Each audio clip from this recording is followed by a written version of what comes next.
Everything around was moving in the smoke of burning people and dust. The air was filled with the stench of dying bodies and ash that irritated the nose. The person's eyes did not reflect emotions. The man stood up and wandered aimlessly forward across the battlefield.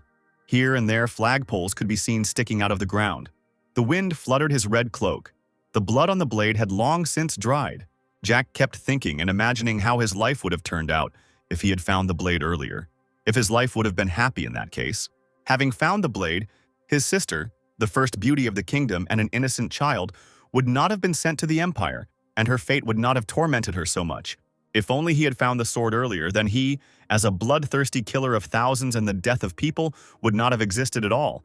I wonder what he would have been like. Or his mentor, his friend and comrade, with whom he associated a huge number of good and kind memories, the one with whom he associated his kindest moments. It was she who was the main culprit of all his knowledge, skills, and abilities. She helped him to formulate his potential and turn him into the person he is now. She is the best thing that happened to him in all his years. His strength had left him. How desperate he looked now. His long hair was stained with ash and blood. The scars all over his body were darkened. His greaves were nicked and stained with dirt. He had lost everything. He didn't want all this. He never wanted it. He was disgusted by all these endless wars, obligations. But the worst of all was the fear in the eyes of people.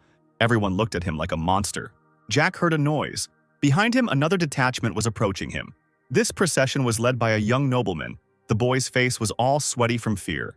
Holding his sword at the ready, Jack noticed how the blade of his sword was shaking. The man felt sorry for him. The boy's hands stubbornly did not hold the sword tightly. Jack told the nobleman that he does not fight with children. The boy's trembling lips parted, and with great difficulty he told the killer that he had cut short his father's life, the boy's voice conveying his emotions and anxiety. Jack just smirked at the accusation. He had ended the lives of countless men, both from noble families and from lower classes. He did not remember the victims. The boy's eyes flashed with a furious fire. A real monster in a human body, he thought. The monster in front of him spoke about the deaths of people so calmly and peacefully that it became creepy. But now the word monster could not touch Jack's soul. The people around him and those he met uttered this word so often that it lost its meaning and did not touch him. Suddenly, streams of blood gushed from the wounds on the killer's naked chest. Jack was seriously wounded. His groan of pain echoed across the battlefield. He covered the wound with his hand. Jack felt tired, deadly tired throughout his body. His muscles were cramped with pain and spasms. His head felt like it was melting. He wanted to end it all, but nevertheless, he wanted to wait a little, to watch this boy. The young nobleman looked at him as angrily as he did fearfully. Jack, the one who razed an entire empire to the ground, killed all the great masters and overthrew the royal family, was called a monster. He asked the young man if he knew how often his sword had tasted the flesh of men, taking their lives, how often he himself had witnessed the death of others at his own hands. The killer's face was distorted into a mad grin. His golden eyes were emitting fire. He had killed hundreds of thousands of people. And was he a monster after that? Jack mocked the nobleman. He shouldn't have been so surprised. Even greater fear ate into the boy's body. This monster in front of him was not a human being. His heart seemed like it would break his ribs and jump out of his chest from horror. Jack assessed the nobleman with his gaze. He stood with a trembling sword in his hand, dressed in expensive fabrics and looking at him with eyes full of silent horror. The boy reminded him of himself. The warrior asked the boy's name. He said Jack Stewart. What a coincidence. Today was becoming more and more interesting. Weakening with each passing second from the lost blood, the warrior's voice remained just as calm. Jack liked that young Stewart was his namesake. The warrior kept thinking about Stewart's words about killing his father. He kept trying to remember him, but he couldn't. He told the young man about it. Tears flowed from the young nobleman's turquoise eyes. Jack had killed too many people, and almost all of them were the same, just like Stewart's father. The dialogue between the two Jacks was emotional. Young Stewart said that, although his father was not a good man, the boy missed his lost father. Such love was enviable to Jack. Jack did not apologize or justify himself for killing the nobleman's father, but he could still do Stewart a small favor. The boy became curious. Jack offered to kill Stewart. The warrior said this in a completely normal and calm tone, as if he was asking him for an ordinary request. "Kill me with this sword." These words echoed in the guy's ears. Jack's hand pointed at the blade in the guy's hands. The guy's face looked pale and surprised. Jack explained that there was no better time for Stewart than now. The warrior himself was seriously wounded. The guy could avenge his father and at the same time become famous. Although at the same time as he spoke the words, Jack thought that he could easily leave here alive. His broken bones would grow together, his body would heal. Did the guy really not want fame? But in reality, the warrior did not want all this. Thinking about it, Stuart raised his sword above his head with a battle cry and rose above the exhausted Jack, striking. The killer closed his eyes, expecting pain, but the blade only left a mark on the ground, passing by the body. Stuart fell to his knees. He couldn't do it. The boy burst into tears in front of him. Deep down, Jack knew that the boy would not be able to take his life. Jack was surprised by the boy's behavior. The warrior knew that Stuart's intuition told him that his actions were wrong. In fact, by killing Jack, Stuart would have taken on the heavy burden of being a hero. This would lead to a life full of regret. The boy would make the same mistake that Jack himself once did. The warrior advised the boy to enjoy his youth. The demon asked young Stuart to tell everyone else that the monster was dead. And with his death, the war was over, as the surrounding soldiers watched silently. Stuart's eyes continued to shed tears. He did not understand why. Despite having so much strength and colossal experience, Jack lived so unhappily and cruelly.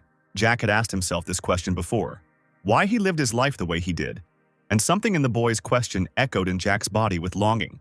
The warrior's body fell to the ground, his strength leaving him every second. He realized that his life was finally coming to an end. This was the end. The sensations that Jack experienced at that moment were ambiguous. He felt how quickly all the life energy was leaving him, how he stopped feeling the flesh. His eyes slowly began to close. Everything before his eyes became cloudy and black. His body refused to follow his commands, although he no longer wanted anything. Everything around him ceased to exist. He slowly and gradually forgot how to breathe. His brain lost touch with reality. Stuart leaned over Jack's dying body. The moonlit night illuminated the warrior's body well. This was the last moon in the monster's life. In the end, there was nothing left around. His mind seemed to have been torn from his body. He remembered his very last thought. If only he could start all over again. Jack's soul seemed to have fallen into a pool of water.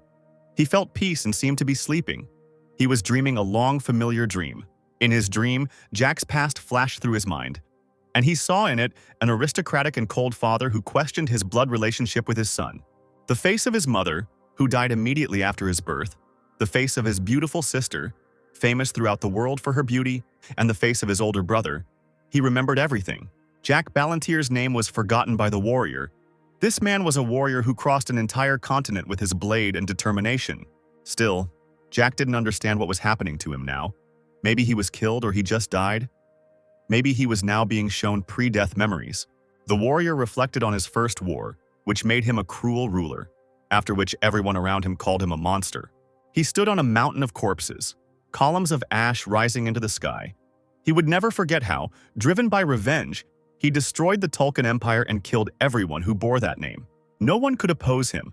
No matter what war he started or what battle he participated in, he emerged victorious every time. And yet it was easy for him to accept the approach of his death. Everything he wanted to achieve in life, he achieved. Although he regretted it, he lost the meaning of life. He finally closed the gas, when suddenly he found himself in the garden. He could not believe his eyes. There was no sense of dark magic involved here. He found himself in the past. The Ballantyre family was one of the most famous in the Teslan Empire, and its members openly showed sympathy for the emperor. Jack himself was the youngest of the Marquis Ballantyre family, besides his older brother and sister, but his title as the youngest did not suit the young man.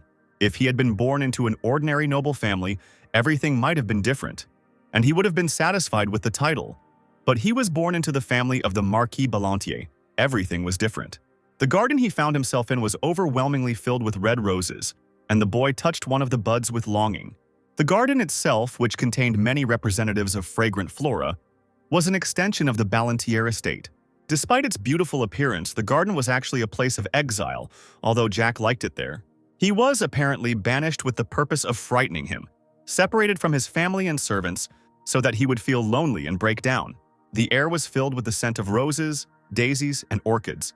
And in the garden, on the white stone of the gazebo, the rays of the pleasant sun played, saturating the plants with rich color. A male voice called out to Jack, and in the heat of his thoughts, Jack had not even heard the footsteps. The butler offered him a drink. The butler of the Ballantyre's family was the only person in the entire estate who treated the boy warmly and supported him in dark times. Young Ballantyre still remembered the butler's name, Ron. He remembered that there was always a little cunning in this man. Jack turned to him with a smile. The young man decided to play a joke on the butler by asking if Ron had added poison to the drink. But the question confused the butler, and he blushed and began to get indignant. Jack smiled at the man in the black tailcoat, warning Ron that it was just a harmless joke. He was grateful to the butler for all his kindness. The tomato drink cooled Jack down pleasantly on this hot day. But besides Jack himself, there were 11 other people in the garden. One of them was the butler, who sheepishly thanked Jack for his kind words.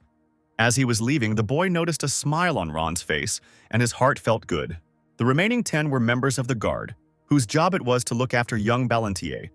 The guards in full knightly armor seemed part of the garden. But for Jack, among them all, only Ron had value.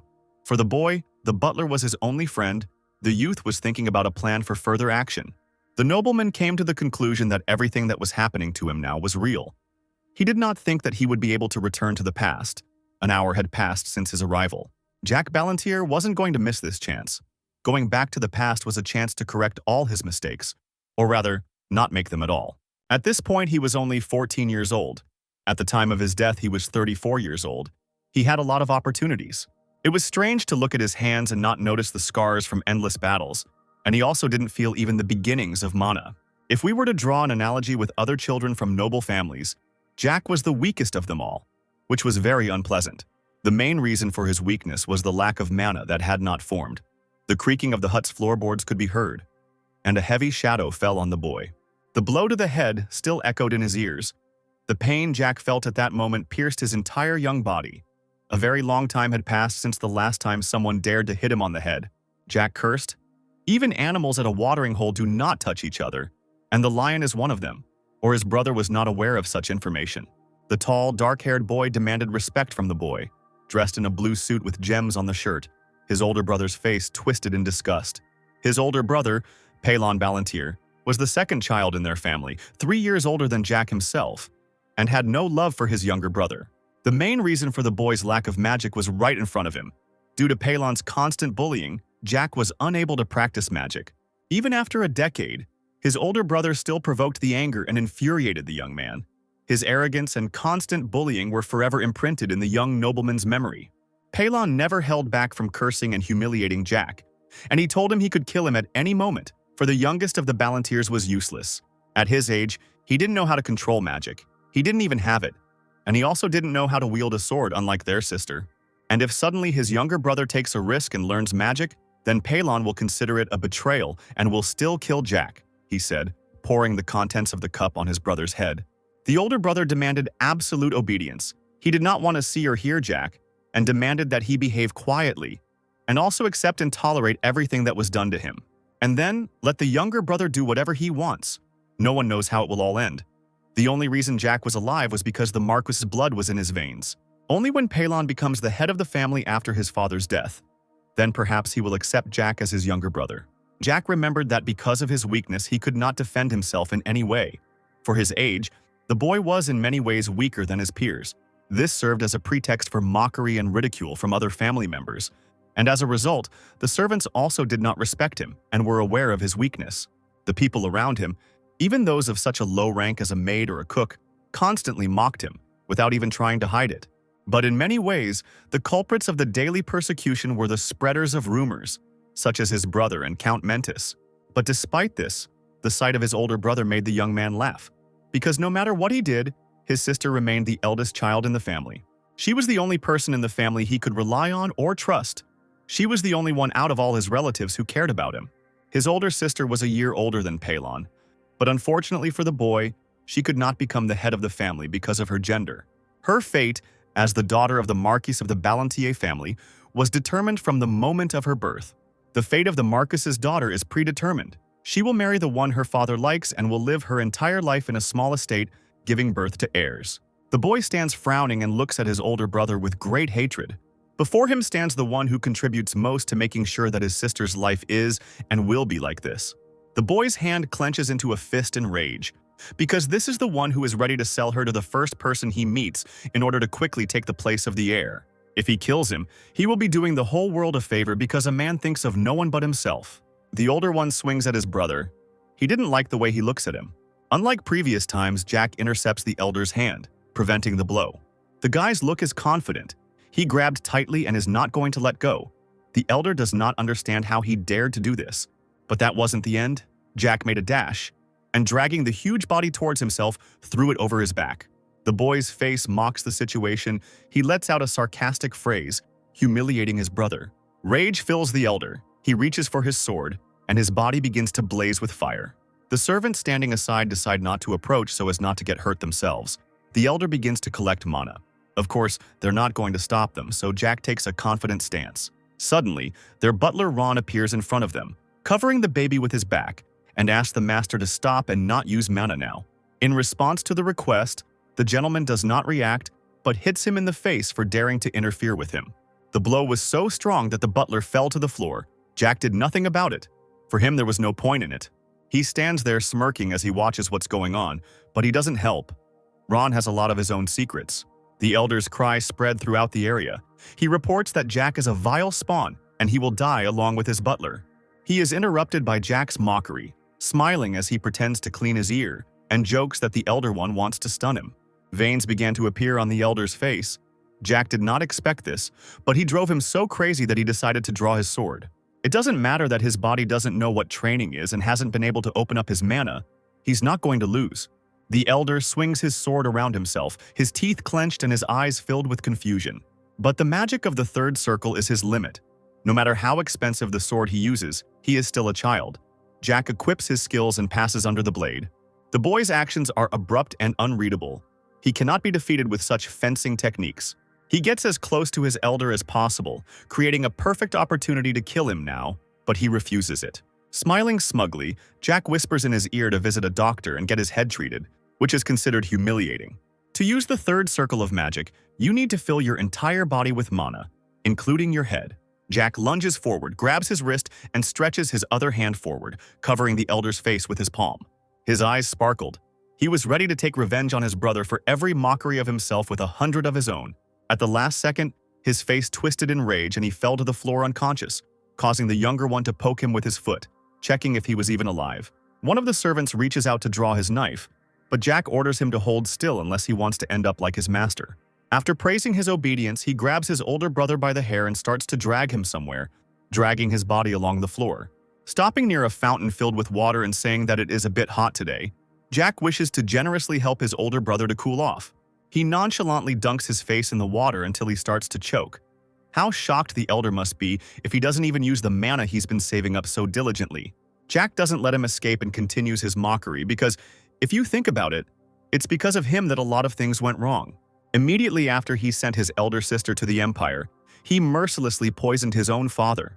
He himself became the head of the family and tried to influence the affairs of the Empire, as if he had the right to do so. The result is clear to everyone. The house of the Marquis de Ballantier was destroyed and wiped off the face of the earth. Jack remembers what happened with regret. But he doesn't care about revenge for his father and their home. He only felt sorry for losing the opportunity, the one that their sister gave them at their wedding, and it makes them angry, making the guy grit his teeth. Their sister has always been very smart and has a pleasant character. Everyone spoke well of her. It was so painful for her to leave her home. Jack could hardly imagine the feelings that overwhelmed her. She went to another empire to ensure her family's good reputation. She was filled with horror. Elizabeth knew what she was getting into because her fiancé was not an ordinary man. He was the fourth prince who had terrible rumors about him. But she was not his legal wife, so no one would come to see her. Just looking at his face, Elizabeth was overcome with fear. He ordered her to stand quietly, nod when asked, and not forget to smile. For the sake of her family, she was ready to do anything, even such a relationship. If only her father and brother knew what she really felt like then. But it's worth stopping. The more Jack thinks about it, the angrier he gets, so he can finish off the elder right here. The elder one, still in his arms, burst into tears and begged for mercy. He looked at his younger brother with hope for life.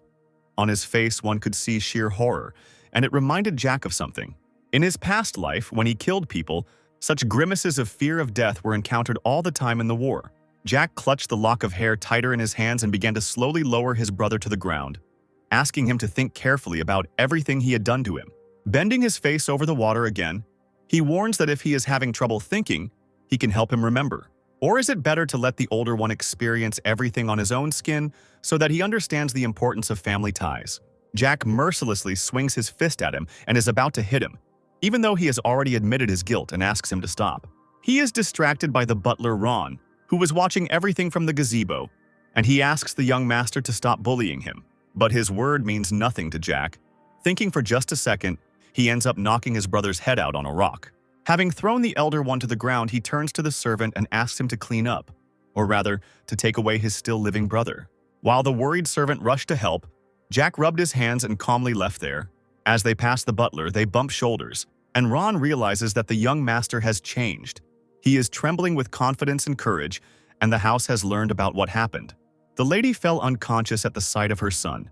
This turned everything upside down because Pelon Balantier, the future heir, who is supported by the forces of the influential family of Count Mentis, was defeated.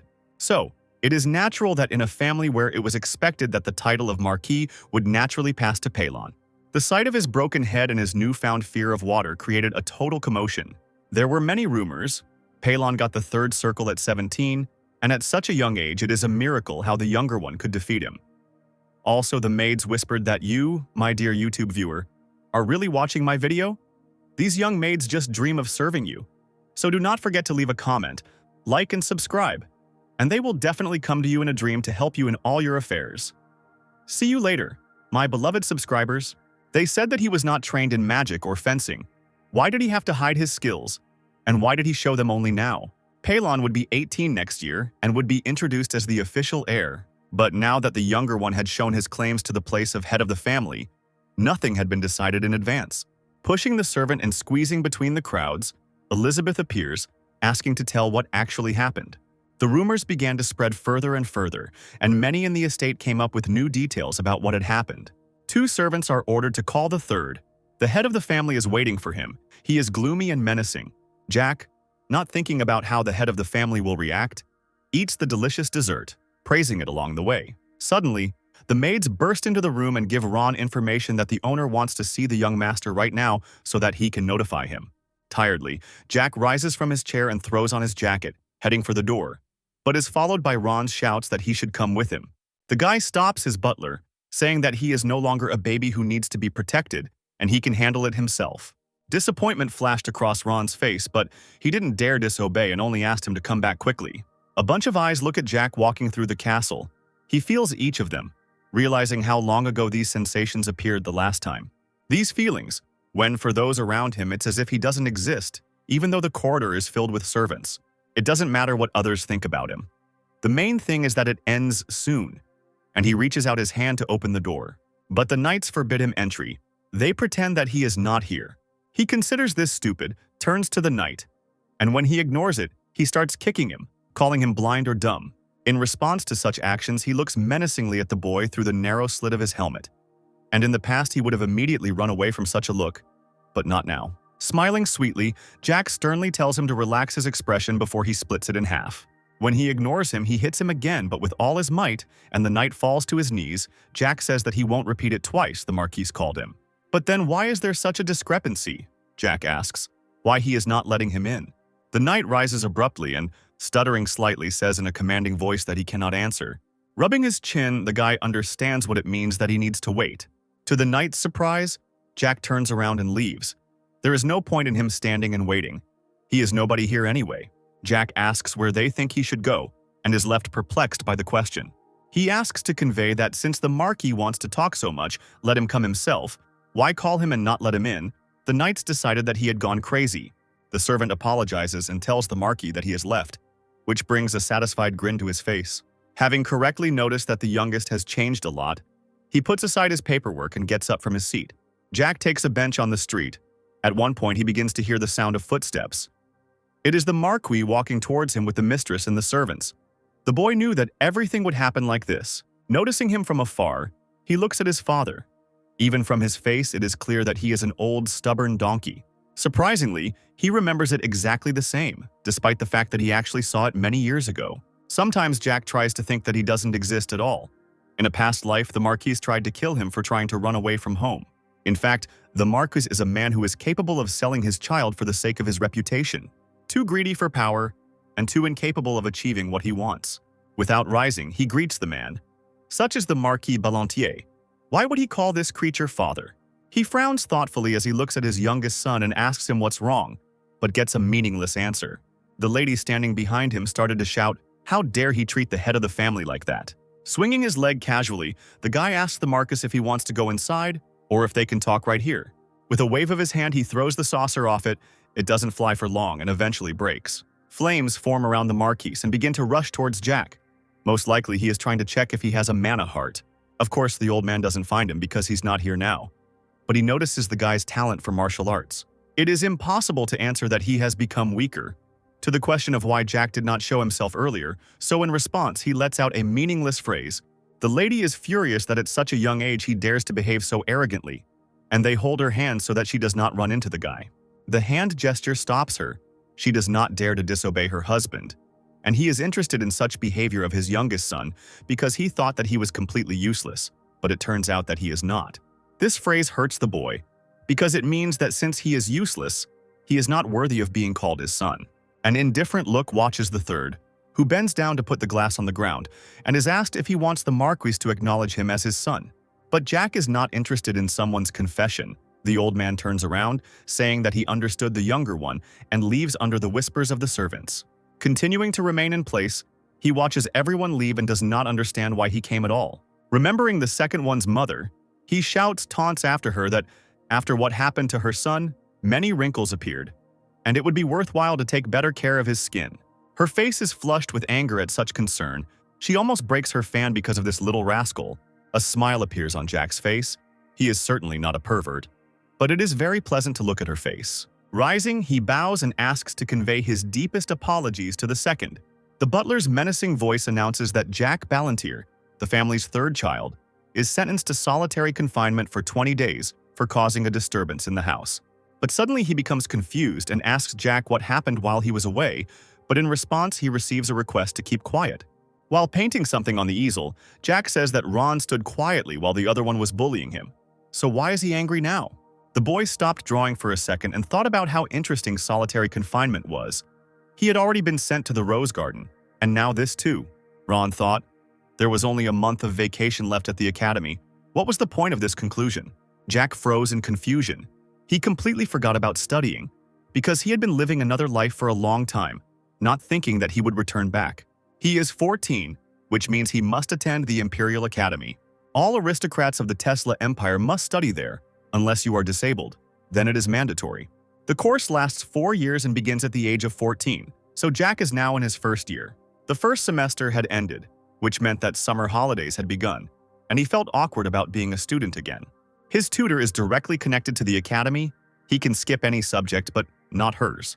Jack will no longer quarrel with the Marquis over trifles. He will go to the academy. There are 27 days of vacation left, 20 of which will be spent in prison, and it is a 6-day journey from here to the academy, which means he is sending him off to study immediately after prison. Let it be his past. It is difficult for him to understand himself. Ron looked tiredly, asking if the boy was finished. Jack stood up from his chair and touched the easel, intending to show it to his butler, and at the same time inquired where his imprisonment would take place. To this question, Ron expressed regret with his whole appearance. There is only one place for imprisonment. It was for criminals who had committed crimes on the Marquis's property, and this stunned Jack. Uncertainly, he decided to confirm his guess that it was a prison and received a positive answer. A disgruntled cry erupted. The guy didn't think that everything would be so bad and he wasn't going to leave it like that. To tell the truth, the academy holidays are not only for relaxing. You can understand this even looking at Palon, whose head was broken. Almost every day from the start of the holidays until his head was smashed in, he attended social events, meeting with other aristocrats and noble families. Jack had never had this happen before, and the Marquis's affairs certainly didn't interest him. But what his relatives said infuriated him. They said that not here, or anywhere else, there would be no place for him. But now he sits in prison, chained by the leg. The boy decided to go to prison himself, without waiting for the guards to send him, so as not to humiliate his dignity. It was hard to tell from the crying face of Ron, who watched him go, how much pain he was in. Tears flowed like hail. He brushed them away with a handkerchief and watched them go like a pitiful kitten. Jack was different from the other prisoners in some way. Namely, he had a bed, a toilet, and 3 meals a day. But what's the point when the boy is sitting in a small, cold brick room with an annoying fly buzzing around him? The blankets there haven't been changed for half a century, and even the flies refuse to eat the soup. The boy sits leaning against the wall with his arms crossed. There is too much time for thinking, and it is too much. Aristocrats who own landed estates can punish residents as they wish, using local laws rather than imperial ones. In fact, on their territory, aristocrats have the same rights as the ruler of the empire. Jack may be imprisoned by the Marquis, but he is still his son, an aristocrat. It would be fine if the guy had rebelled against him, but why did he have to go through all this torment? Well, or maybe he is trying to console his elder in this way. I wonder if the Marquis uses poison or forbidden artifacts as an excuse for the public. Although this is already too much. Surely the Marquis came up with a good story to justify the second one. For example, that Jack Ballantyre is a disgrace to the family, having learned forbidden magic because of his greed. The noble elder brother noticed this and had to do something. When his brother caught him doing this and ordered him to stop, Jack not only disobeyed but did even worse. He dared to use it on his brother so that he wouldn't dare tell him what to do. And even though Palon was seriously hurt, he found the nobility to forgive his foolish younger brother. Surely such a scenario has already matured in the minds of the Marquise and the Marquis. It's sickening to even think about it. But it would be okay if they kept him here for a couple of days, but the boy doesn't want to spend the entire vacation in captivity. He doesn't care about this place, he can run away right now, but he won't do it for 3 reasons: his sister, Ron, and his mentor. Besides, Jack is back in his old body. He is just a 14-year-old little boy with no muscles and too weak to survive on his own. He knows the rule of survival in this world. The strong devours the weak, the strongest survive, and the weak become food or die. He doesn't want to start a bloody massacre like in his past life, but he still needs to take revenge on many people. This will require 2 things: time and power, and these can be obtained at the academy. By training, Jack can gain more influence and buy time to regain his former power. If he succeeds, he will protect his loved ones, namely his sister, his mentor, and Ron. Then, to achieve this, you need to take back what is rightfully yours, even if the guy doesn't like it. Little by little, mana began to form in his hand. There are 10 levels of magic mastery in total. The 1st and 3rd circles are for beginners in learning magic, the 4th and 6th for experts, and the 7th and 9th for those who have mastered magic at the highest level. And the 10th circle is for people who are called masters or supermen. Jack presses his palms to his chest and slowly creates a blue glow. And it's even good that there's no one here. It takes 2 hours to create the 1st circle, and at that age he is a complete weakling. In his past life, he began studying mana at the age of 17, raising his hand up and letting it fly above himself. But immediately he starts waving his arms. No one should know what he is doing here.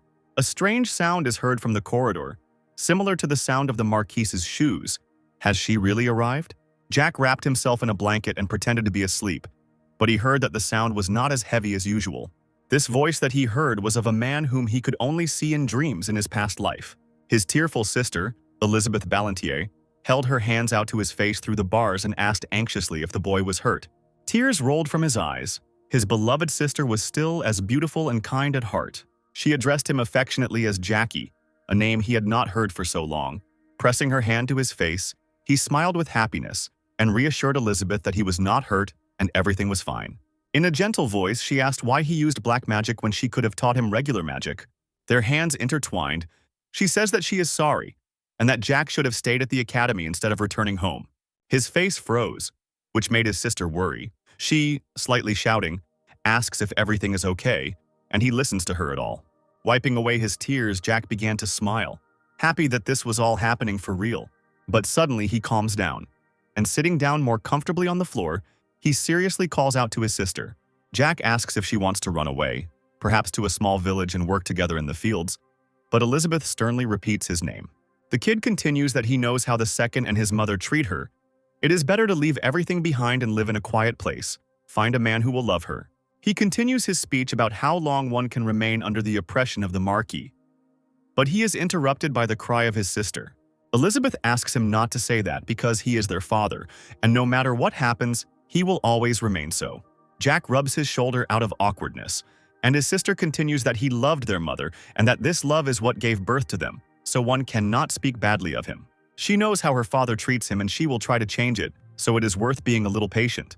But he doesn't remember. In a past life, she said the same thing, even though her whole appearance radiated sincerity in her words.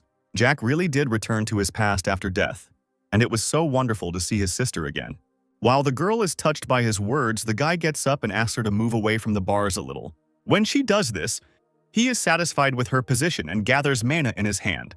The sister is shocked by what she sees because Jack touches the cold bars with his hand and knocks out the lock. Slowly opening the cage gate, the boy comes out and his sister asks how he mastered the circle. But, ignoring the many questions, Jack comes up and hugs the girl tightly, apologizing to her. This makes me even more worried. My brother's behavior is very strange. Elizabeth holds the guy by the shoulders, asking if he is sure that everything is okay with him. Jack and his sister stood hugging in the middle of the cell, young Ballantyre trying to persuade his sister to escape from this cursed place and be happy. Jackie could give this person, the most precious person in his life, a calm and peaceful life. He remembered his sister's fate. Tears flowed from his eyes like a stream. They would not have to return again. It was only necessary to turn to the memories of a past life, as Jack remembered that he was soon to meet the fourth prince. The fourth prince took his kind sister in the past. The girl at that moment did not understand that she was going straight into the mouth of the beast. None of them knew. It is what this prince will do that will forever change Jack himself, outlining his life into before and after. It is he who will make the youngest of the children the Marquis is a real monster. Jack remembered how he found this representative of the Tolkien Empire. He was caught and locked in a dungeon, all his limbs tied to a torture board. This man made the life of his beloved sister a complete hell. That day, young Ballantyre's face burned with anger and desire for revenge. His hatred towards the prince was so great that those emotions and memories of that day were fresh. He will never forgive the Tolkien Empire for what they did, nor anyone else in it. He will take revenge on everyone in the Empire, and he will start with the prince lying before him. In the past, he left his home at the age of 17. But for another 10 years after that, any news that reached him about his home and the events that took place in it indicated that nothing had changed there. One after another, each of the noble families of the Tolkien Empire was cast into the depths of hell. And in the end, all that remained of the once powerful noble family of Ballantyre was its formal existence on the map of the world. After the defeat of the Tolkien Empire, all power and sphere of influence was concentrated in the second largest and most powerful empire, the Teslan Empire. As already mentioned, some of the Marquis's children were still alive, which is why the Ballantyre's house actually existed. His sister was still alive at the time when she learned of her family's capture. And although her life had become a living hell, she never lost her kind heart until her death. The eldest of the Marquis's children fell to her knees before her husband, the fourth prince, begging him to spare her and save her family. But she was only met with a cold gaze. But in reality, she had no rights, not even the most insignificant ones. Her position was equal to that of a concubine, and she was treated accordingly. No matter how much she tried to persuade the emperor and the prince, no one even tried to listen to her, and they all rejected her request, but she was not going to give up. Elizabeth, Jack's sweet and innocent sister, spent the next few days begging the court to spare and free her family members, and she was willing to do anything to achieve this. For 3 days and 3 nights, the emperor's palace was torn apart by Elizabeth's pleas for help. The downpour hid her tears. Wet and swollen from tears, she kept the hope for mercy. In the end, this bore fruit, and the emperor decided to listen to her request and come to meet her. So everyone said, the emperor's generosity was boundless. This is how everyone, not only in the empire, but throughout the continent knew this story because the real truth was much more cruel. But the true story of Elizabeth of the Ballantyre's house was known only to Jack. He remembered the horrors that lay behind the words about his sister's readiness for anything. That day, having learned of the imprisonment of her family, Elizabeth asked the fourth prince for help, who came to meet her. Her happiness knew no bounds, but her joy was short-lived. The prince leaned over her like a mountain and reminded the girl that his power was enough to wipe out her entire family, and she was obliged to obey him. The prince warned the Marquis's child that as long as she obeyed all his orders, her family would be safe, and the prince would not hesitate to manipulate her. From that very day, Jack's sister turned into a real living toy for any palace intrigues and lustful fantasies. The emperor and prince were cruel in their sadism. Naturally, in this situation, the real and legal wives of the emperor and princes did not stand aside, choosing not her side. The subsequent time and everything that happened to Elizabeth made Jack's blood boil in his veins. His sister was doomed in the emperor's palace. Naturally, like every toy for a child, Elizabeth became a useless broken toy. The fourth prince lost interest in her. And from that time on, poor Elizabeth was chained by the neck to a dark room like a pet dog, becoming a hostage in the barn. After these events, the Ballantyre's house was overthrown and destroyed completely. and the already adult Jack managed to gallop only to the charred remains of what was once the estate. And then the feeling of revenge was forever ingrained in the soul of the youngest of the Ballantiers. Then, for the sake of revenge, he became a monster, vowing to destroy the Tolkien Empire and kill everyone associated with them. First he killed the Empress in agony, then one after another the cold steel tasted the flesh of the princesses, the wives of the third and fourth princes. But Jack did not stop there. Driven by revenge, he tortured to death all the families that supported them, as well as distant relatives of those killed. Monster Jack was not willing to stop until every single Tolkien, and everyone even slightly connected to them, was put to the sword and fire. The young man recalled this whole bloody story of his life. Standing opposite Elizabeth in the dungeon, he realized that this could not happen again. His sister told her younger brother to take care of his health, and she would talk to her father. Only at that moment did Jack realize how much he missed her smile. He asked her not to worry. He would do everything that was required of him, this time for sure. As Elizabeth walked up the stairs of the mansion at night, she kept thinking about her brother's behavior. He had changed so much. In the past, Jack would have silently endured everything.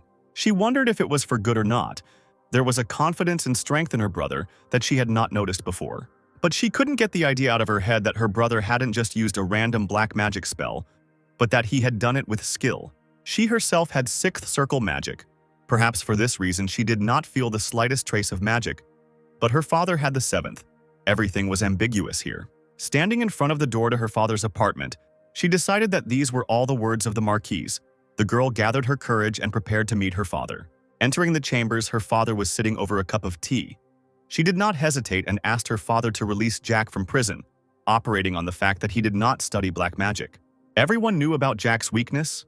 He didn't even have the rudiments of magical art, and there was no talk of learning such complex magic. Saying this, she of course understood that her father knew the truth, but did not want it to become known to the public. Her father had no equal in ambition. Elizabeth noted that Jack was not chasing the title of head of the family.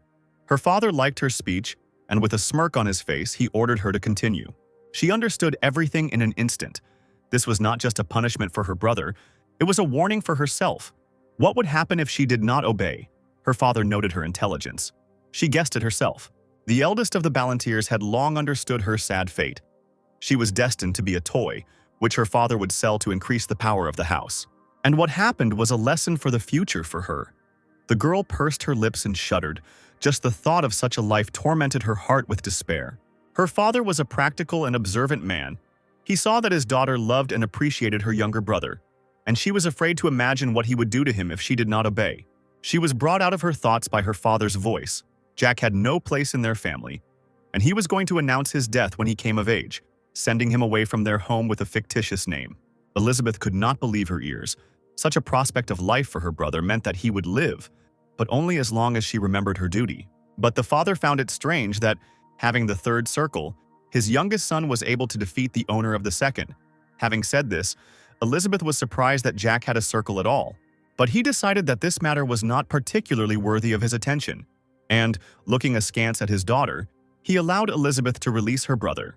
The daughter responded to this act of mercy with a respectful bow and left her father's chambers. After this meeting, she was once again convinced that everything was predetermined. Having closed the door, her legs could not hold it. She still remembered Jack's offer to run away. No, it was impossible to run away from one's fate, she decided, and burst into tears of despair. The sun's rays illuminated the body of the young nobleman, waking him up. The night turned out to be restless, because of yesterday's events, he dreamed of his past life. Jack was beginning to think that his very presence in the dungeon was giving him nightmares. Dressed in a shirt, he decided to stretch his legs. The sharp sound of metal hitting stone indicated the approach of a guard, who unceremoniously and rudely informed the younger Ballantier of his release. Jack did not like the guard's frivolous address to him, but he decided that this was not enough to provoke him, and to spite him, he replied that he was sorry to leave such a nice place. The guard held his things in his hands. Jack politely thanked him for handing them over. He reached his hands towards his trousers, but the guard did not give the thing back, looking into his eyes with irritation. Such impudence and disrespect for Jack, as the youngest son of the Marquis Ballantier, irritated him. The prison guard brazenly replied that he had no shoes for Jack, and in order to stop annoying him with questions, this fact and the informal address to the upper class outweighed the nobleman's calm. Jack was overcome with anger. He asked the guard if he was the guard's friend. Such pressure from the usually cowardly Jack confused the guard. He did not know what to answer. The guard began to apologize in fear, but it was too late. The younger Ballantyre focused streams of magic on his fists and lunged at the guard's head. Jack decided to teach him a lesson and remind him how to treat his master, but the warrior could do nothing to resist him. The third Ballantyre was calmly strolling in the garden when Ron came out to meet him. The butler was worried about his master and was pleasantly surprised by his release. Ron ran up to Jack and began to examine him for wounds. The butler was very worried about his master because he knew how everyone felt about him. Ron's gaze fell on the drops of blood dried on Jack's shirt. The butler was unstoppable in his outburst of care and concern, but Jack replied that it was not his blood.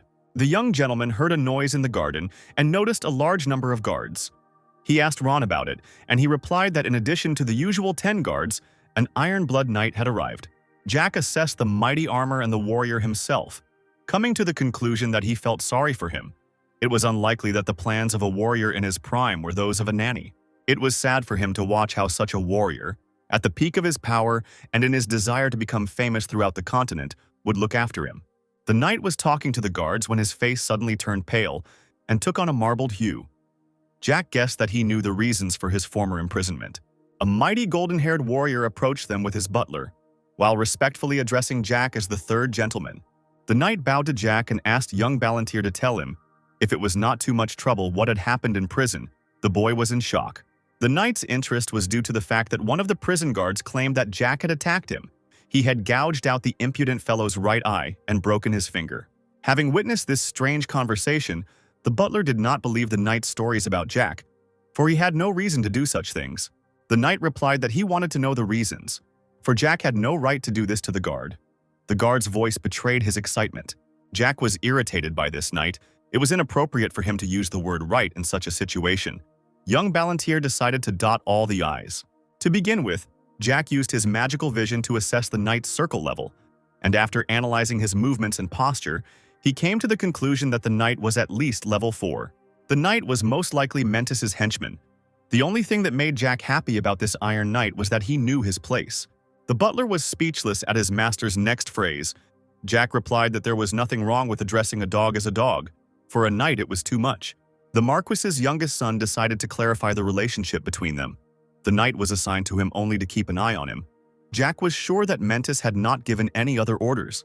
Therefore, it is the knight who will bear the responsibility and all the dirty work after Jack. He will have to fix everything himself in the best possible way. The third Ballantyre ordered the knight not to dare to speak a word about rights to him if he wanted to be promoted. The Iron Knight turned pale in horror. If Jack continued to act outrageously, he would be torn to pieces, to which the guy replied that the knight should beg him not to act up anymore. The knight only now began to understand that everything was not as simple as he thought. He had already come to terms with his situation and apologized to Jack. The young gentleman relaxed after these words, and the atmosphere stopped becoming tense. He was glad that the knight knew how to use his brain. But such arguments in the morning tired him out, and Jack decided to take his leave, putting an end to their discussion and ordering the knight to sort everything out and report to him. Jack also warned the knight that if the knight had any problems, he should complain directly to Jack's father, the Marquis. Deciding to reinforce the lesson, the nobleman decided not to address the knight as a knight, but called him a chicken, and so that he would chirp when Jack called him to him. The knight, now nicknamed the Chicken, remained in place to digest everything that had just happened to him. He did not like it. Such conversations awakened a great hunger in the nobleman, and he asked Ron to cook him some meat dish. The butler obeyed his master's word and retired to the kitchen to prepare dinner for Jack, accompanying him to the gates of his estate. The table filled with various delicacies from Ron filled Jack's mouth with saliva, and he began to devour the steak with gusto. Jack once again noted the culinary skills of his butler, thanking him for such a delicious and quick lunch. Jack could feel the butler's gaze boring into him and gave Ron permission to say what he wanted without having to stare. But the butler was afraid to say what was currently in his head. He hastened to look away from his master. Jack decided not to give up and cut up a tasty piece of meat to treat Ron, because there was plenty of food anyway, and the nobleman couldn't handle it himself. But Ron's position did not allow him to dine at the same table with the one he served. He was only a butler, and Jack was a nobleman. But the third Ballantyre was not satisfied with this, and he simply ordered Ron to sit next to him and share the food, while actively patting the place opposite him. The boy asks the butler with interest how his sister is doing, to which he receives the answer that she is fine. The butler looks at the boy with a puzzled expression, who seemed not to quite trust his words. While the boy chews another piece of his food with gusto, the butler sits uncertainly opposite him, his head bowed down. Cabbage soup was being cooked in a boiling cauldron, the aroma of which slowly filled the kitchen. A small child peered out from behind the door, his large eyes watching with delight as the servant prepared dinner.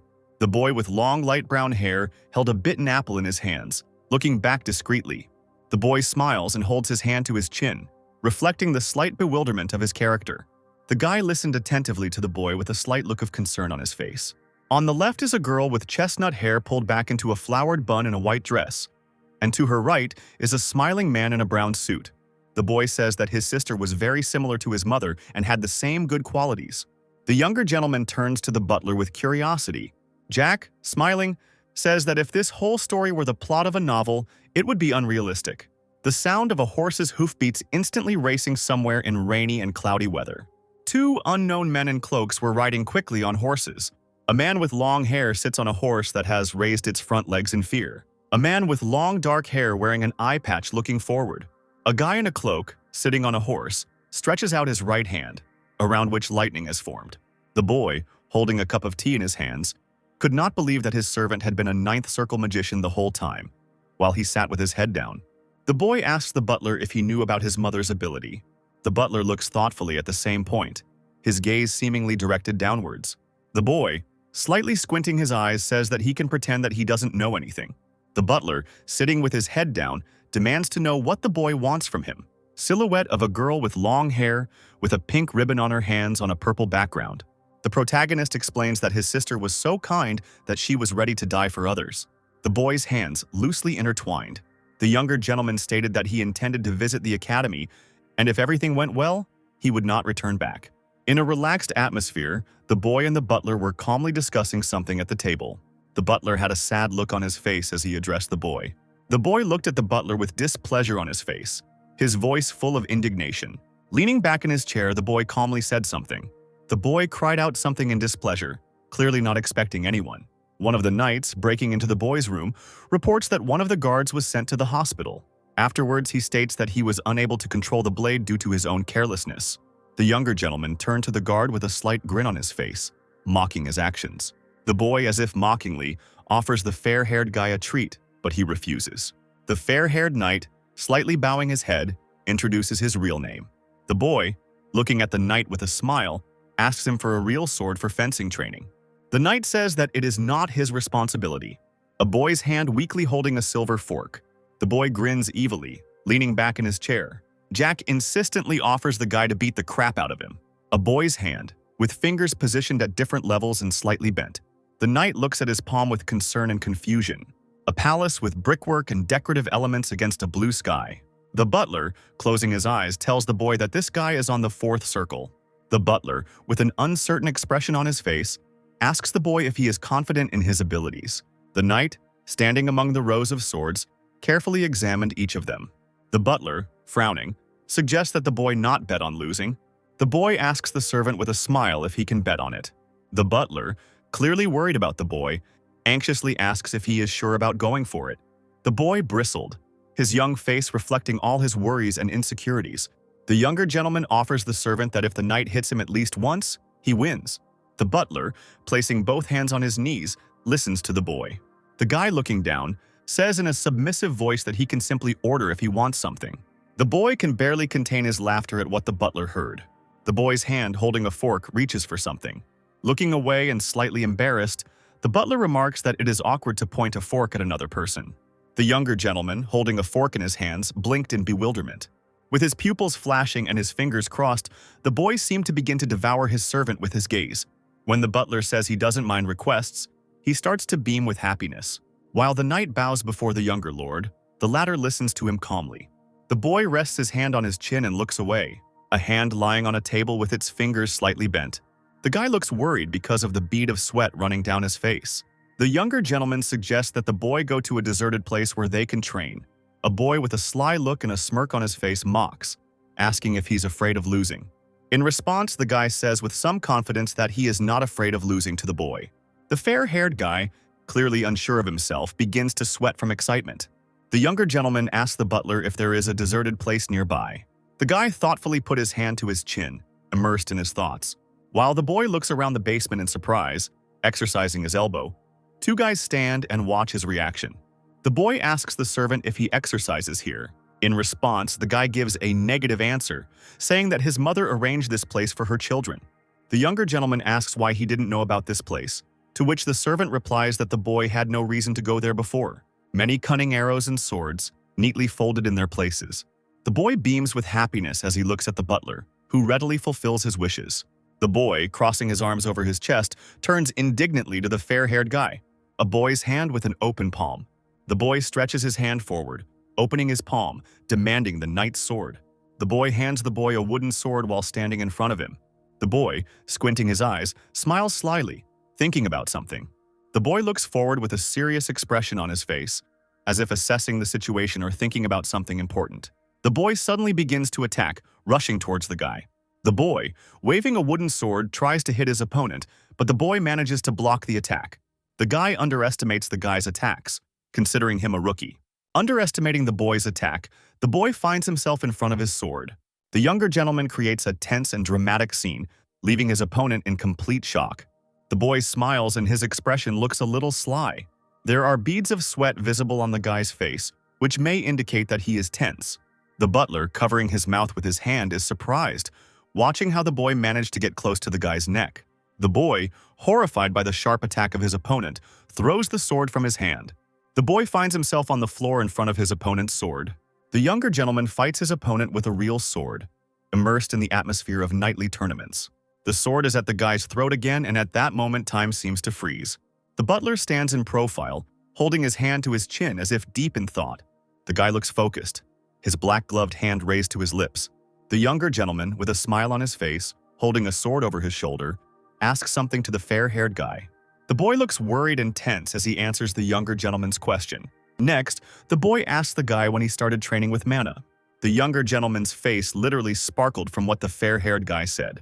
Having a fourth circle of mana mastery at 23 years old only means that the knight started training quite late, which means that he clearly has talent. If he trained harder, he could have already reached the 7th, if not 8th level, and could also have received the title of knight captain.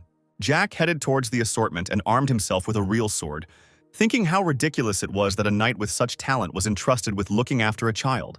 He turned to James, saying that he was starting to like him. The knight only warned the boy that he could get hurt with a real sword, and the boy laughed in response. Jack gave him advice that there is a difference between confidence and vanity. Does he really think that what happened was just an accident? James was starting to get angry at the boy's self-confidence, and the younger one let him start the next fight. The knight immediately rushed into battle. It is this trait that prevents him from developing, Jack thought in the attack. The swords touched, and the boy knocked the knight's weapon out of his hands, putting the iron sword to his throat, thereby ending the duel in victory. Jack smiled and reminded James that this was the second time he had died today. The knight immediately recoiled from the sword, and the boy, he was in extreme bewilderment at what had happened. How a man of such a young age, who had neither skill nor magic, showed such success. The boy simply explained his victory by saying that he simply changed the direction of his sword during the attack. Nothing supernatural. The knight was in despair. He had lost to a 14-year-old boy, and he said with incomprehension that he did not understand how he had done it. Jack told him that it was just a matter of advanced technology and nothing more, after which he offered to show him again. James didn't lose his head, and agreed on the condition that this time he would also take a real sword, to which Jack reacted as calmly as possible. While he was choosing a sword for himself, Jack turned to the butler, rhetorically asking if he had won the bet. Of course, Ron understood this.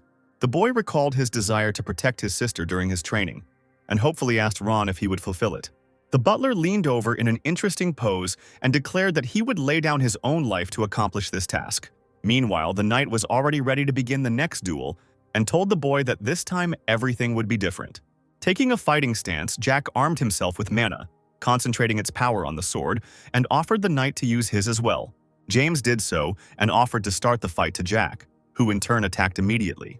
The blades clashed in a fight, but this time Jack's strength again surpassed the knight's, and the end of the boy's sword was approaching the blonde's face. Unable to withstand the confrontation, the knight dropped the weapon from his hands and fell to the floor, suffering another defeat. Lying on the ground, James exclaimed and asked uncertainly if Jack really had a third circle. But if it was the first, then such power was impossible. Jack stood above the knight in his thoughts. He understood how offensive it was for him to lose the first round. But it was all very simple. Usually, mana is distributed throughout the body to increase physical capabilities, but he concentrated it in one place, in the sword. Jack asked the blonde if he really wanted to become an official knight, to which he replied in confusion that he did not currently have such a status. So what would the third master order him to do in that case? Jack's only response was to say that hunting dogs were very loyal, after which he confidently offered the knight to become his loyal dog and serve under him, because such a life would be much more fun and better than the life of an ordinary knight. James turned the boy's words over in his head and looked pale, stunned by such a proposal. It was only after a few seconds that he spoke, asking what he would gain if he did agree. Jack was bluffing, because he was counting on the fact that his interlocutor would first ask what he would have to do in the event of an agreement. And he asked the knight directly. Without waiting for his answer, the heir explained that if James did become his dog, he would receive the strength and power he needed. During the entire conversation, the guy listened attentively to the boy, after which the knight also asked, dumbfounded, what his duties would be. Kill those who interfere with the master and protect him at the cost of your own life. Jack's answer horrified the butler and the knight. They knew perfectly well that the boy was not joking, and the knight, in turn, asked who he would have to kill. Jack only said that it was absolutely not difficult to guess, and the goal was obvious. The boy himself meant his stepbrother directly by the goal, remembering all his endless mockery of himself. He gave the knight a day to seriously consider his proposal and choose the right side for himself. Already in the mansion, Ron gave Jack a relaxing massage, asking him if the gentleman was too careless in his actions, and it was hardly worth seriously trusting James. Jack, sipping his drink, answered negatively, and said that of course he understood that most likely the knight would report everything to the Marquis, and smiled. The butler told him that he shouldn't smile in such a situation, because it would only benefit her. And if the Marquise finds out that Jack is leaving tomorrow, she's in a position to arrange something really bad for him. Perhaps he will even kill. Isn't the gentleman worried about this? Jack only answered Ron in a relaxed manner that the Marchioness had the right to do whatever she wanted. Nothing would work out anyway, and he himself was lost in his thoughts. Several days had passed since the incident, but his brother was still afraid of water. Jack was absolutely certain that the Marquise wanted him dead, but could not do it yet. And the Marquis also began to keep a very close eye on him because he needed him to control his sister, in which case the Marquise would not be able to kill him. In response, Ron simply asked him if he was confident in his actions, since the Marquis was capable of giving the Marquis approval to kill him. Jack reassured the butler that he was leaving for the academy anyway, and there was no point in killing him now. And now the Marquise is only able to wound him, there is no need to talk about murder. At one time, many tried to kill the master, such as Lady Harpy, Lord Orc, Lord Dragon, but none of them succeeded.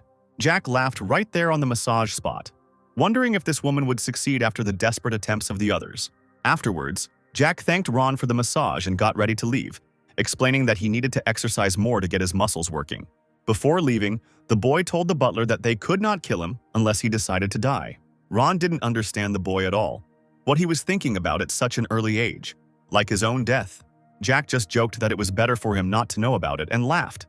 And the butler continued to look at him in confusion and cold sweat. Jack said that if he was interested in what would happen, he could follow him, which surprised Ron, and he asked if they weren't going to go to the academy together. The boy turned sharply to him and replied that Ron could not go with him. That was his order, and it would be best for him to follow Jack from afar. The butler resigned himself to the master's decision and was about to go about his business when suddenly Jack turned to him with another request. He asked if Ron could not let anyone in because he wanted to create a second circle. Ron was shocked by his statement and turned around to ask Jack if he really thought it was that easy. Jack looked at him questioningly and mockingly, and a second later smiled and said that for him, personally, such a matter was easy. Meanwhile, the knight was rushing along the corridor and desperately thinking. No matter how much he thought, Jack's magical skills could not match the first circle. At least the third, that's for sure. He understood that the third gentleman was very talented, but his request to become his personal pet dog was just plain stupid. After all, he doesn't have much support, for example, the support of the Counts of Mentis, and he also doesn't have any personal knights. He's alone. James froze in the middle of the corridor and kept remembering the gentleman's words, his offer and confident tone. These are two strange words for a child. Having thought about everything, the knight decided to tell the Marquis everything, about Jack's hidden talents for martial arts, about their conversation in the basement. This was his chance. He broke into a nasty smile, thinking that he would finally be able to please the Marquise and the Marquise. His thoughts came together as one. No matter how talented the third gentleman was, he would never be able to defeat the Marquises unless he was a monster. Meanwhile, Madame Elizabeth sat in the spacious hall and listened to the Marquise's words about how her commoner mother had left her a chance for a good life. That Elizabeth has nothing worthy except her appearance. The girl, sitting, calmly listened to the nastiness directed at her and remained silent, unable to answer, when suddenly the Marquise offered her a glass of wine in order to calm down. Elizabeth immediately refused, explaining that she could not drink in front of the Marquis. The woman drained her glass in one gulp and continued her speech insidiously. She informed the girl that it seemed that the eldest son of the Duke of Malin was interested in her, as was the middle son of the Duke of Osenbul. The Marquise immediately interrupted herself, clicked her tongue and corrected herself. The middle son would definitely not suit the girl. She will find her a much better match, but for now, the girl should take very good care of herself. The Marchioness asked sharply if Elizabeth had caught her eye, to which the girl jumped up and quickly interrupted her question, declaring that there was no such person. The woman immediately said that this was fine with her, because if the girl had already had someone in mind, he would have to be quietly eliminated. The girl sat on pins and needles and was afraid of the woman, when suddenly the Marquise started talking about her brother. She knew about Jack's conversation with the knight, because the blonde reported everything to her. She told Elizabeth about it, how her beloved brother tried to lure the knight to his side. The Marquise brought the girl up to date and said that the knight had long been on the side of the second gentleman. Elizabeth shrank from her words. Suddenly, the Marquise burst into loud, insidious laughter, saying that this boy really dreams of destroying them. What stupidity that is. The girl sat desperately on the chair in her thoughts. It was because of their parents that her brother had such thoughts. She needs to be careful, otherwise their hatred for Jack will become even more serious. The Marchioness calmed her laughter and immediately turned to the girl, saying that it was very nice that Elizabeth understood her, and she will continue to look for a suitable partner for her, so the girl can only follow her own path. Suddenly, the woman leaned over the girl, wrapping her arms around her neck, and threateningly warned that if Elizabeth started dating some man behind their back, she knows very well how this will turn out.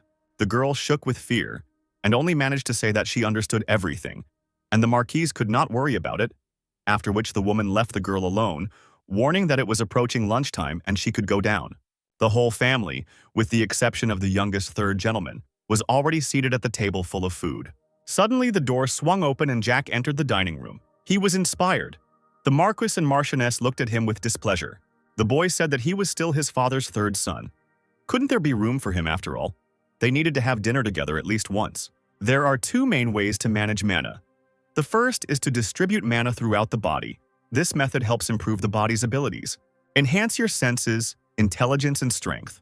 The second way is to materialize mana by creating a formula. Fireball, Ice Arrow, Demonic Fire, and other types of magic. Ron is a 9th Circle Wizard, a 4th Circle Knight. There are two reasons why people who use magic are divided into wizards and knights. I am a knight. This means he can use magic. Jack had been working out a few minutes before coming into the dining room. The butler looked at him with complete incomprehension in his eyes, and the boy only said 2 words to him: 2 months. Ron said it took him so long to create the second circle. Jack understood everything, although the transition from the first to the second circle usually takes 4 months. But Ron did it in 2, and he didn't go back in time like Jack, so he can imagine how much work it took. Jack praised Ron for the very fast result. Ron said it was strange to hear that from a man who had created a second circle in 5 hours. Ron looked at the time and replied that it was 5:48 in the evening. Jack was surprised that it was so late. He realized that it was already dinner time and suggested that Ron cook a steak as usual. Jack thought that the others would be having dinner now too. The guy exclaimed that he had decided everything, to which Ron, trying to stop him, shouted after him for the young gentleman to wait, to which Jack said he would simply tell them he was leaving tomorrow. As the young gentleman devoured the freshly cooked chicken, he thought that he had not known about the sumptuous meal in the main hall. Jack's brother Palon and the Marquise sat at the table, looking very excited and frightened. Jack was glad that he had eaten tasty food and was full. Jack's father asked him if he had come to say something, to which Jack asked his father if he thought there was another reason, and whether he would come here just like that. The father thought that his son would be ashamed to appear here without an invitation, but this did not happen. The young gentleman asked him why he spoke so badly of him, since he only spoiled the atmosphere. The Marchioness asked Jack to come out and talk if he needed anything. Father asked him to speak if he had anything to say, and Jack blurted out that he was returning to the academy tomorrow because he could no longer bear to be in such a nightmarish environment. to which the father was only glad about his son's decision. Jack just grumbled that he didn't need permission, and the young gentleman sarcastically thanked his father for his consent. Jack asked his worried brother how he was. He asked him if he could not drink anything because of his fear of water, and said that he imagined how thirsty he was. Jack said that even though he had treated him badly all his life, a brother was a brother. The guy assured him that it was not water but wine, and offered his brother a glass. The Marquis shouted that he was a scoundrel and that he was not ashamed to make a scene here, to which Jack retorted that the mongrel was barking again and he had nothing more to say. The Marquis called him a vile scum. Jack grinned and replied that he would wait for their next steps. The frightened maids hear rumors that Jack is a walking worthless person and should have been fired a long time ago. It was also heard that how dare he talk like that, and it was all his sister's influence, while one of the girls said that she didn't think that the third gentleman was capable of such a thing, and her words were confirmed by another girl. There was some wine spilled on the table, and one of the maids decided it was best to clean it up before it got stuck. It was a sunny day outside and the night passed quietly. Of course, if you don't count the scolding from the angry sister, who hit her brother on the back. The Marquis's third son is leaving for the academy, and it is unknown why the procession looks so modest. Sitting in the carriage, he is grateful that at least he can sit comfortably. Looking at the knight riding next to him, Jack thought that it was that idiot Rejon, the knight of the sixth circle, who was in charge of the procession. The guy also thinks that Rejon is afraid to even look in his direction. Surely the Marquis gave him special orders regarding Jack. The sister asked why she couldn't go with Jack, and in response she said that everything would be fine. She said that Mother had probably thought of something and it would be better if she saw him off. Jack grinned and told his sister that everything was fine. He assured her that he definitely would not die. Continuing to see his sister out, Jack asked how much longer she was planning to go. The sister gave in and agreed to leave, and as she said goodbye, she wished him to be careful. Ron asked Jack if he would be okay, since the situation at home was not very good. Jack thought that Ron and his sister had the same expression on their faces, later replying that everything was fine and asking if he remembered their agreement. In response, Ron assured that he remembered everything, because it was the request of the younger Marquis. Jack asked to take good care of her and come back already because he couldn't leave her alone. And I thought that Ron would watch the procession from afar so that he could witness what might happen. It would be a gift, so to speak, for Ron, who had served Jack for so many years. The procession continued to move, and Jack decided to rest for a while. It was already night outside. Jack continued to sleep in the carriage, and the sixth knight, Rejon, was angrily spying on the sleeping Marquis, as if he had something in mind. Sleepy Jack, getting out of the carriage, was surprised that night had fallen and did not understand why no one woke him up. The whole procession stopped and people unloaded things from the carts for a rest stop to spend the night.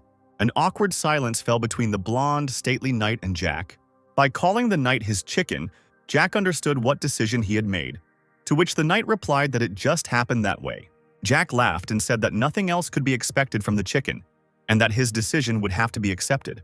Then Rejon came up with a crowd of other knights and said that since Jack understood everything, there was no point in long speeches. Serious Jack told him to explain because he would listen. Rejon's eyes lit up wildly. He said that every night during the 4-day trip to the academy they would set up camp, and Jack did not understand what was so special about this information. Continuing his speech, Rejon said that in the meantime they would break Jack's ribs, and when it was time to go on their way, they would cure him with a potion. Rejon said there was also a separate order from the Marquis, and the knight said that the Marquis knew that Jack could make a mana circle, so his crowd of knights with him at the head is going to destroy him. The destruction of the heart's mana circle is like death, and although it can be restored, the chance of being filled with mana again is 1 in a million. Besides, shock can leave a person disabled for life, Jack thought. Rejon continued his speech, saying that James told them everything, that Jack was not only good at mana management, but also wielded a sword. Others may be mistaken, but the knight knows that Jack is nothing. He continued that it was impossible to change anything with just mana and a sword, and demanded not to resist so that it wouldn't hurt more. Jack found the atmosphere familiar, as if he had returned to his homeland, and the guy sitting in the carriage was looking at the squabble, to which the other told him that he shouldn't get involved in fights between aristocrats and told him not to look in their direction. Rejon began to pull out his sword, and Jack thought that he had experience from his past life.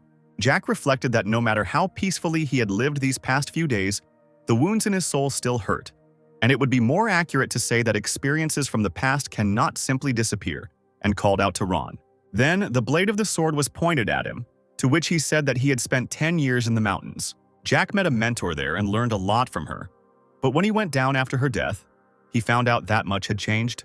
Continuing his story, the boy said that the Ballantyre family and the entire country were destroyed, and then he thought that he didn't care who died or why. Rejon did not understand what the third gentleman was talking about. Drawing his sword, Jack asked the knight what had happened to his sister. He said that his sister was smart and talented, and he hoped that she would at least have luck with her husband, since things didn't work out so well with her family. Jack continued that if she was okay, he would forgive them for everything they did and hoped that nothing would happen. The crowd of knights laughed at him. Rejon asked if the third gentleman had gone mad with fear, and also teased him to try to defeat them with a toy sword. To which Jack replied that revenge was much sweeter than he thought, so much so that it drove him crazy. At that moment, a magical blue smoke appeared, and the younger master told Rejon that he was right, that nothing could be achieved with mere talent and a sword. If Jack had already angered the Marquis and Marchioness, then one broken rib could have leveled it out. Jack said that great power and outstanding talent could turn everything upside down, and whether they could break his mana circle.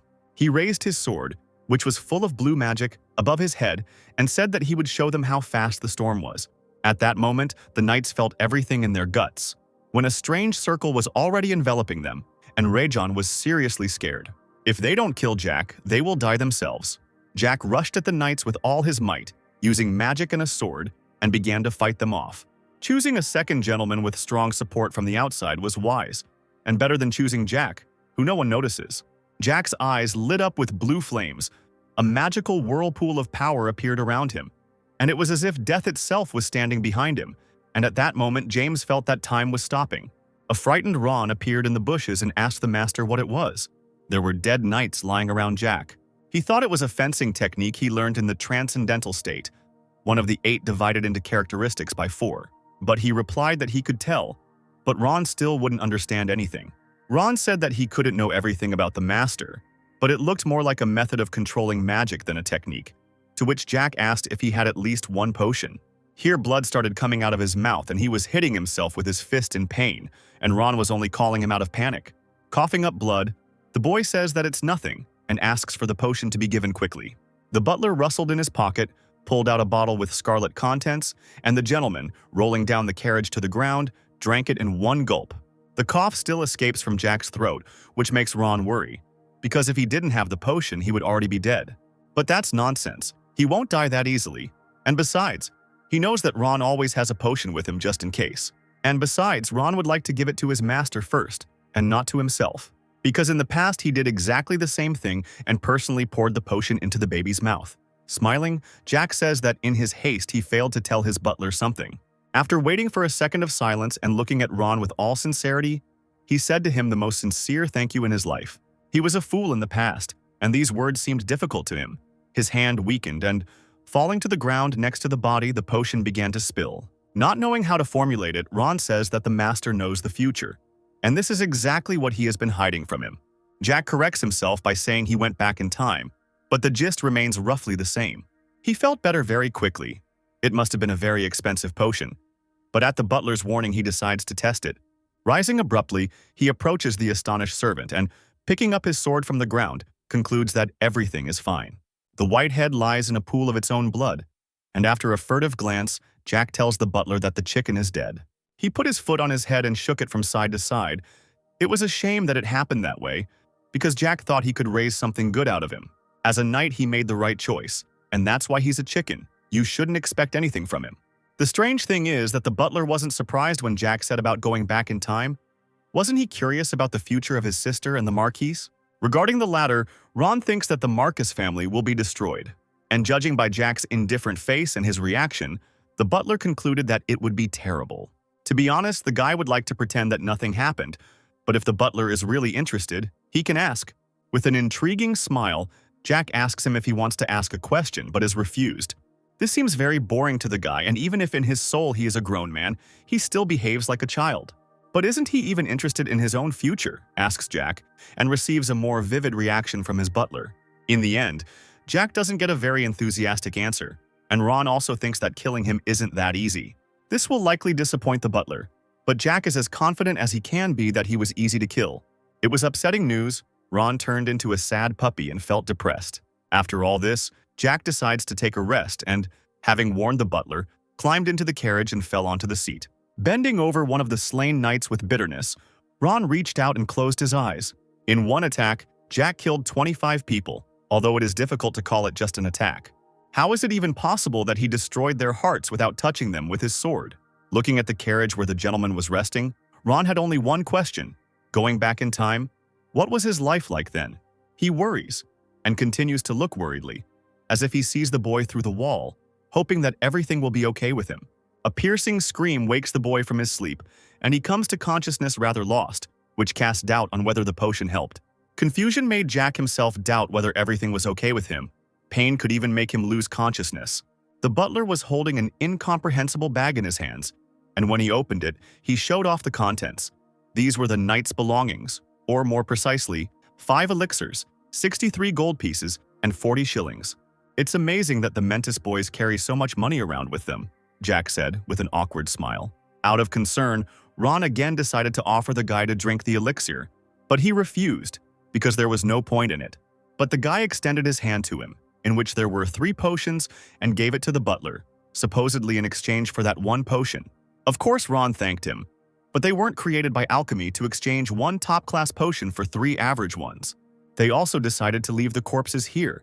They will be eaten by wild animals or someone else will remove them. Everyone will start to suspect that Jack has powers unless he is here. At first, the boy didn't understand who cared about this, but the butler reminded him that the Marquis would do it for everyone. But for Jack, it was a trifle that the Marquis would do something with it. So he opened his suitcase and put the bag containing the knight's money in it. Ron assumed that in place of the Marquis, he immediately called the third one to him. The boy proposes a bet, but the butler immediately refuses because he doesn't want to lose anymore, which shows that he is smart. To the guy's surprise, Ron gets down on one knee in front of him and says that he believes he has his reasons for thinking that way. A satisfied grin appeared on the guy's face. He asked, "No one knows that the butler is with him. Using an illusion, everyone thinks he's there, and most likely the second Ron is cleaning the yard right now." Illusion is a magic available to the 9th circle. It can be considered that few people have such an ability. Usually those who know how to use it or at least recognize it work in the demonic forest. But nothing can be completely certain.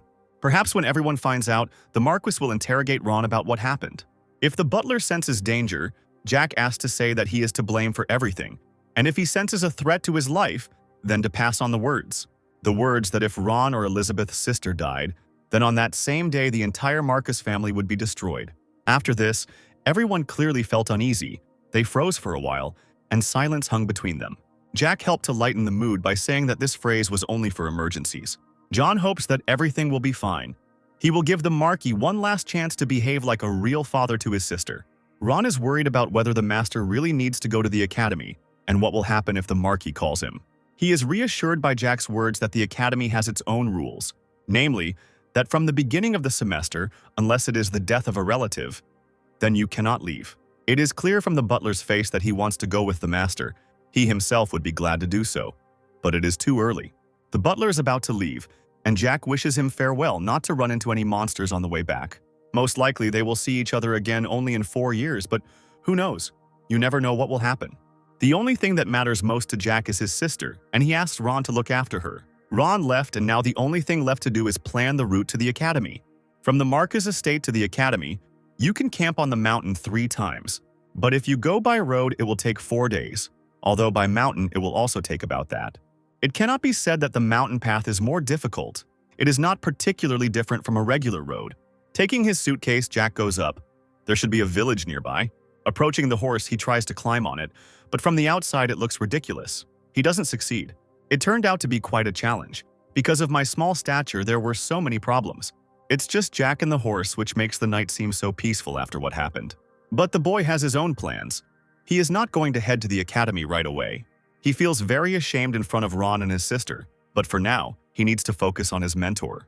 Valentine Milos brought him back to life, gave him the power to carry out his revenge, and made him, who everyone considered a nobody, a man. Even though it has been forgotten now, she is one of the most powerful black magicians. For those who remember, it is the most terrible memory. Jack's heart has not fluttered so much in a long time. Our hero arrived in Arbeloa, the province of the Viscount of Arbeloa, vassal of the Duke of Osenbla. Jack, looking at the children nearby, wondered whether it was worth staying there for the night. He felt good. He was smiling. Judging by the children's faces, this was a good place. Opening the door, Jack found himself in some tavern where people were having fun. He stroked the dog and decided to sit down at the table, hoping that there was no one to quarrel with here. The interesting waitress immediately noticed the new guest and had already managed to inquire whether he had come for a bite to eat or to stay the night. He was confused by her appearance. From the outside, she looked more like a mercenary than a tavern worker.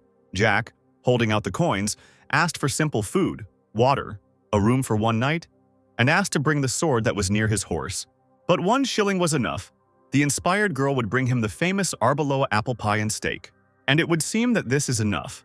But she asks about the drink, whether he prefers milk or should she bring beer. Not bad.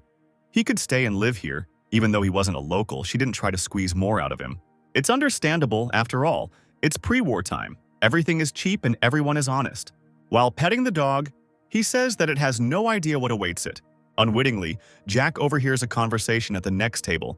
They say that this time they're trying to get rid of all the demonic monsters, recruiting more magicians to deal with them all at once.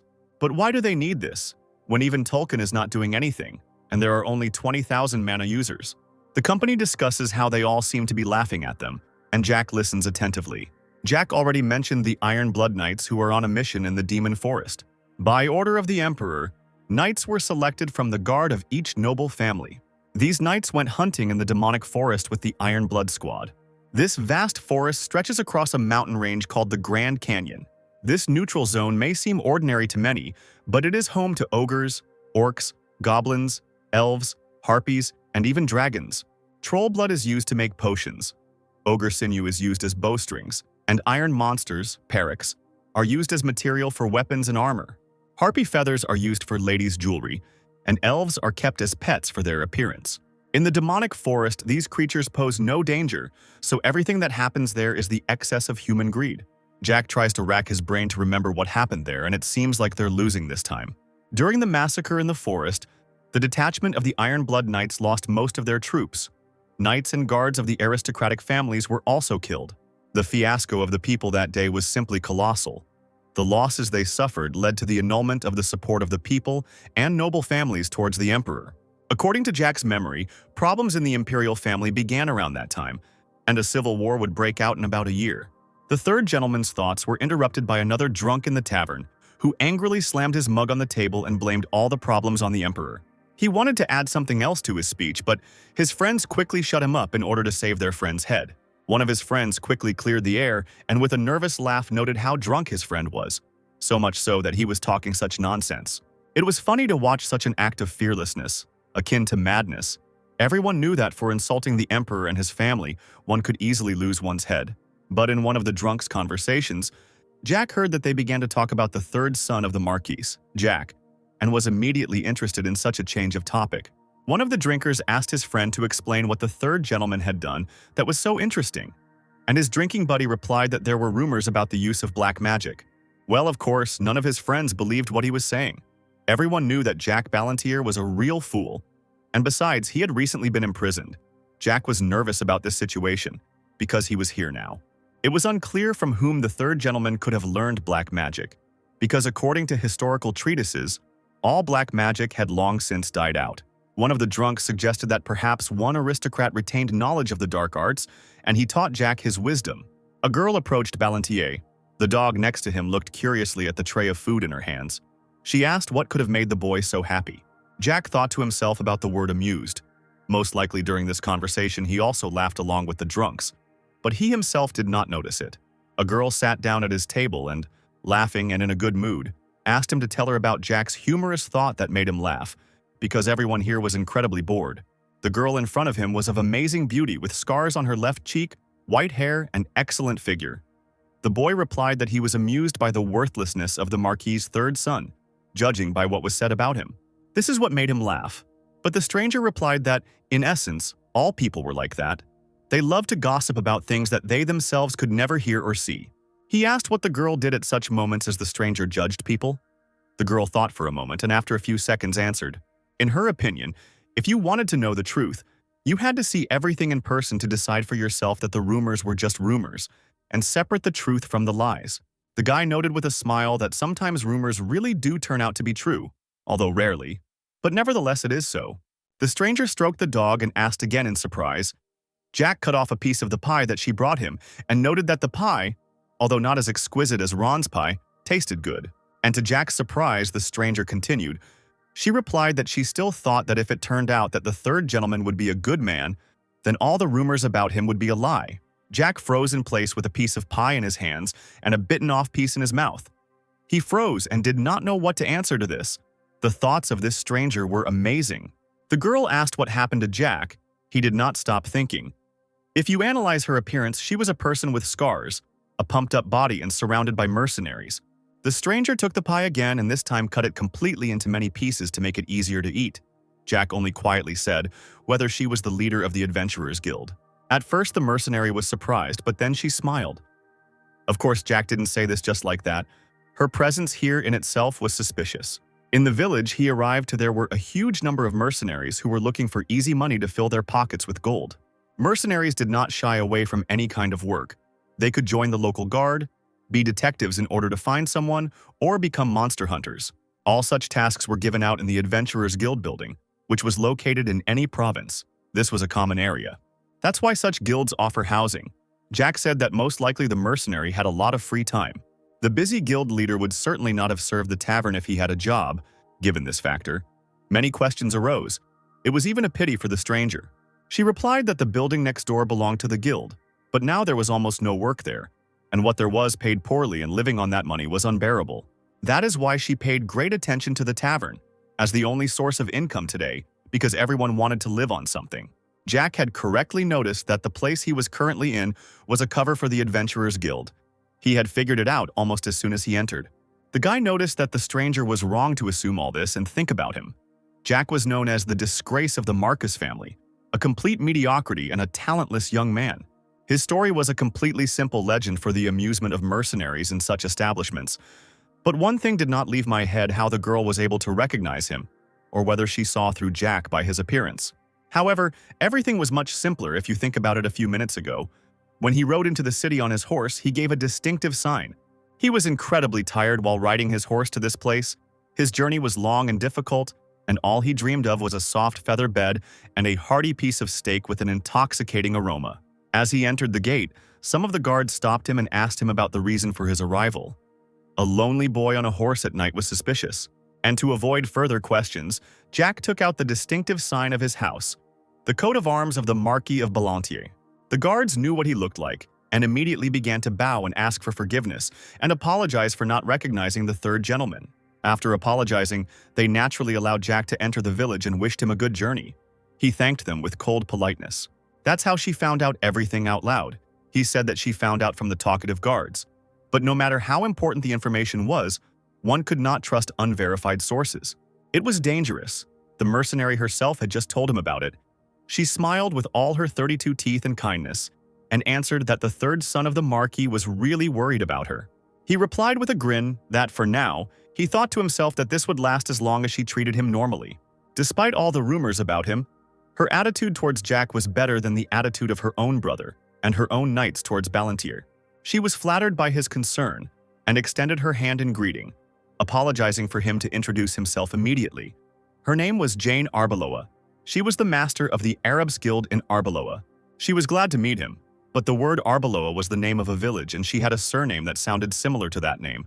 Jack remembered something. He asked her point blank whether she was the first or the second. Jane replied that she was the third. Her older brother was the local lord. It was quite unusual that aristocrats were engaged in such things. Usually they loved lavish celebrations and feasts. He became interested. According to Jane's status, she should have been married off because she was an aristocrat. The mercenary replied that she herself would not be against it, but there were complications.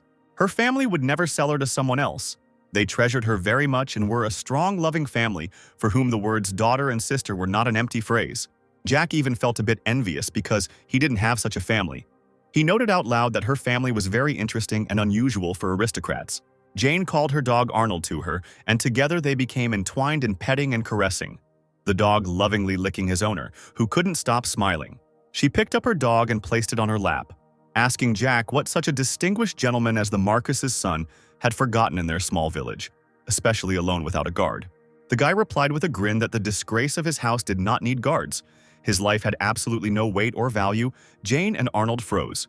The mercenary replied that Jack's behavior was very strange and his abilities did not correspond to the rumors that were told about him. Ballantyre ignored this and said that it would be difficult to reach his goal alone, so he would not mind finding an escort. Jane asked curiously what exactly he was looking for. He was looking for 5 people with experience in camping and good cooks. As for payment, Ballantyre was never stingy, paying 2 gold coins as an advance payment and 3 when they reached their goal. Such unthinkable generosity was incredibly rare in Jane's memory, and was the first time she had seen it. Her eyes lit up with a possible opportunity to earn some extra money. Her surprise was explained by the fact that usually only 30 shillings per person were paid for an escort. But imperial money was very simple. According to them, 100 pennies was 1 shilling, and 100 shillings were 1 gold piece. Such money was large. Jack thanked her for the food. Arbeloa replied that by morning all her preparations, as well as those of her team members, would be ready for departure. She specified that Jack would pay separately for food and lodging. Ballantyre was not going to be stingy and replied that he would give them 3 gold pieces. And if they had horses and a carriage, this fact would greatly please the third gentleman. Jane liked the fact that they would help such a rich guest. It was necessary to use every opportunity to get rich. The mercenary replied with a smile that Jack had no reason to worry. There were people with a wealth of experience in the village and gave Ballantyre the key to her chambers. Jack noted with a smile to himself that if such a woman was a guildmaster, then there was no need to worry about the well-being of the village. Arriving at the room, Jack collapsed exhausted onto the bed. The journey had left the third gentleman incredibly tired, and he only wanted to sleep. He dreamed of himself, memories from life. He found himself in a damp cave. Every now and then he could hear drops breaking on the stone. He did not stop sobbing and crying. But suddenly a figure illuminated by the moonlight began to talk to him. It took pity on this unfortunate child, saying this in a sweet voice. A hand with chains reached out to him. Did he really plan to live his whole life in helplessness and weakness? Did he want this for himself? The boy looked at the outstretched hand. Jack began to cry again. Falling to his knees, the figure continued. Being good was not something bad, but being weak in our world was a sin. Didn't the boy really want to change to finally feel the freedom and power of his life? The woman's words sweetly reached Jack's entire gut. The figure in front of him was chained by the neck and hands. The woman had green hair, but her eyes were not visible. The third gentleman said that he really wanted to change. The figure was pleased with his answer and said that from today onwards the third gentleman should call her his mentor, and their path began. Jack's eyes opened. The guy woke up in a cold sweat. He himself did not notice how he was crying. Memories from the past always caused a storm of emotions in Jack. Judging by the light seeping through the window, it was already dawn. It was morning, which meant the mission's deadline had arrived. Today, Jane had to gather the people, and they would set out on their journey. But Jack's thoughts were interrupted by a sharp slam of the door. Jane burst into the room so actively and energetically that Jack was speechless. She replied that all preparations were complete, although she could have knocked. Following his mistress, Arnold burst into the room, who instantly jumped right on the third gentleman and began to lick his face. The sensations were not pleasant. How annoying that all this happened to him in the morning. Jack gathered all his things and went down the stairs, the drowsy haze still lingering on his face. Jane turned to him and smiled, seeing that the gentleman was sleeping soundly. The head of the guild assured Jack that she had prepared an excellent carriage for him. Jack would certainly like it, and he would not regret investing so much money in their trip. She also did not forget about Jack's request to assemble a team with extensive experience in escorting. When she went out and saw the group, 5 eyes were looking at him, their bodies covered in scars. Among them were those figures who yesterday were talking all sorts of nonsense about Jack in the tavern. Everyone greeted him and with a white face looked away, greeting the young gentleman. The largest and tallest of the group stepped forward and introduced himself as John Doe, captain of the Fire Ant Squad, who would accompany Jack to the Stone Mountain.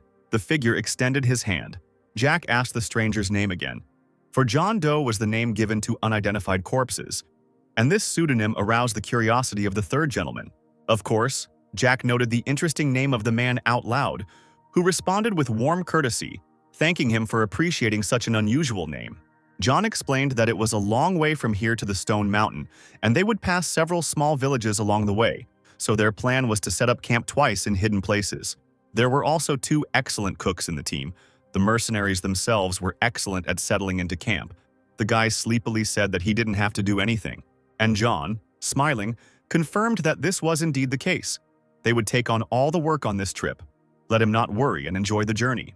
The third gentleman was very pleased with this prospect, and he hurried his subordinates so that they would go quickly because he was already tired. Jack handed over the luggage and followed into the carriage. Finally, Ballantyre looked at Jane. She remained at the door, seeing off her guest. He noted that the guys were experienced, to which she showed an okay gesture with her fingers and said that the men were experienced. In principle, for his case, the ordinary mercenaries that Jane had assembled for him would have been enough, but Ballantyre was not so easy to deceive. Even though his body was now much weaker than before, his senses and eyes retained their ability to see hidden things. Despite the fact that Ron had the ninth circle, he tried his best to hide his enormous and real powers. It was difficult to call him an ordinary person. But that squad leader, John, was a mercenary with the eighth circle, and it was not a fact that this was his full potential. Such a prospect caused a little concern. But Jane replied that she only wanted to please her guest. Hadn't he said yesterday that he wanted the best of the best for his purpose, which she had selected for him? The guy answered with a smile that this was indeed the case, and that most likely he and Jane would see each other again in the future, so she shouldn't forget him. If this was indeed the case, Jane would have liked to have a beer with her guest to celebrate the event and Jack's departure.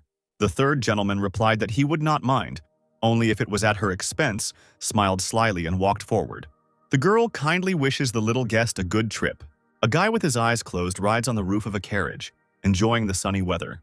Opening his eyes, he notes to himself that he feels better compared to yesterday.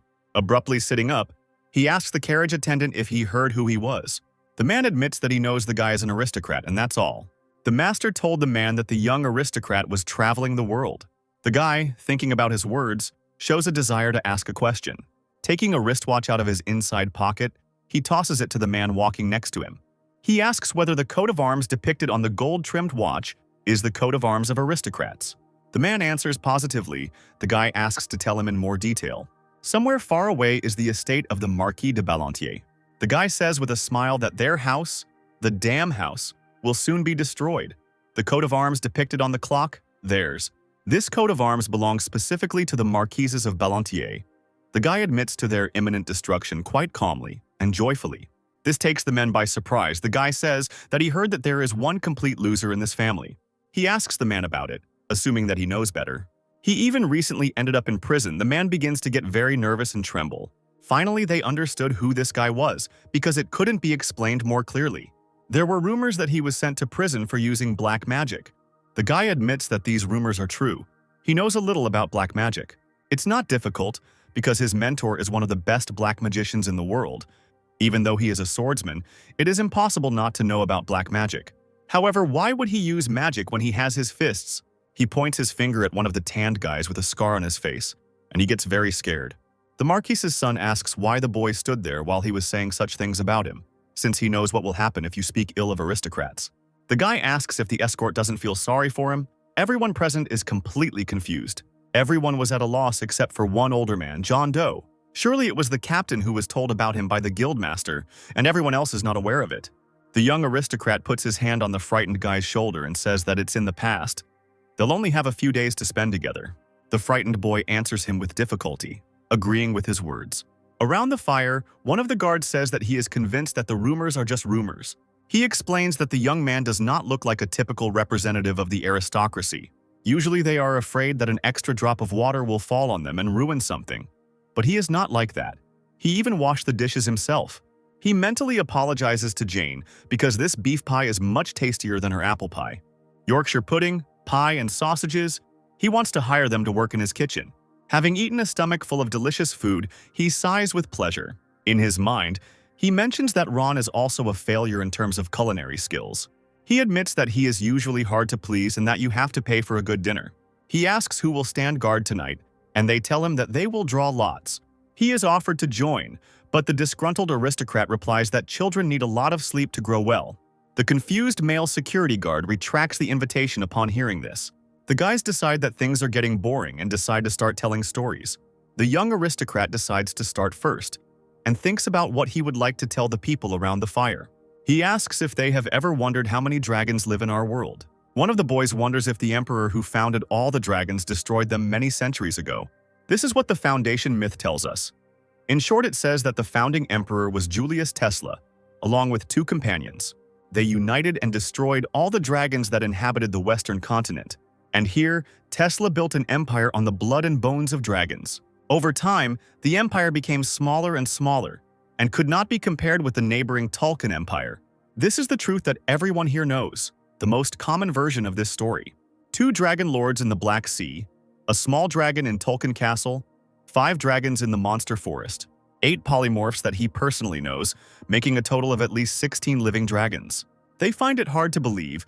Usually dragons are only mentioned in myths and legends. No one has ever seen them in reality. The young aristocrat asks with a smile if the story is interesting. Dragons do not approach people. They are bound by an oath, because of which they cannot approach places that threaten their lives. John Doe, who had been silent all this time, clarifies that it turns out that the founding emperor did not kill the dragons. The guy, smiling slightly, explains that the emperor did not kill everyone. He found a way to negotiate with them. Although it would be more accurate to say that everything worked out thanks to his 2 comrades, whose names have long been lost. John asks the young aristocrat what those 16 dragons are doing now. He says that in fact their continent is not the only one in the world. In addition to the Western continent, there is an Eastern continent beyond the Black Sea. Little dragons have little to do, but dragon lords have one mission: to protect the border in the Black Sea. The border was created many hundreds of years ago and separated the Western continent from the Eastern one. All dragon lords must protect it. He himself is interested in what the world of dragons on the Eastern continent looks like. All the men suddenly burst into laughter. One of them puts a friendly arm around the young man and admits that he tells stories very well. In fact, the young guy did not even hope that the guards would check him and his stories. He gets up and goes to wash and change clothes, heading towards his carriage. The guard agrees to accompany him, but the guy refuses, since he can wash himself. He plunges into the source with pleasure, alone and with only one lamp. Those stupid mercenaries didn't take his story seriously, so be it. But was it worth laughing at like that? He wonders why he lets them laugh at him. The protagonist who is forced to hide his true powers. He washes his face and leans his head back on the rocks, relaxing in the water. Now he's really worried about John Doe, because he might be a spy for the Tolkien Empire, a suspicious type, and his behavior raises even more questions. The whole situation is like one giant puzzle, the guy notes with a tired sigh. He asked to provide him with good mercenaries, but among them was the owner of the 8th Circle. 8 circles is a lot. The captain of the Ironblood squad has the same number. In other words, such a frame would have been torn off hand and foot. But he is simply the captain of some unfortunate and unknown detachment.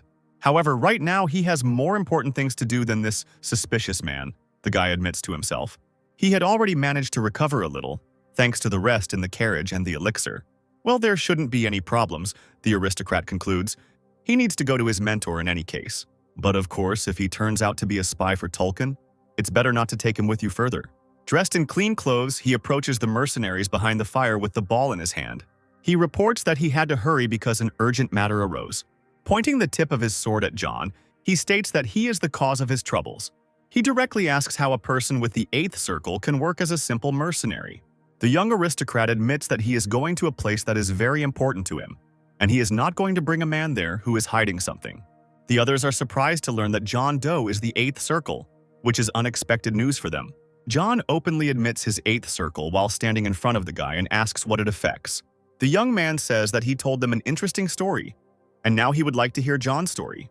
He asks to tell him who he is and what he is doing here, still holding the sword with the sharp end towards him. John asks what will happen if he refuses.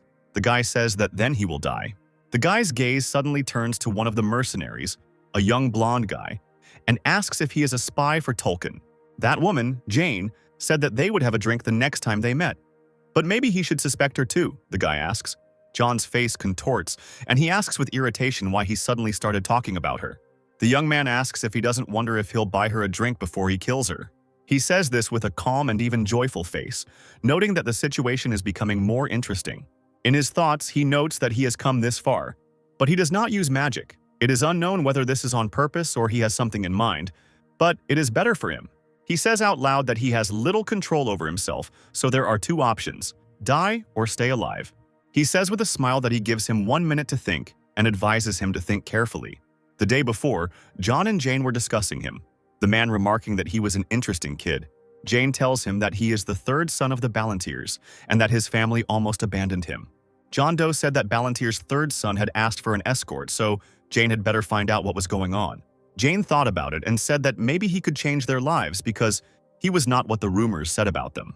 Jack Ballantyre asked the mercenary what to do now. Kill him immediately or leave him alive.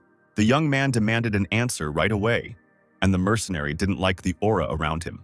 Jack felt like all his senses were screaming for danger, like a deer meeting a lion. He put his sword to the mercenary's chest and was ready to strike him, and the whole situation was becoming very strange. The mercenary was surprised that this kid understood that he was the owner of the 8th Circle, and thought that maybe Jane told him something. However, then he thought that no, she wouldn't. He believed her. She would only tell if she was tortured. The mercenary told the young man that he himself admitted that he was in the 8th Circle. So would he be able to kill John? The mercenary raised his eyebrow, which was cut to the point of blood, rubbed his scratched cheek, and wondered why there was so much bloodlust in this child's eyes. And at that moment, John Doe began to doubt whether the little boy standing before him was really a child. The companion behind him told him that since he was in the 8th Circle, he could try to wriggle out of it or tell the whole truth. But the captain didn't know what to tell him because he had lived his whole life as a mercenary. And now all the choices he had ever made in his life flashed before his eyes. Here the kid said that the time for thinking was up, and if the mercenary was not ready, he would have to kill him. The mercenary asked the boy if he could tell what was happening to Jane. He agreed, and then John Doe began his story from afar. His story was short, nothing special. It can be found not only in his fate. A love story between an aristocrat and a commoner, such as these, can be heard everywhere. When he was 19 years old and on his 7th circle, he met Jane. They fell in love with each other at first sight and have been inseparable ever since. Jack thought that this was why Jane had never married. Even if it is a relationship between a commoner and an aristocrat, he could become Tesla's support with his 8th circle. Everyone around was surprised when they heard John's story that he and Jane were in such a relationship, but something had to happen to them.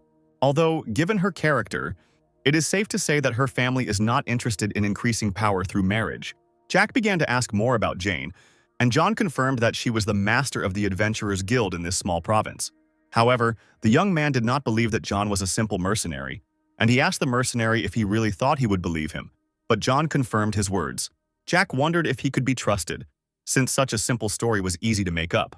He asked if they remembered his story about the dragons, and what the Tulkun Empire would do with the dragon. John said he had no idea where he could have gotten such information. Then Jack said that he thought the mercenary knew that masters were those who carried 10 circles of magic on their hearts. But even the masters don't know that there is something more in this world. Monsters that use souls instead of mana as power, they are called transcendents. In 2 years, the captain of the Empire's knights will become a master and will be called the strongest knight on the continent. He will help forgotten stories about transcendence become reality again. Jack laughed and said that he found it funny that the captain himself could never become one. He asked John if he liked this interesting story, and he asked him to continue. The captain will replace half of his blood and bones with dragons, becoming half human and half dragon. Jack smiled and said that the faces of the audience immediately showed what they were feeling. And John asked the young man how this story was connected with what was happening now. He replied that the Tulkun Empire only had one dragon for now, and even though they were practically immortal, you couldn't conduct many experiments with one dragon. Jack raised his finger and, after a meaningful pause, noted that this was why the Empire sent its minions to other countries. This is necessary in order to collect information and to find other dragons. The mercenary didn't believe it and said that it was just a story from a novel. You can't believe in such things. He suggested that Jack tell this tale to the other mercenaries in case they took the bait, but the young man snorted contemptuously. And I thought to myself that it was difficult to tell from the mercenary's reaction that he was a spy. John asked the boy if his doubts were cleared up, and he nodded affirmatively, lowering his sword. And then he wished the mercenary good luck with the guildmaster and said that he was waiting for an invitation to the wedding. Suddenly, he turned around and again pointed his sword at the mercenary, who had already managed to turn his back to him. Jack said that since he was the one who suspected him first, he would spare his life. He grabbed the mercenary by the collar and said threateningly that this was his last warning, and if John tries to do anything against him, Jack will turn everyone, including him, into dust. The companions became worried and suggested that they calm down, put down their swords, and talk. Jack thought that it seemed to him that he and his companions had already become closer, but apparently by doing so, he had only pushed them away from himself. But nothing could be done. The relationship between employees and employers is always like that. He asked John a question that had been bothering him for a long time, why he was working as a mercenary with his 8th circle. But he replied that he didn't know. Jack said that he also found it strange that the mercenary said that he had a 4th circle 2 years ago. and he confirmed that this was true. The captain's companion set aside that he was offended, of course, but he really was a good captain, and even saved his life so he wouldn't be too offended. He smiled and told John that the 8th circle was great. It turned out that John was the best mercenary captain on the entire continent, and offered him to become the king of mercenaries. But John chuckled. He thought this title was stupid, and he asked since when one could become the king of mercenaries with the 8th circle. The companion said that, as far as he knew, there were as many as 4 masters among the mercenaries, but John replied that he did not think so. Jack was surprised and asked his companion if the words spoken by the mercenary were really true, and John confirmed it. The young man was surprised and said that this news was shocking for him, but he would try to survive it. And John replied that everyone has their own secrets. Jack smiled and asked the mercenary why he didn't do anything then. John replied that even now his hands still tremble and he feels like he was on the brink of death. The mercenary closed his eyes and thought that if he had gone just a little bit further, he would have shit himself from fear. He also decided that Jack was an interesting guy, albeit dangerous, and that he should try to get to know him better. The satellites noticed that the entire continent was on edge due to the fact that there was a struggle for the throne in the Tolkien Empire. And if spies and dragons appear in the current situation, it will probably be bad for everyone. Jack was already falling asleep, but he thought that this would really only make things worse, and he needed to find out more about it. A couple of days later, Jack asked his companions if he would like to tell an interesting story. He asked his listeners what they knew about the Orc Lord who lived in the magical forest, but they said that, in principle, nothing, and suggested that perhaps he had the 9th circle. Jack laughed and said that it was not the 9th, no, but, as he thought, probably the 10th circle of power. The young man noted that someday they would know for sure, but he still wanted to tell a story about the past.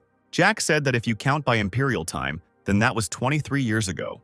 The youth quietly said that the Orc Lord was very fond of weapons, and asked his listeners if they knew about his relationship with the Harpy Lady. They replied that they didn't know, and their faces were tense, as if this story frightened them. Jack continued that it was difficult, because it was generally accepted that relations between orcs and harpies were not very good. And not even that, not very. But, in fact, on the brink of war, because they were constantly in conflict with each other. The young man noted that he always thought that the mercenaries who were constantly hanging around in this forest for money should at least know something. Orcs and harpies are 2 races that are considered the strongest in the magical forest. They are even called the protectors of the forest. Jack said that there was one reason they were given such a nickname. They were very strong, and asked his fellow travelers if it was strange to hear that the Orc Lord and the Harpy Lady were in such a relationship. But he continued that, in general, initially they were not enemies, but simply neighbors. At that time, Blackman became the Lord of the Orcs. He began to increase his power and succeeded in it. Jack continued his story and said that not everything went smoothly, and after 5 years, problems began. Blackman and Lady Harpies were happy together, but then everyone found out about their relationship. In essence, all races, humans, harpies, orcs, strive for the same thing. Everyone wants power, strength, and is ready to do anything just to get it. Some harpies and orcs wanted to overthrow their rulers, and, of course, the operation to overthrow had to be carried out secretly. But in the end, their stupid plan went to waste, because everyone knows that Blackman and Lady Harpies still rule. John said that was true, but wondered why relations between the races had not improved yet. After the internal uprisings ended, Blackman and Villia decided that their people were more important than love. The mercenary wondered if everything the kid was saying was true, but said out loud that it was interesting. And one thing was for sure. Decades ago, harpies and orcs were not as dangerous as they are now. Jack replied that for some time now, these 2 races had begun to gain strength, and 10 years ago they were first called the strongest. The harpies were able to steal and copy the orcs' secret fighting techniques, and the orcs learned elementalism from the harpies. This is how the largest and most powerful races inhabiting the forest were able to master each other's secret techniques. And 2 rulers of the 2 strongest races, Blackman and Villia, were able to directly contribute to this. After this, the 2 races finally moved away from each other, but at the same time became the main ones in the magical forest. Jack suggested that his companions tell this story to the orcs or harpies if they encountered them. The young man laughed and added that then, perhaps, the representatives of these peoples would not kill them immediately. John thought he didn't know whether what he had just heard was true or not, but he would pretend to believe it, and said out loud that if that happened, he would probably do it. After a story that is hard to believe, the man offered Jack meat. The boy immediately agreed and began to happily devour it, and Jane had made it herself. In the Marca's office, they report that after the province of Arbeloa, All the guards accompanying the third gentleman were discovered. After conducting an investigation, they found out that most likely everyone was killed by high-level magic. This news made the Marquis tense. There is a possibility that it happened precisely when the Iron Blood Knights were absent. Not knowing that his youngest son has magic makes him think of the Emperor, the Duke, anyone but Jack. Not content with what his men have said, he decides he needs to conduct a personal investigation and tells Gonzalez that they must find the culprit. Finally, the Marquis remembers his younger brother and asks why he didn't mention him right away. Did he really manage to survive? He is informed that Jack was not found among the corpses. Therefore, they thought that he might have escaped. Sighing heavily, the Marquis assumed that then the younger one, as a witness, must know something. The Marquis ordered to use all forces and find out everything. As Gonzalez walked away, a smile crossed the man's face.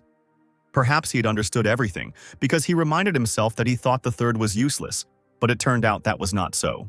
The next day, Jack continued his journey. Now he was at the beginning of the mountain range. A hand holding a bag, which had previously been collected from the belongings of his murdered servants, reaches out to give it to the good man. The bag was strangely heavy. He looked inside and saw a lot of money. He was taken aback because it was too much, but the boy reassured him that 10 gold coins and elixirs would be enough for him. The rest is their tip, because Jack had a lot of fun on the road, and at the same time he apologizes for suspecting him. Smiling innocently, the boy says goodbye to everyone present and wishes them to be careful on their way. But the men continue to stand silently and look at Jack, and eventually it is he who begins to speak, saying that he may be crossing the line, but he wants to say something. His voice becomes more serious, and the only thing he says is that being a mercenary isn't as bad as it seems. This did not help Jack, but the man continued that he did not know everything, but would only say what he was sure of. He begins to speak in hints that he is the third son of his father, rejected by everyone, and he does not want to brag, but he has seen the end of many people who were in the same position. As the man listed his status, known to all people in the area, his face became serious. Afterwards, Jack relaxed and, rubbing the back of his head, asked if he wanted him to become a mercenary too. The man, putting his hands on the boy's shoulders, simply repeats what he already said. It's not such a bad thing. Perhaps these words made him think. Jack's brows furrowed, and he looked at the speaker with suspicion. If you avoid dangerous tasks, you can see the whole world and earn good money. Where else do they give you such experience? Pointing to the man's comrades behind him, Jack says that maybe they didn't understand, but he himself should have figured it out by now. That night, if Jack had wanted it, the man would have been dead, and that makes him tense. He should know. Even if Jack is not an 8th circle mage, he should have felt the proximity of death. Closing his eyes, the man says that he knows, which is why he asks, because Jack himself does not yet realize the scale of the possibilities. Awkwardly scratching the back of his head, the man admits that he himself doesn't really care about it anymore. In a world where everything is decided by whose sword is sharper, many hide their true strengths and intentions. The man thinks that, overall, it was his fault, and Jack, thanking him for his words, still pretends that he didn't hear anything. Jack motions with his finger to the man to bend down and whispers in his ear that he will only tell him this because he seems special to him. And in a few years, a great disaster will come to the Western continent. And as much as he would not like to admit it for a worthy and strong mercenary, Jack's advice is that it is better for him to just hide. He wouldn't understand his words now, but Jack asked him to just remember them, and the man smiled incredulously in response. Making a face that looks like he's about to start laughing, he says that this is going to be a serious mess. Therefore, you shouldn't sell yourself for a few gold pieces. Money is important, but not more important than life. The man smiles kindly and agrees, as if it's funny for him to receive moralizing from a child. Jack was satisfied with this answer. Tapping him on the shoulder, he said that he was free and began to leave. A call makes him turn around again. The man asks him to wait and asks the name of the unfamiliar boy. This was a surprise for the boy. He already knew who he was, so why tell him anything else? Still smiling, he says the name Jack, saying that a man can remember him that way. For the sake of politeness or perhaps genuine interest, the guy doesn't leave right away, but asks the same question to the man. He tenses up but confidently pronounces Dinas, or rather, his name, Dinastismo. Jack was very amused by this acquaintance, and before leaving, he suggests that they meet again sometime. Using mana, he easily crosses the mountainous terrain and eventually stops. It's very tiring for him. It's like training. He looks into the distance, as if he's already close. His body is still too small and he cannot jump as far, which causes discomfort. Jack enters a strange, dark cave and lights his way by forming mana in his palm. It is precisely here behind this wall that his mentor is. and he touches the cold stone with his hand. In the past, he discovered this place by accident. In his head, there were only thoughts that he wanted to leave his family. It was too hard and too much pressure. He removed the cork from the bottle of blue liquid with his teeth and splashed it all onto that very wall. There's one thing left, and Jack touches the hilt of his sword to draw it. His childish fingers touch the sharp, thin blade. His whole appearance screams that this is an important moment in his life. Clenching his fist, the blade cuts him. Blood begins to flow and drip from his hands, but for him it is a small sacrifice. The blade is pointed at the throat. Before his return at 17, everything was different. Although it was morally difficult, then he pointed the blade at himself. He simply hid and ran away. Having lost Ron, he had no choice but to end his own life. But the past Jack was too weak to do this, so he dropped his weapon and burst into tears. Blood and tears mixed together. Flowing down the stone, stumbling upon a hidden entrance to a cave was a great stroke of luck for someone like him. Now he acts consciously, and as in a past life, a door also opens before him. As if knowing this path by heart, the guy descends the steep white stairs to the very bottom. But still, it is not clear even to him why this is so, but in his heart an experience trembles. Although it should be obvious, decades have passed since then, and the chance to live life again does not always present itself. Having reached the end, he finally came to the place where he wanted to go initially. In front of him is a little girl in chains, as if she had not yet learned to speak, but dressed like an adult woman. This is his mentor. He hasn't seen her for a long time. Is it possible to make a living thing immortal at all? Everyone in this world wants to live as long as possible, no matter if you are a human or a magical creature.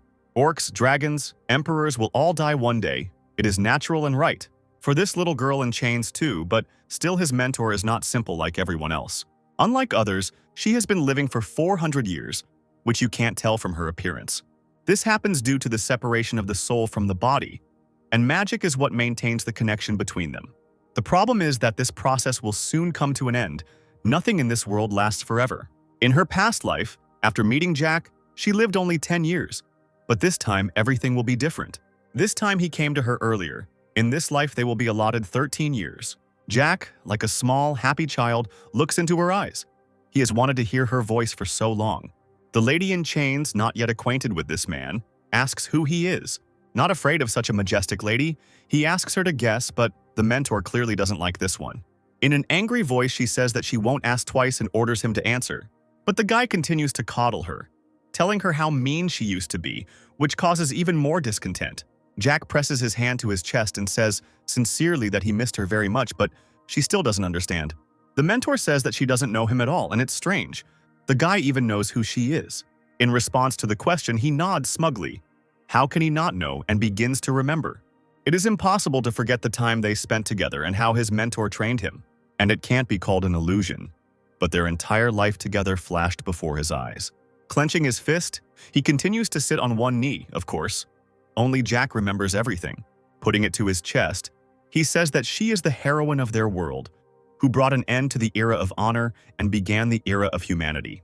Jack proudly declares that she is Valentine Milos, and he is her student from the future. Most likely assessing what is happening, she asks him again if he is from the future. After receiving a positive answer, she says, shouldn't he know that she doesn't like predictions? To which Jack agrees and says that this is because any prediction is subjective from the point of view of the one who makes it. She asks why he speaks like that then, as if his expression is incorrect. She asks him to answer her, if in this future she really will be in his life, what would be her answer in such a situation? This makes him rub the back of his head with agility because all the mentor would tell him is to disappear. The woman agrees that he is not bad and tells Jack to open his fortune-telling booth. Everything is as before.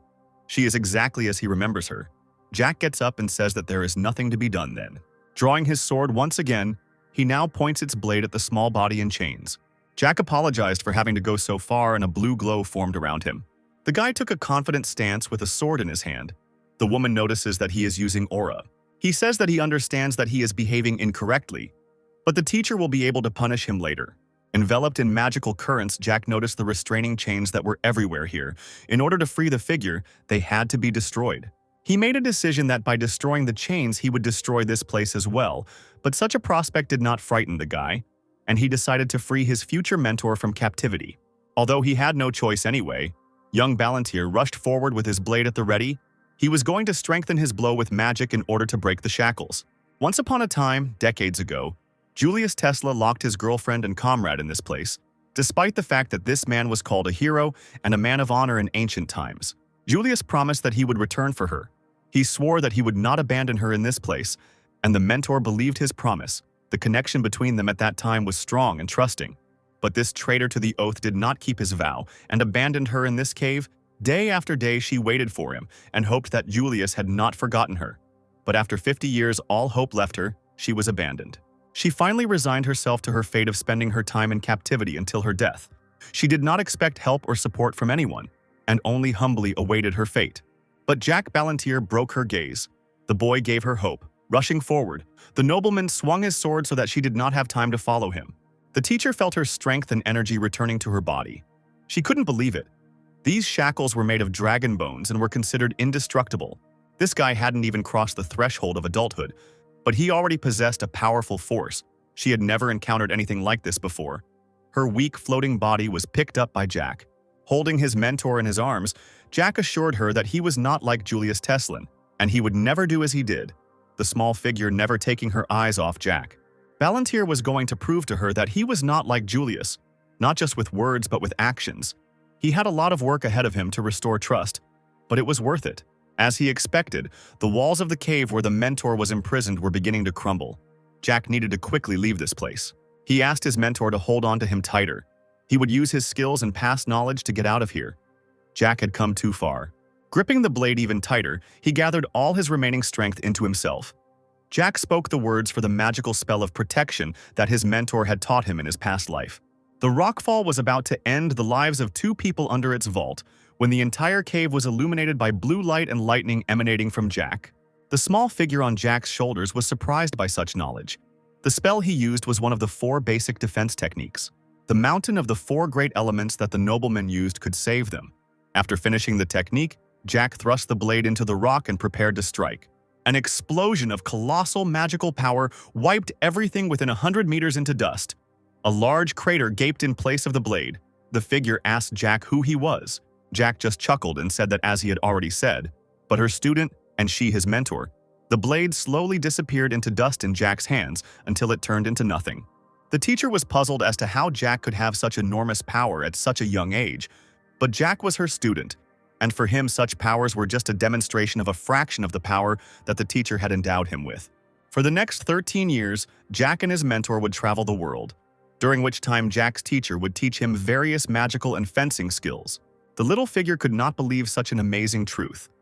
And to make sure of its authenticity, she, as Jack always remembered, touched his face with her hands to count the truth. Although Jack wasn't sure that this technique was 100% effective, it was all he could do, and he humbly waited for his mentor to finish. She was still confused and asked if he was really from the future. Her question seemed funny to young Ballantier. He would have to try hard to make her believe him. But the expression that he was from the future was not entirely true. Rather, he had returned from the past. His tone and body movements did not betray the lie in him, and the teacher decided that it was true. A weight was lifted from Jack's heart. She believed him. He could exhale, but his body suddenly weakened, and Jack fell to the ground in a semi-conscious state. The mentor thought about everything that happened today. In her opinion, it was somehow strange to start a relationship with her future student with so much strength. But Jack's unconscious body heard her. He replied that otherwise she would not have believed Jack. She did not believe that they could really be friends, but the nobleman saw nothing wrong with the friendship between a student and a teacher. It was amazing how, despite the pain, he could still argue with her, and he did it quite competently and coherently. Jack's endurance also amazed her. But there was nothing surprising in this, for this was one of the knowledge that the mentor had given him. Ballantier remembered that he had not even introduced himself. His name was Jack. The strength finally left her student when he noted that he hoped for good work together with the mentor. It was like that in his past life, and it would be wonderful if it remained like that in this one. 5 days later, he and the mentor arrived in the province of Osimbel. His teacher was alive, and it was worth rejoicing. But the whole situation was slightly tarnished by one fact. During these 5 days, the mentor did not say anything to him, did not want to talk to him. For 5 days they walked and strolled together, but she still could not trust him. Jack came to the conclusion that the thoughts in her head did not give her the desire to communicate with him. Ballantier even told her that since when did her words come at a price. Sitting on his shoulder, she said that the first shock for her was his origin from the Teslan Empire. the last time a native of there betrayed her. She also still couldn't understand how a youth at such a young age possessed such magic, and it was soul magic, rare and difficult to control. She wasn't stupid and knew what its owner had to go through to gain this power and learn to control it. But she wanted him to finish her sentence himself. He needed to tell the truth even though she probably wouldn't like it. He wanted to keep quiet. But based on his past experience with the mentor, he remembered that in that case she would just hit him. He started from afar. In this world there are powers that only a few possessed. Especially the number of such was even smaller in the ranks of mortals, she agreed. But she saw that his soul contained thousands of dead people. She couldn't even imagine what kind of guy was in front of her now. You have to be a real monster to kill so many. Jack just grinned. Of course she was right, as always. And he would gladly like to tell and explain everything to the mentor, but she did not want to talk to him. Jack's hands were covered in blood up to the elbows, much more than her own. They went to the butcher's shop to buy supplies. The naked flesh reminded the mentor of past victims. Jack was interested to hear information from his previous teacher. But had Jack, with all his sins, with so many ruined souls, ever thought about one detail? Why was the chance for a new life, for correcting all the mistakes given to him, in a good way he was not worthy of such a prospect? Jack could not answer her. He himself had been thinking about this for a long time. The very fact of his return to the past did not lend itself to any reasonable laws. He did not solve this riddle. Jack only answered the mentor that he had come to no conclusion. She looked at him with a sad and contemptuous look. The busy street was bustling with life. The couple walked further along the road. The mentor's gaze made Jack feel uneasy. He tried to soften the situation by saying that it was not he who brought himself back to this world. Rather, someone had plans for him, for the fulfillment of which he was brought here. He reasoned that if someone had a goal, then this stranger himself would show up. And then Jack would be able to answer some questions, but if not, then he would continue to live on. The conclusions of her student led the mentor into some confusion.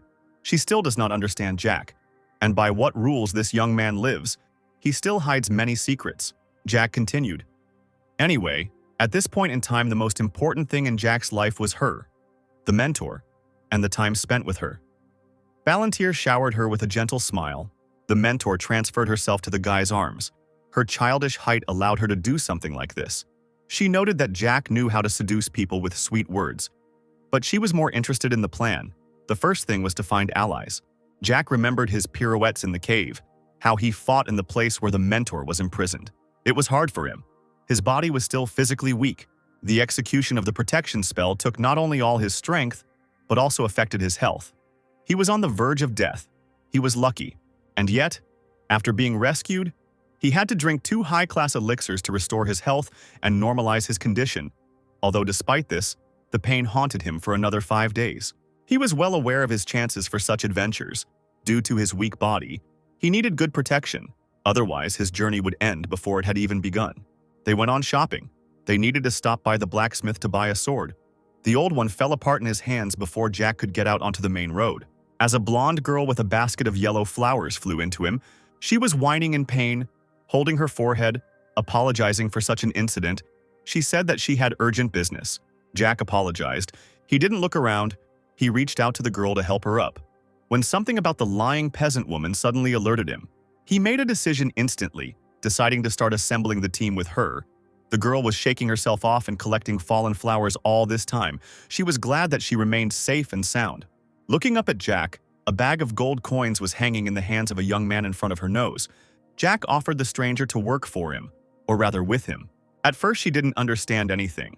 But when she began to understand Jack's offer, her eyes widened in surprise. The guy said that in return he would give her this bag of gold. She took the bag and it turned out that it was indeed full of gold. The girl thanked him for the offer, but regretfully noted that she could not accept such money. The young man decided that she was from a poor family and asked her how much she wanted for the work. But the blonde didn't lose her head and said that 1 shilling would be enough. Jack was amused by the girl's confusion. He hastened to give her a shilling. She extended her hand to take the coin. The cold coin touched the girl's flesh. She immediately gave Jack her basket of flowers. Jack didn't know what to do with these yellow flowers, but thanked the girl for it. The mentor watched the blonde with interest. Having given the basket, the girl hurried to hide. But after running away a little, she remembered that she had not bowed in gratitude. Jack sheepishly accepted the gratitude, and the blonde wished them a good day. Now, his team had its first comrade, who, however, was not just a person. The mentor noted that she had not seen vampires for a long time, who were rare guests on Earth. Not fully recovered from the meeting, Jack agreed that it was surprising. He also did not expect to meet a vampire. And in a crowded human city, the mentor rewarded him with a cold look. A moment later, the youth realized that he had indeed met a vampire. He had not known this until the mentor said so.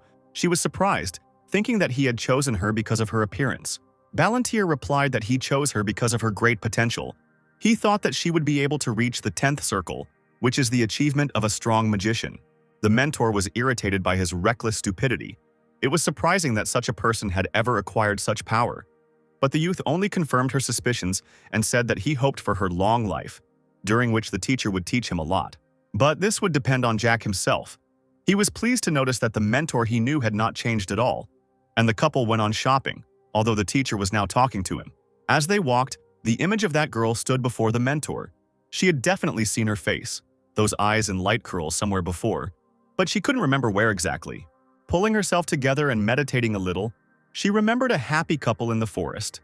A boy and a girl dancing and laughing, circling each other. The appearance of one of the children of the forest in a human city was amazing.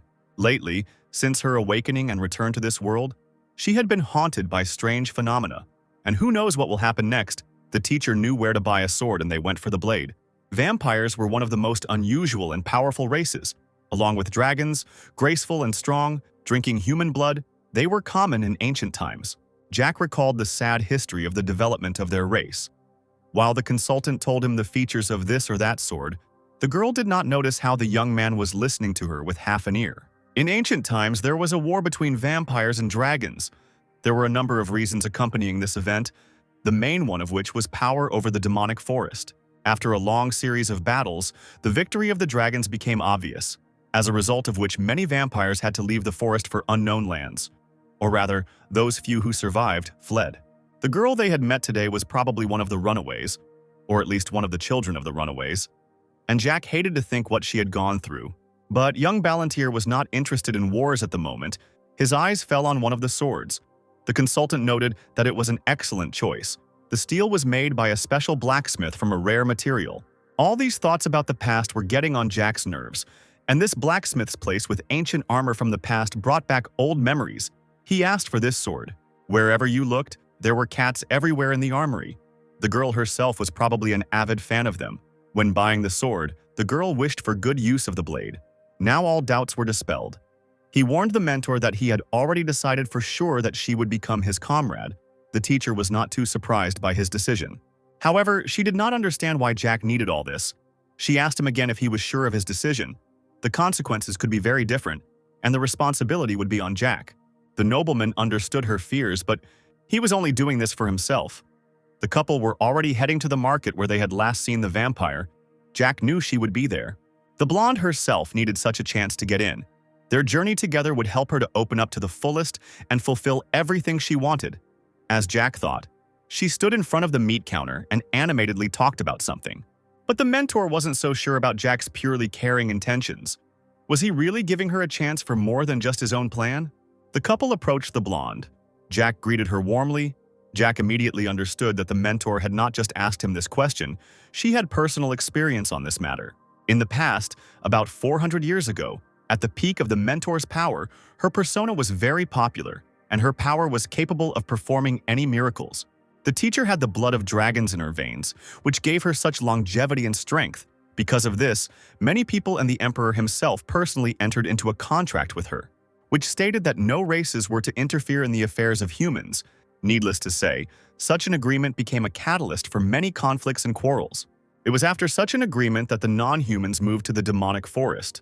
But the fact is that the agreement was signed 400 years ago, and the people who supported it were dead.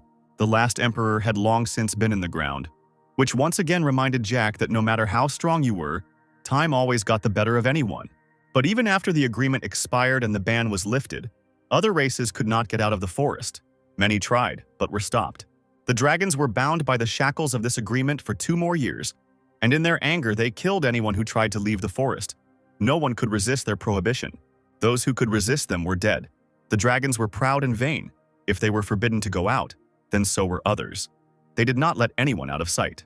The law imposed by the mentor was still in effect when he had to kill all the dragons one by one. In the future, he had enough power to do so. In this life, he would like to avoid bloodshed and resolve everything peacefully. He could try to save them, and the girl could help him with this. The girl was already picking up her purchases. The simple-minded, smiling butcher stroked her head and handed her a bag. Jack didn't want the mentor to burden herself with responsibility. He took her hands, but the teacher coldly met this statement. What could this youth know about her? To which the guy replied that a lot. She still had not gotten used to his status. He was her student. They traveled together for 14 years. The teacher resignedly agreed with him. The teacher said one thing. Jack shouldn't have fed his blood. Jack didn't understand what exactly she meant. While they were talking, the girl disappeared. Jack came to the conclusion that he would later understand what the mentor wanted to say with this. She sometimes liked to speak in riddles. Now the guy will pay attention to his future ally. It occurred to him that he had not taken into account the vampire's childhood at all. He had completely forgotten that it was necessary to talk to children differently, to approach the issue from a different angle. He would start with food. Children usually love various delicacies, and Jack was going to treat the girl to a treat at the next meeting. The guy headed to the food stalls. The blonde kept thinking about her recent meeting with that guy at the market. She was inspired by the generosity of this man and imagined how everything would have turned out if she had answered differently. That young man probably wanted to see her as an assistant. Not that she could do much, but at least she received 1 shilling, and nothing more could be desired today. In her memory, such a contingent of people, kind and generous, was very rare. She had not seen such people for a long time. She held a container with a red liquid in her left hand. The vessel contained orc blood that she had bought in the city. The seller had been polite and kind to her. She hoped that if her mother drank this blood, she would feel better. Her mother had always told her, from the moment the girl was born, that they should not drink human blood. She repeated this constantly. But now her mother's strength was fading, and speech was difficult for her. In principle, she was forbidden to drink blood other than that which the girl's uncle gave her. She always tried to follow this rule and had never broken it. The girl hoped that at least today her uncle would honor her and her mother with his presence. The blonde opened the door of the house, announcing her arrival. The vampire carefully and quietly crept towards her mother's bedchamber. Keeping the blood at the ready, she did not want to disturb her mother if she was sleeping. Mom was not sleeping, and said that they had guests. Entering the room, Mom was lying in bed as usual. The emaciated and pale woman looked at her daughter with half-open eyes. Her hair gave off a silvery, old woman's shine. She didn't notice the guests right away, when suddenly she heard a greeting from upstairs to her side. Jack politely asked the girl how long ago she had arrived. He himself was sitting on a dais near the door. Charlotte was frightened, spilling some of the liquid on the floor out of fear. She wondered how they could have ended up there. She had only seen this couple for the first time this afternoon. The teacher irritably demanded that the woman get out of bed normally and show them her face. The teacher was satisfied. She noted that decades had passed since their last meeting. But there was one thing the mentor could not understand. Why was a vampire of noble blood, Vivienne de Royale, living out her days in such a deplorable state in this backwater house? Jack and Charlotte were asked to leave the building and they waited outside. The young man watched as the vampire fed the birds. He did not understand why they were wasting their time and why Charlotte was bothering with the birds. The guy turned his gaze to the window, located on the 2nd floor, where the mentor and the vampire Vivienne were now left alone. They were wasting time. Although everything could have been finished with mana, Jack hoped that nothing would happen. The mentor sat at the head of Vivienne's bed. The aristocrat herself could not remember what kind of figure was in front of her now. It looked like a little girl with long green hair. Maybe she was a vampire hunter. The mentor turned to Vivienne and looked her straight in the eyes. The vampire instantly remembered that the famous Valentine Milos, a truly legendary figure, was sitting in front of her. Valentine tried to refresh her friend's memory. Vivienne didn't remember anything. The mentor said that her entire family was forced to leave the forest. Something like that couldn't be forgotten.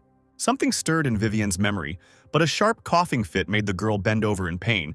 Valentine noticed that the vampire's condition was getting worse every minute. Vivienne remembered the sorceress as a grown and beautiful girl, and now a child was sitting in front of her. She asked what happened to her, to which Valentine told her about the curse, because of which only once a month she has the appearance of an adult. But the teacher felt that Vivienne wanted to jump out of answering the question, and did not let her do this, repeating it. And Valentine will not leave here until he gets answers. Why such a royal person, a member of noble blood and the vampire elite, would live her life in such a backwater? Valentine found all this suspicious. From Vivian's condition, it was clear that she had not drunk human blood for a very long time, which meant that her life was in question. It was unclear why she had gone so far. The aristocrat responded with a counterattack. Did Valentine really feel sorry for her? A lot of time had passed since their last meeting, and they remembered the past. Last time Valentine instilled fear and terror in all creatures, she was an incredibly powerful sorceress and respected by all races. Valentine was full of life energy, but looking at her now, Vivian came to the conclusion that there was no trace left of the former liveliness. Inspiration had left her. Although back then, in the forest, she and the other vampires would not have made it out alive. The rabid fanatics wanted them dead, but Valentine protected them, and they were able to see a new day. Vivian decided to answer her question. The girl leaned back on the pillows of the bed and plunged into the pool of past memories, which she found unpleasant to pull out of there. In the demonic forest, there are 5 of the most powerful and dangerous creatures, which are commanded by 2 powerful lords who give any, even the most cruel orders, at their whim. So the vampires tried to leave the forest. Their oppression was slowly exterminating the entire vampire nation. They then walked along the road in the hope of remaining unnoticed by the dragons. She had little Charlotte in her arms at the time, and she wanted a better life for her daughter, free from the cruelty and blood that the pair of lords were spreading in the forest. Traveling through the snowy desert with a baby in their arms was not an easy test, but nevertheless they coped, reached the end, but danger awaited them ahead. No one could hide from the all-seeing gaze of the dragons. One of them intercepted the caravan, killing every vampire in it. Charlotte then cried terribly, and Vivian herself begged to spare her and the child. The dragon answered her that he felt sorry for them, and the red monster disappeared under the gentle clouds, saving their lives. It was a very terrible experience. Valentine was very surprised to hear such a thing from the dragon, but Vivian was telling the truth. He did not put any hex or other spell on them and left them alone. In this village, she and her daughter lived side by side with pigs, cows, and other animals, but nevertheless it was a safe life, and she and her daughter managed. For a mother, the most important thing was the happiness and health of her child. And Vivian wanted to raise Charlotte in safety and love. These were small sacrifices for her. Valentine felt sorry for this girl. Vivian was one of the last in whom the blood of the rulers still flowed. She was an aristocrat, born to rule. But she lived in this remote and poor village in a land barely marked on the map of the continent. And worst of all, she was already waiting for her death. Jack was counting crows when Charlotte asked him impatiently when they would leave. The tone in which the blonde spoke seemed interesting to Jack, and he looked at the girl. Charlotte continued talking. She told them that their uncle was supposed to come to them soon, and he didn't like guests. The young man asked with interest what kind of uncle he was. Such a person, given the financial and physical situation of Charlotte and Vivian, was at least strange, plus his dislike of guests. Something was wrong here. Jack asked if Charlotte could tell him more about her relative. The young man had a strange, uneasy feeling about this uncle. At first, Charlotte was frightened. She thought that Jack wanted to get his love heart, and warned that Jack's body was of no interest to his uncle. Ballantyre irritably denied her speculations. He replied that he was simply very bored waiting for the conversation between the mentor and her mother to end, in which case Charlotte would not mind telling about her uncle. She wanted to tell so much that she didn't immediately know where to start. Her uncle was a rich and wealthy man who looked the part. But in fact, Charlotte did not have a lot of information. She only knew for sure that her uncle bought this house for her and her mother, and that he also brought them food every 3 days. When the girl spoke about food, Jack thought of the bowl of pig and cow blood that Charlotte was holding in her hands, and the young man immediately understood who his uncle really was. Jack had already started to tell Charlotte the truth. She and her mother were in danger, and Jack himself was embarrassed by Charlotte's ignorance, but he did not have time to finish the sentence when a soft male voice cut through the street. The man asked if he was the one being talked about. The man was curious about Charlotte's new friend. Jack looked at him. The aristocrat was sitting on the fence. In his hands, he had a white cane with precious stones. The man's head was covered with long, snow-white hair with a silver sheen. A teardrop-shaped ruby was inlaid on his forehead. The stranger's eyes had a pinkish-yellow tint. He saw the guy in front of him for the first time. As soon as Charlotte noticed him, his eyes lit up with a playful fire, and she happily greeted her uncle. Jack greeted the man, noting that he was probably that same uncle. The stranger only needed one look at Jack to understand that he was in the presence of a nobleman. The man grinned and carefully examined the young Ballantyre. The whole appearance of this stranger simply screamed about his origin. In front of Jack stood a dragon in human form. The aristocrat inquired about the reason for his presence in their modest home. The dragon sensed the presence of another stranger in the house. He noted with some disapproval that there were many guests in their house today. The man headed into the house. Vivienne felt the presence of the dragon when she and Valentine were finishing their conversation. The vampire asked the sorceress to call her daughter from the street. She had a bad feeling. The dragon noted that they had many guests today. Now it was clear why this man did not like guests. Jack did not like him. Dragons themselves were cruel and vain. The mentor spoke to him through a mental connection. He warned her about the approach of a man. Valentine told him to bring this man and Charlotte to them. The whispers that Jack responded with made the dragon nervous, although he could hear some of the words the boy was saying. But Jack submitted to the will of his mentor. Valentir approached the oak door and took hold of the handle. He answered the dragon that his teacher was waiting for them. The dragons were cruel. They were bored with just killing. They sometimes wanted to play with the victim. The guy asked him to come into the house. The dragon followed him to the second floor to the bedroom. Jack gave the dragon a cold look. The man was amused by this whole situation. Young Balantier said that if he wanted to talk to his toy, he should hurry up. Vivienne was still lying in bed, turned towards the window. Hearing them approaching, Vivienne prepared to take her daughter into a tight embrace. But looking at the doorway, she was horrified. The dragon was standing next to her daughter and stroking her head. The dragon chuckled at this reaction as if Vivienne had seen a ghost. He said that he just came to chat and sat down on a chair near the bed, but his intentions were not good. In an instant, from a calm and smiling face, the dragon with a bloodthirsty grin promised not to make a scandal before her death. He was pleased with the pleasure that the toy gave him. Charlotte's mother's face suddenly turned even paler. The daughter ran to her mother and tried to find out what had happened to her, why she had gotten worse. Vivienne, breathing heavily, only repeated her name. In a panic, the girl said that she had orc blood, which could improve her mother's condition. The daughter hoped that her mother would be able to get up and talk to her again. But Vivienne refused. She only said that she had prepared a gift for her birthday. She gathered all her strength and smiled at her daughter for the last time. She apologized with tears in her eyes for everything that Charlotte had to go through because of her.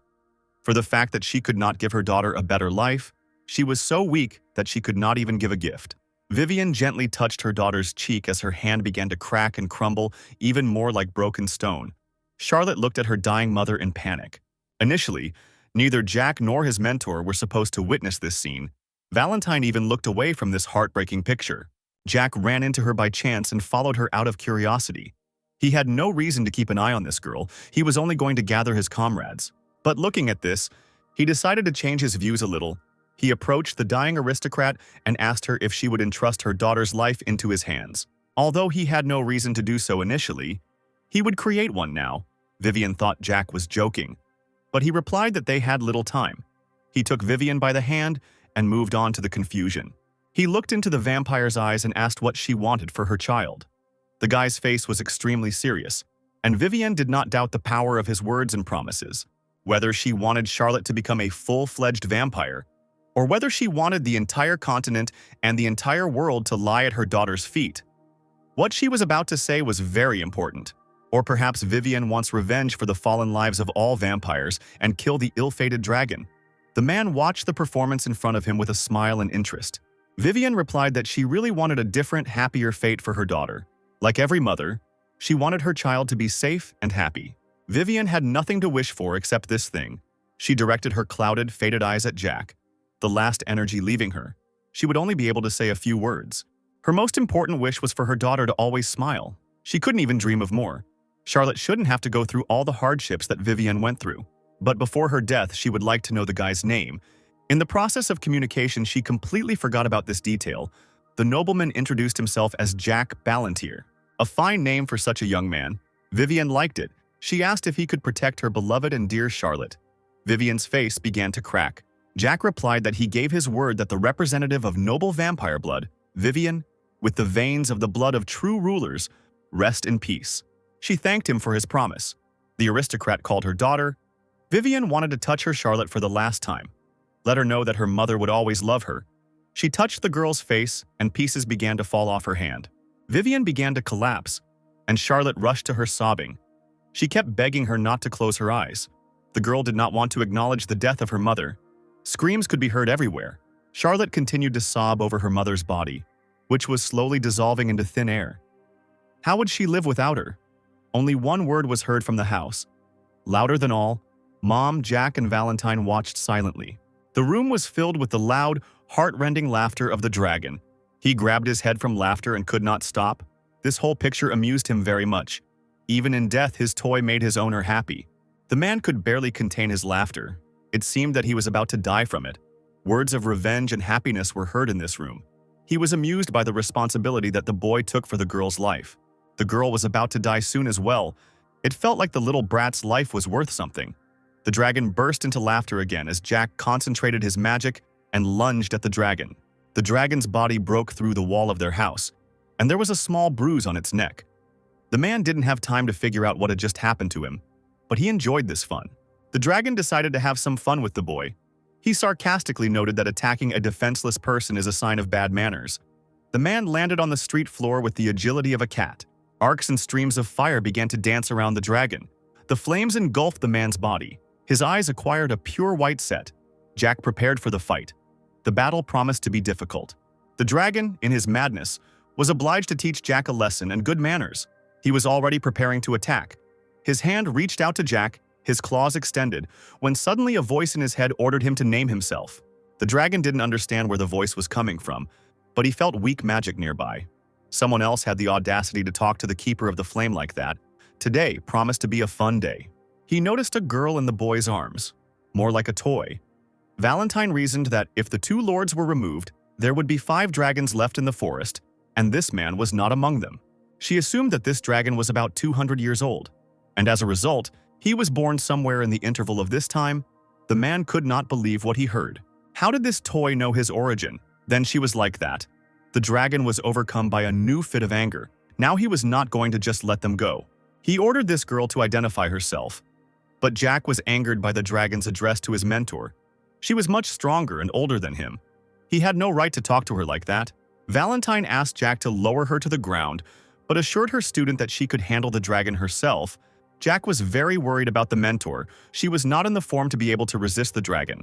Landing on the ground, she introduced herself as Valentine Milos, a sorceress from the past, a name the dragon had heard before, and they stood facing each other. He could not believe that right now in front of him was that same immortal necromancer, inspiring fear and trembling in the heart of every living being. Valentine confirmed that she was indeed the mage from the past. At the height of her power, she was able to raise entire hordes of the dead with a wave of her hand. Her word was law. It all sounded too fantastic for the dragon to simply believe this stranger. The keeper of the flame was not such an idiot as to fall for it. The mentor said 2 names, Bahamut and Belioth, and the dragon felt as if he was struck by electricity. These were the names of 2 dragon lords, their real names, and little known to anyone. Since names are known only to those who were personally acquainted with the lords and were also dragons, now the man had no doubt that before him was indeed Lady Valentine Milos. But he himself was not simple. The dragon introduced himself as Velactus Machiavelli. The whole paradox of the situation was to the dragon's taste. Their meeting was almost impossible. They were in the human province, a place that was very remote and out of the way. And it was not in his plans for such legendary and powerful figures to meet there. All Velactus wanted was to play with his second new toy after the first one broke. Vivian gave him a lot of pleasure. He wanted to get the same amount from Charlotte. Valentine looked into his eyes with a blank look, and in a tone that brooked no argument, she ordered the dragon to leave the city immediately. They were still standing opposite each other. Velactus only laughed at her words. The contempt that Valentine put into her words provoked him. She had no right to order him. He wanted to remind her of the past history. Dragons were the ones who were superior to humans in all respects. Strength, knowledge, power, and other factors were not on the side of ordinary mortals, and as a result, humans lost to dragons. And after that, Valentine had the audacity to give orders to him, a dragon. This woman in the body of a toy must have gone crazy. A barely perceptible magical trace emanated from her. The situation was heating up. The mentor noted that all the dragon's tales were equated with nonsense that he himself had invented. Was he really sure that dragons were superior to people in everything? It was Valentine who did it herself, surpassed the dragons. The dragon did not specify one small historical detail. His self-esteem did not allow him to admit that once the dragons had submitted to her. Velactus forgot that it was in Milos's hands that the treaty lay, which forever separated dragons and humans. This treaty was remembered to this day, but the dragon did not acknowledge it. Because of the dragon's all-encompassing conceit, the world began to plunge into chaos. Dragons ran amok everywhere, and their dull conceit was a bad help in making peace. The dragons devastated one nation after another. and in their pride they endangered all intelligent life on the continent. Because of them, everyone suffered. No one could fight them back. And although the Keepers of the Flame saw the consequences of their outrage, they still continued to consider themselves better than others, playing with their weaker toys as they pleased. Velactus did not want to listen to all this nonsense any longer. The nonsense that this sorceress was talking was a lie. She could not know anything about the past. The dragon's body was engulfed in fire. Jack, who had been silently listening to the conflict up until this point, could not help but mock this creature. Balantier called the dragon a lizard and advised him to listen more and not to chatter. If Velactus was as cool and strong as he claimed to be, then why did his body tremble like a maple leaf in the wind at the mere mention of the mentor's name? The dragon couldn't stand such an insult. He rushed forward, raising his clawed hand to strike. Velactus was going to show this bastard his place. No one was equal to the dragon. The hand passed Jack's head. He was able to easily dodge such a sweeping blow. He watched the dragon's movements as if in slow motion. Dodging, Jack kicked the dragon in the chest, knocking all the oxygen out of his lungs and sending the man flying back several meters. Having landed painfully on the wall, Velactus felt like he was going to give up all his spirit. The young guy's appearance was deceptively weak. The dragon couldn't get up. Leaning on his knee, he was trying to catch his breath. Jack walked up to him and lifted Velactus's chin with the toe of his shoe, the veins in the dragon's neck and jaws pulsing with anger. The youth warned him not to dare to think himself better than the mentor, but the dragon did not want to admit defeat. It seemed that his contempt for all people only became stronger.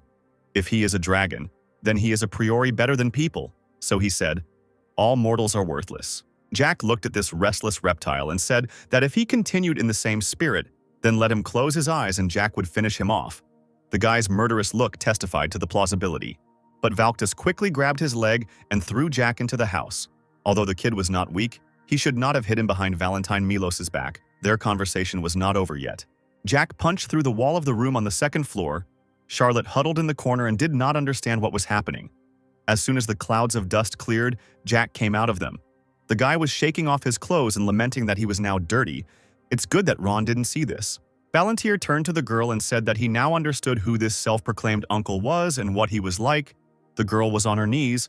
Her thoughts were slow due to fear. Velactus was the last non-entity on this earth, who was much more skilled at talking and insulting people than he had even a fraction of the power of a true dragon. Charlotte's eyes were wet again. She was scared and ready to burst into tears again. Jack hugged her in an attempt to calm her down and led her to the crack in the wall. He told her to look at the winged wretchedness. This creature had been exterminating her kind for decades. Dragons were a terrible scourge for vampires. Velactus had killed her father and played with Charlotte's mother until his death. The frightened girl tried to say something, but Jack assured her that he understood. Vivian gave her answer to Jack, but he needed Charlotte's permission for her mother's last words. Balantier stood on the cliff and prepared his sword for battle. He only needed Charlotte's final word. She must decide everything. He keeps his word. Jack was about to show in practice what his oath was worth, how responsible he could be, and how much power he had. The guy rushed at the dragon, raising his blade to strike. Velactus was already waiting for him. He prepared to dodge the blow. As soon as the youth swung his sword, he jumped to the side, and the sword cut the air in place of the dragon's head. Velactus increased the distance between them by somersaulting backwards, a vicious grin never leaving his face. A moment later, they both pushed off the ground and approached each other. Jack raised his sword to strike. Only the swings of the sword were heard. The duelists passed each other, and not a drop of blood appeared on Velactus's clothes. The dragon was a little disappointed. His expectations were quite high. Jack seemed like a strong swordsman to him. He wanted a long fight. But the swordsman's technique was too banal for the dragon. But Velactus noticed the falling white locks. His beautiful silver hair ended up on the ground. Jack laughed and replied that he just didn't want to spoil his face. The new look suited him. Velactus's patience finally snapped. The dragon burst into insults and warned the guy that he would no longer hold back. The man's eyes flashing lightning. The dragon started to use magic. The target was right in front of him, and Velactus used a deadly spell of cutting wind. The dragon prepared for a victorious triumph over the boy. The magic of dragons was one of the strongest, but Jack easily repelled all his attacks. The boy moved with lightning speed. Valentine watched the progress of the battle. She noted that Balantier was able to repel the dragon's magic. This was a sign of high skill and strength. Jack was clearly not as simple as she thought. Velactus froze in surprise, and Jack quickly took advantage of his opponent's confusion. He rushed forward and grabbed the dragon by the face, slamming him to the ground. Velactus was unable to keep up with his speed. For a second, the boy's face froze. During the fight, Jack had the feeling that he had heard the name Machiavelli, and he remembered that Luca Machiavelli had a son. Perhaps it was Velactus. The dragon couldn't move, but he was puzzled by Jack's question. How could a mortal know his father?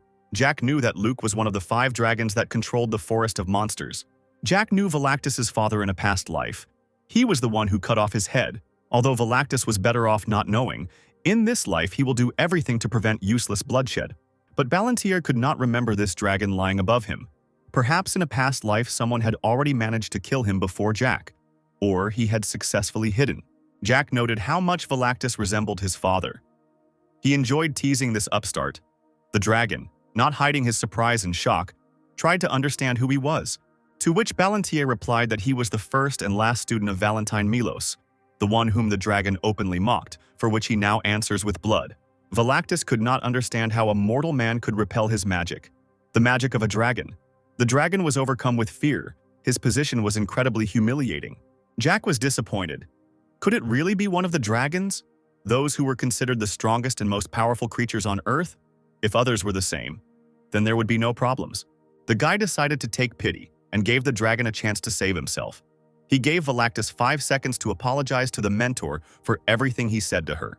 It was a low blow, the lizard asking what would happen if he refused, though it was a dangerous question to ask someone who held the tip of a blade in front of Velactus's nose.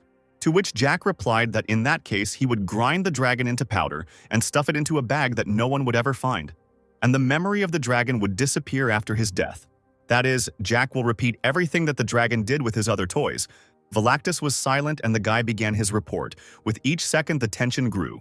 As young Balantier finished his last second, he swung his sword at Velactus, but the dragon managed to dodge and escape on his wings. The dragon felt safe. He didn't like what happened today. He needed to find shelter and tell everything to others. Jack looked at the flying lizard and grinned.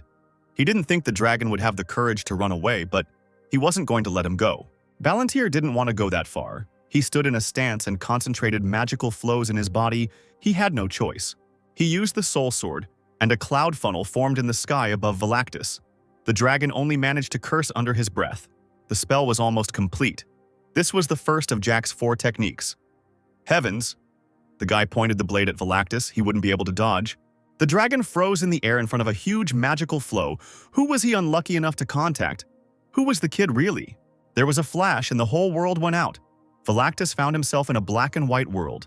He did not have time to figure out what happened, and he could not get out of this place.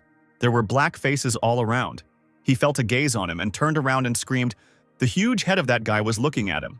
He tried to run away from her, but his legs filled with lead, and he fell painfully, and the colossal figure of Jack stretched out his hands to him. Velactus screamed. Jack woke up on a large bed in a room full of sunlight. He did not recognize the interior and could not remember at all how he ended up there. Suddenly, the butler entered the room. Ron was worried about his master. He was lamenting what Jack had done, that he had only just woken up. Jack turned to him and greeted his friend. Ron rushed to the boy's bed with tears and bombarded him with questions about his health. Jack didn't like the way the butler treated him like a little child, so he asked him what Ron was doing there and where they were anyway. The butler hesitated, and then Jack remembered the teacher and Charlotte. He asked Ron if he had seen the girl and the toy. Ron replied that they had washed the girl and put her to bed, and that she was now sleeping peacefully in another room. The poor thing needed rest after the shock. Ron didn't know what happened to her. When the butler saw her, the girl was completely scared and in a state of shock. He and the other guards tried to calm her down, but her tears took a long time to stop, so Ron decided to sleep. As for the toy, it was currently next to him. Valentine sat motionless opposite her charge's bed. Noticing her, Balantier greeted the teacher kindly and wished her a good morning, but she herself was angry and noted that it was evening now. Ron was surprised by the talking toy. Valentine turned her head away proudly and said that she had nothing to be angry about, since only Jack had suffered, and she was not in the mood for communication right now. But the guy was not at all upset by his mentor's mood. He smiled and asked her not to talk like that. Now everything was fine. Ron asked how Jack talks to the toy. It sat for 3 days absolutely motionless and without giving any signs that it was intelligent. Jack decided to explain everything to the butler later. Now they had other things to do, and there was no time for chatter, but the guy ordered to remember one thing. The toy Ron was talking about was Jack's tutor, and it needed to be treated accordingly. which didn't bother the butler much. Ron was already used to the master's oddities. He replied that Jack probably had a reason for saying that, and he would be careful in the future. Now Ballantyre wanted to know what had happened then. Ron told him that the knights riding with Jack were found dead. And the Marquis found out about this. Jack's father was slightly worried about this turn of events and could not leave everything as it was. He hired a knight to conduct an investigation to get to the truth and find Jack himself on the trail. The knight immediately followed the trail. Young Ballantyre left them in abundance everywhere. Guards and random passers-by remembered him. Especially in Arbeloa, he was seen many times. After that, servants came from everywhere. As if Jack had gone to the province of Osenblu. Ron noticed a blue funnel over the province and a man in the sky. Eventually, they got to autumn and found a seriously wounded Jack unconscious. He was lying in a pool of his own blood. The guy asked what happened next. No one understood what could have happened to Jack, but his wounds were severe. His body was moved to this room and treatment began. To get the boy back on his feet, the servants used 3 top-class elixirs, and Jack still had a strawberry aftertaste after them. Ron said that they really were strawberry-flavored. Jack was pleased that the butler still remembered his favorite things, like strawberries. But still, Ron himself shouldn't be here. Jack asked him why he was with him and not protecting his sister, because Jack ordered him to.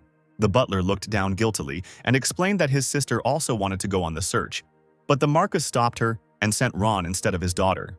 Jack was quite surprised that his father had personally sent Ron on his quest. His father was too devious for this to be a matter of heartfelt concern. But this act of the Marquis was very reckless.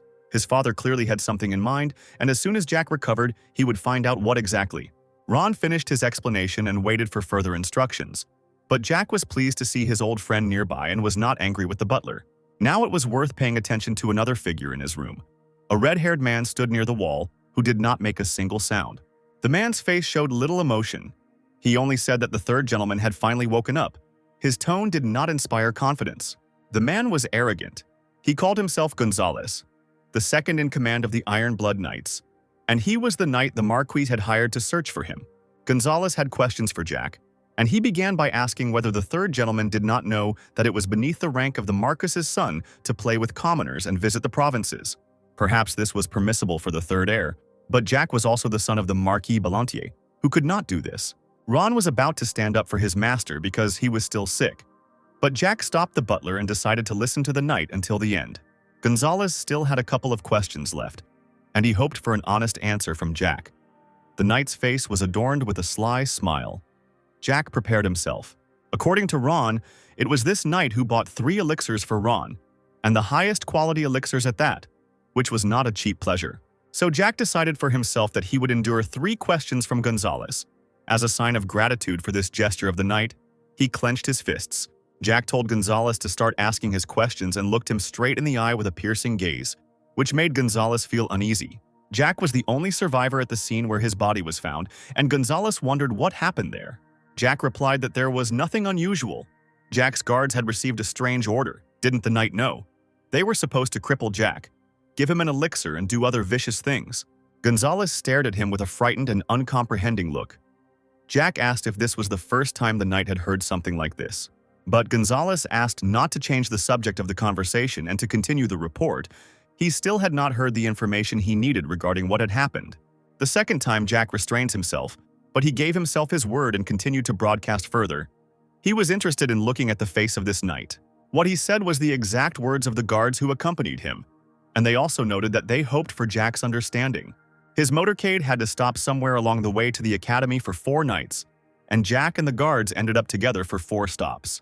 They had to break all his bones 4 times, and the next morning treat him with elixirs, and so on until the very end of the journey. Jack asked if Gonzalez thought they were terrible guys. Ballantyre did not try to hide the sarcasm in his speech and continued the story. One of Jack's guards was a 6th-class knight whose name Jack forgot. Gonzalez asked that he possibly meant Rajon. Jack confirmed that this was true. He said that Rajon was so confident in his powers that he tried to destroy Jack's mana circle. Ron was horrified by the gentleman's story and did not understand what he was talking about. Jack mentally noted the butler's observation. Jack simply killed Rajon. The knight did not believe Jack's delirium and asked him again, to which young Ballantyre got out of bed and said in a terrible voice that if Gonzalez had really gone deaf, Jack had killed them all. The knight was puzzled as to how this guy could defeat the entire squad alone. The third gentleman's weakness was well known to everyone. His eyes widened. Was this possible? Was this young man telling the truth? This information didn't fit with everything Gonzalez knew. But the knight quickly came to his senses and said that he could turn a blind eye to many things, but certainly not to such impudent upstarts as Jack. He could not tolerate that. Gonzalez was the knight's deputy, and this kid was mocking him and laughing. Jack only said that was it true that the knight doubted his truthfulness. Ron warned the master that no matter how much Elizabeth loved him, the butler was not going to stand aside and turn a blind eye to everything that was happening now. Ron took Gonzalez by the hand and asked him to come outside with him to talk in private, but Gonzalez gave him a look of disgust. The knight grabbed his hand harshly. Some ordinary servant dared to touch him. It was unforgivable. Ron only screamed in fear. Jack could not forgive this knight for such impudence, and at that very moment he punched the knight in the jaw, teeth fell to the floor, and the man flew back. Gonzalez was disoriented when he hit the wall.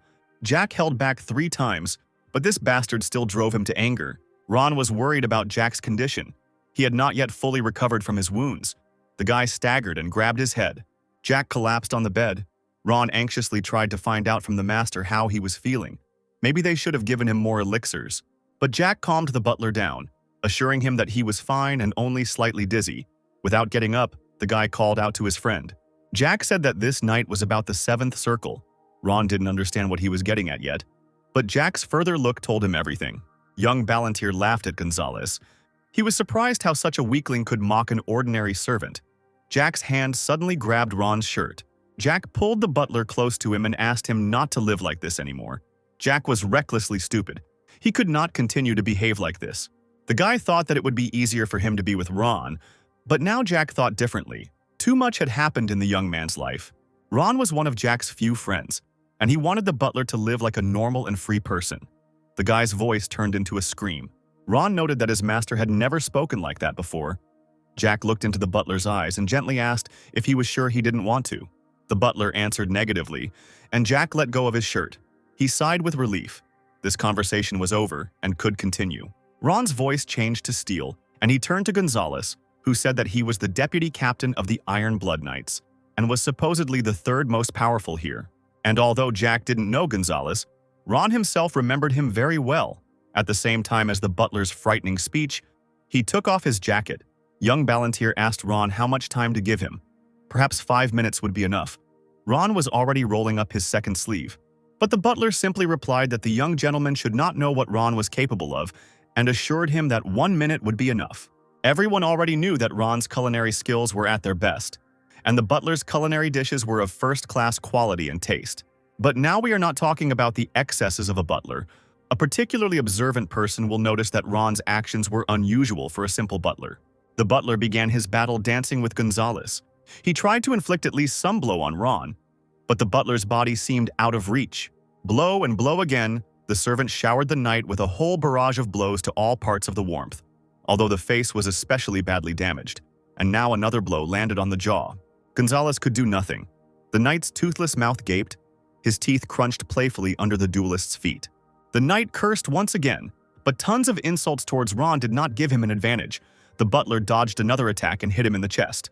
From the opened door, the servants whispered in surprise, and the guards tried to understand what was happening and thought about whether they should interfere in the duel.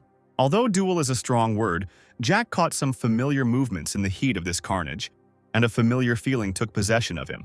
Of course, Jack had seen his friend's movements before. In his past life, he remembered well how Ron had protected him from the knights. But even in the 9th circle, the basis of his power was precisely magic, and not physical strength. Ballantyre only now noticed the butler's physical perfection. The picture in front of all the servants was also curious because Gonzalez, a 7th circle magician, was losing to a completely ordinary servant. Well, he has a lot of experience in close combat, and besides, Ron has fought with people stronger than Gonzalez, and he will be able to hush up all suspicions. It could be said that this knight was a spy for the Tolkien Empire, and so the butler had to kill him. Although, was it worth it? Or rather, whether Ron would decide to do this. For some reason, Jack assumed that no. His own principles could prevent him from doing so. Gonzalez ran up to the guard and snatched the blade from him. He didn't have time to really object when the cold metal fell into the knight's hands.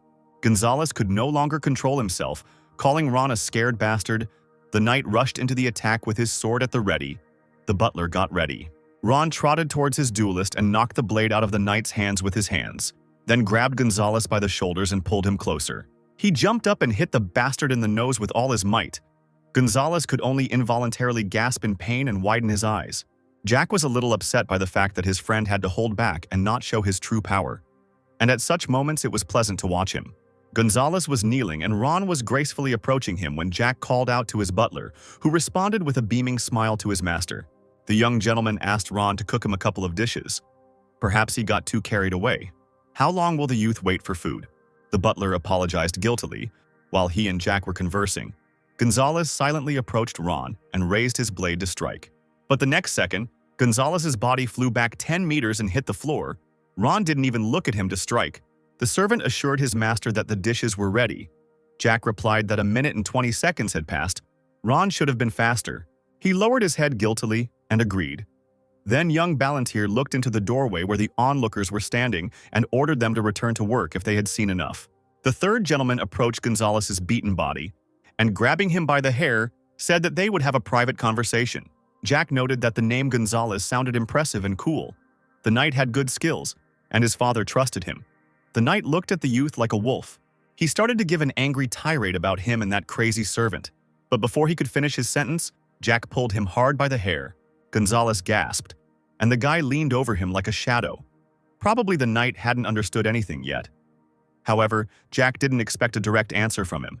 He had come to find out what had happened, and Jack politely told him the whole truth about what happened on the mountain and who was behind it. Jack had a couple of ideas about this scoundrel. He will be watching Gonzalez, the Marquis favorite, the third knight over 30, and the current captain. All that remains is to play his cards right. It would be a real waste to kill such a specimen. Jack asked the knight if he wanted to receive the 8th circle of magic. Gonzalez didn't understand what this guy wanted from him. Ballantyre asked louder if he wanted to become captain. Jack was dangerously close to Gonzalez's body. The two of them could have made a small secret pact. Ron watched this scene. His master was up to something again? He was already so grown up, a happy tear ran down the butler's cheek. He was so happy for Jack, how strong he had become. He was proud of him. But before Ron could fully indulge in pleasant feelings, the toy grabbed his leg. He immediately fell to his knee and was about to introduce himself. As she heard the voice of her master's mentor, she asked if she had just witnessed an impulsive outburst. Valentine stood in front of the butler and reasoned. The person in front of her was curious. About 20 years ago, Ron managed to reach the 9th circle. To have gained such powers at his age is a real miracle, which is why it is even more incomprehensible why his magical power has not increased since then. The mentor noted that with such opportunities, Ron could well become an archmage or immediately receive the 10th circle. In general, become stronger. And 20 years is quite enough to acquire something like this. So what happened to the butler that he refused this power? The answer was clear as day to her. 20 years of non-use of magical art, or rather 19 was to blame. That is, ever since Jack and Elizabeth arrived at the mansion of their father, the Marquis, Ron has never used his magic. Only once, as an exception, did Ron call upon his powers, or rather he was forced to, in order to save his master from death. But that time was the last. Ron masterfully hid his art, but Valentine was annoyed that such potential was wasted in vain. However, this didn't make Ron feel any worse. She was wondering if he really didn't regret the life he had given up. She approached him. All these people who could insult and hurt him were weaker than Ron, so why should he be treated like that? He shouldn't have turned a blind eye to his own desires, or the butler was going to live like this forever for the sake of the child. Now she began to understand where Jack got such skills and knowledge in magic. Ron taught him well in his previous life. But Valentine wondered if Jack knew how much power his humble servant truly possessed, or if the secret of Ron's magic was hidden from him too. Ron shook his head and replied that Jack had once told him that there was no point in looking back at the past, no matter how hard it was. Most likely, Jack is well aware of all of Ron's magical prowess, but doesn't pay much attention to it, or hides it. The butler thought that if Jack heard their conversation now, he would pretend that he didn't understand anything, and what kind of magic they were talking about. Young Ballantyre was still talking to the limp body of the knight. He warned that he would not repeat the offer again. He would gladly kill him, but Gonzalez could be useful. So, the main question, whose side will Gonzalez be on? The guy's question caught him off guard. The man didn't know what to answer, but Jack was tired of waiting. The knight's hesitation had tired him out. He sat on the man's chest and was going to see something. He was kicking and writhing, and Jack warned him that if he interfered so much it would hurt more, so he should try to lie still. Ballantyre began to pour mana into Gonzalez's body. He was very afraid for his life but tried to take the rest of his dignity and lie still. The guy felt how mana filled all the arteries and veins, moved through the vessels to the heart, and finally found 7 crystals that made the heart beat. Jack warned him to give up right away without a fight. Now it will take a little longer, but no less interesting. He began the spell. Jack linked his mana with the crystals. He changed Gonzalez's mana. He could not understand what the boy was up to and was worried. The knight began to kick again, but the youth firmly pinned his hand to the floor and ordered him not to move. He had warned him that it would be worse. Jack could kill him at any second. He continued his spell. Lights and streams of mana danced around them. Balantier was casting a spell over the man's heart. When the work was finished, Jack allowed him to open his eyes. At first, the knight thought that it was a big joke and nothing had changed. But he felt a great surge of magical energy. Now, near the knight's heart, there were 8 crystals that increased his power. The guy explained that they would work for 3 to 5 months. Gonzalez was frightened by such a change in Jack's mood and could not believe it. The knight did not understand why the third master needed to make him stronger, who Jack Balantier really was. The guy replied that Gonzalez was in no position to ask questions. He could still change his mind. The man clicked his tongue in displeasure and turned away. Balantier was pleased with the work done. For now, the knight had no choice and would have to obey. For even he was not so stupid as not to understand the consequences of refusing to obey. For in that case, he would die a death so horrible that it is difficult to imagine. The fact that Jack had various rumors about his possession of black magic played into the boy's hands. They would help him subdue this stubborn man. Jack remembered that even after he had beaten Palon, various rumors about the third master had begun to gradually emerge. And as soon as he went to prison shortly after that, little echoes of the rumors that people had spread began to reach him. Everyone kept telling the estate that Jack had black magic. Rumors, especially through the servants, spread with lightning speed. And what's most interesting is that they weren't unfounded. Jack really did have black magic, although Gonzalez had already realized this. Well, now it's time to finish. Balantier ordered the knight to kneel. He immediately obeyed the order, and there was no trace of his former pomposity left. The guy advised the man to turn on his brain and listen to Jack carefully. His life depended on it. Any disobedience was punishable by death. The first order was to return to the Marquis, Jack's father. He was eager to teach his father a lesson. Such a chance could not be missed. When he returned, he was supposed to report, noting that the third gentleman had no idea about anything and did not know about what had happened. Balantier paused, and Gonzalez thought that this was it. Naive, then, in 3 months, the supporters of Count Mentis and the knights on the side of the Marquis should be killed. At first, Gonzalez agreed with the order, but after a while, the essence of Jack's order dawned on him, and he opened his mouth in fear. But Jack didn't want to listen to any arguments because it wasn't for nothing that he strengthened Gonzalez by adding the 8th crystal to his heart. He was happy with his plan. After this, the knight obeyed.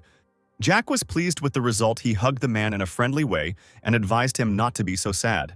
One way or another, Gonzalez should have listened to him right away, and then the knight would not have had to suffer so much, but all this was no longer important. There were only advantages to their deal. Gonzalez was strengthened and became an 8th circle mage in a second, something that would have taken him about a year to do. All that was required of the man was just obedience, and then Jack would not harm him if he carried out all his orders. Balantier kept his word. Or if Gonzalez still hasn't understood that any disobedience is punishable, he should be beaten again as a preventative measure. The next second after these words, the knight became very tense. Jack asked why he was silent. Let him relax, now everything was fine. But Jack had one more task for the knight. Throughout his life, the knight constantly mocked and humiliated the butler. And all these years, Ron had to endure all the insults directed at him. He had no right to even raise his hand against the Knight of Iron Blood. And now, finally, it's time for a little retribution for everything that Gonzalez did. Now the man will obey Ron. In other words, he will become his servant.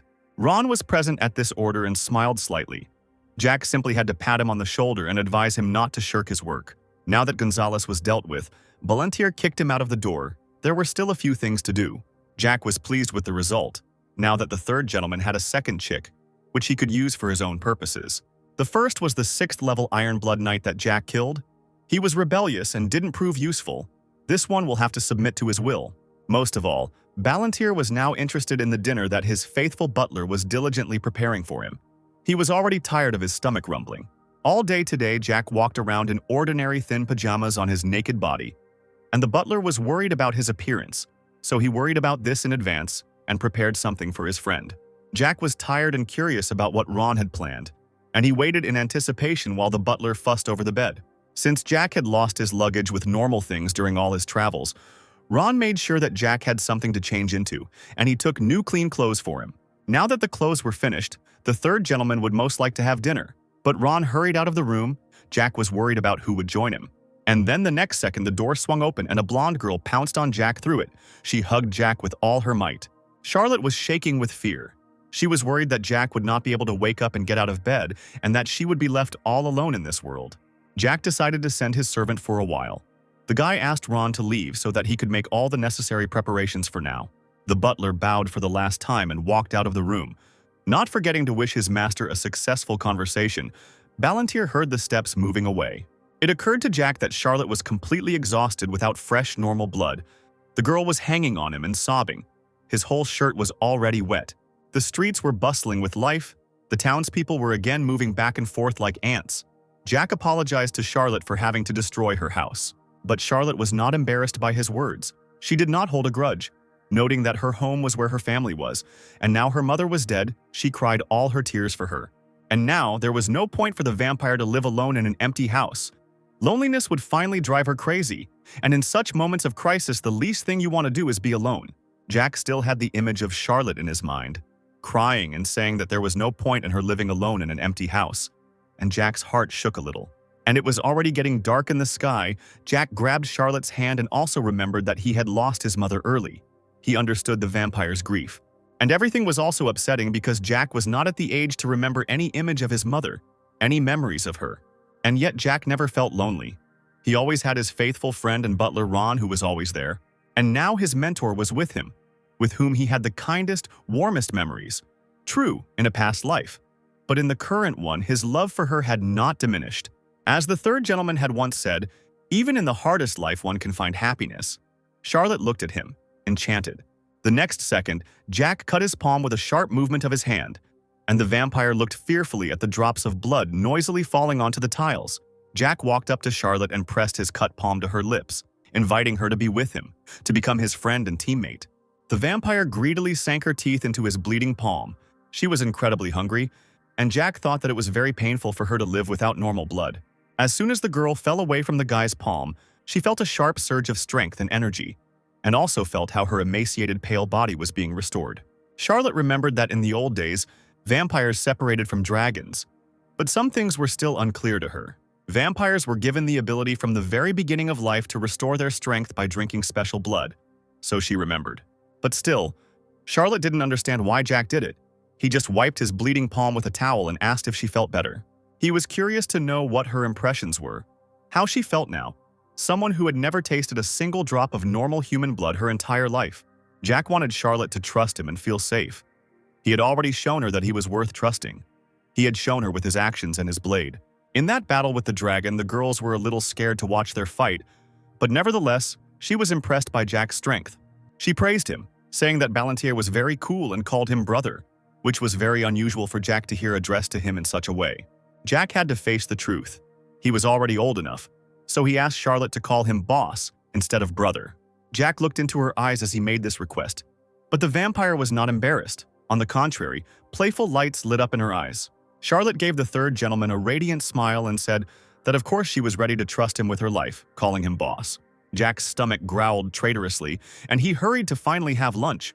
Ron was in shock. It seemed to him that he had misheard the story of the battle with the dragon. Jack leaned over the food that the butler had prepared for him and confirmed that he had indeed caught an adult dragon, although it had not been easy. But Ron looked at him a little skeptically, and in principle, Jack understood why.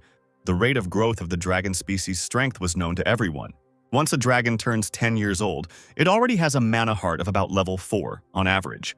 And by the age of 50, the dragon achieves perfection in the magical arts, and it becomes almost impossible to defeat him. In addition, dragons are endowed with a number of special abilities. For example, giant individuals can transform into people, and these are not ordinary metamorphoses. The dragon's structure is based on magic. It is a creature consisting almost entirely of magical flows, but the transformation into a human is usually used in combat. Jack thought that if that dragon was smarter and Jack gave it a chance to make a quality attack, or in some other way, the dragon would use its power to the fullest, Jack would hardly have come out of the fight alive. During all these conclusions, Ron lamented that his master also needed to eat vegetables. which Ballantyre did not like. Suddenly, Jack said that he had been very stupid and had behaved recklessly. The butler did not understand what the young man meant and asked again. No matter how hard the third gentleman tried, he had a second circle, and with such pitiful strength, it was not worth playing with the dragon or even thinking about fighting him. Jack jokingly asked his friend if it was normal in this case to defeat a dragon of the 10th circle and higher, to which Ron replied that it was at least amazing and a real miracle.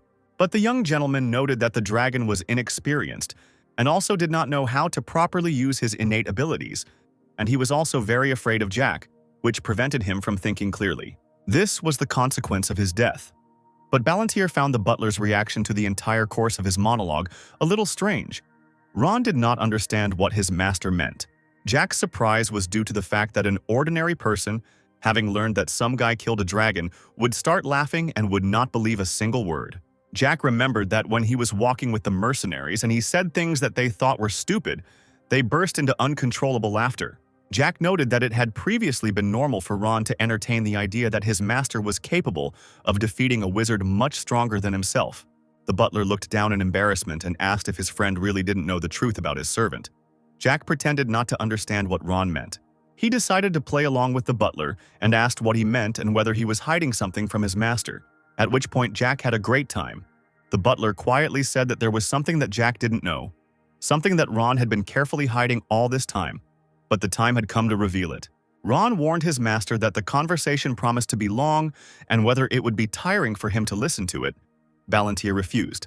The guy was well aware that Ron could not say anything that would make his love for him last because Ron was very valuable to Jack. Jack remembered that even in his past life when they ran away from home together, he did not tell about his past. Maybe this was that very secret. Jack tensed a little and thought that it would be better if his secret remained a secret. But nevertheless, this choice was not his. Jack wanted to know only one thing. He turned to Ron and asked him one question. The butler readily answered that he would tell the truth. And Jack asked him the most disturbing question, whether his friend was connected with the Toucan Empire. At that moment, a deathly silence hung in the room. Jack asked if the butler was somehow connected with this empire and perhaps he was their spy. And if he answered positively, Ballantyre would not know what to do. But to the boy's relief, his servant refused. He had no connection with this empire. Jack instantly relaxed and even laughed. The worst was behind him, but he still needed to clarify this point just in case. Still, Ballantyre hoped he wasn't pushing his friend too hard. He didn't want to offend or hurt Ron. He looked at the butler and he was smiling with all 32 teeth. This gave Jack hope that everything would be fine and they would remain friends. The guy also had the idea that it was time to develop new mana circles. Enough time had passed since the last time and he needed to become stronger. He remembered that when he freed his mentor and used magic, he himself almost died. Such a prospect in the future was unpleasant. He needed to develop his physical form as before, as well as his mana circles, so that he could become stronger and achieve the power he had in his past life.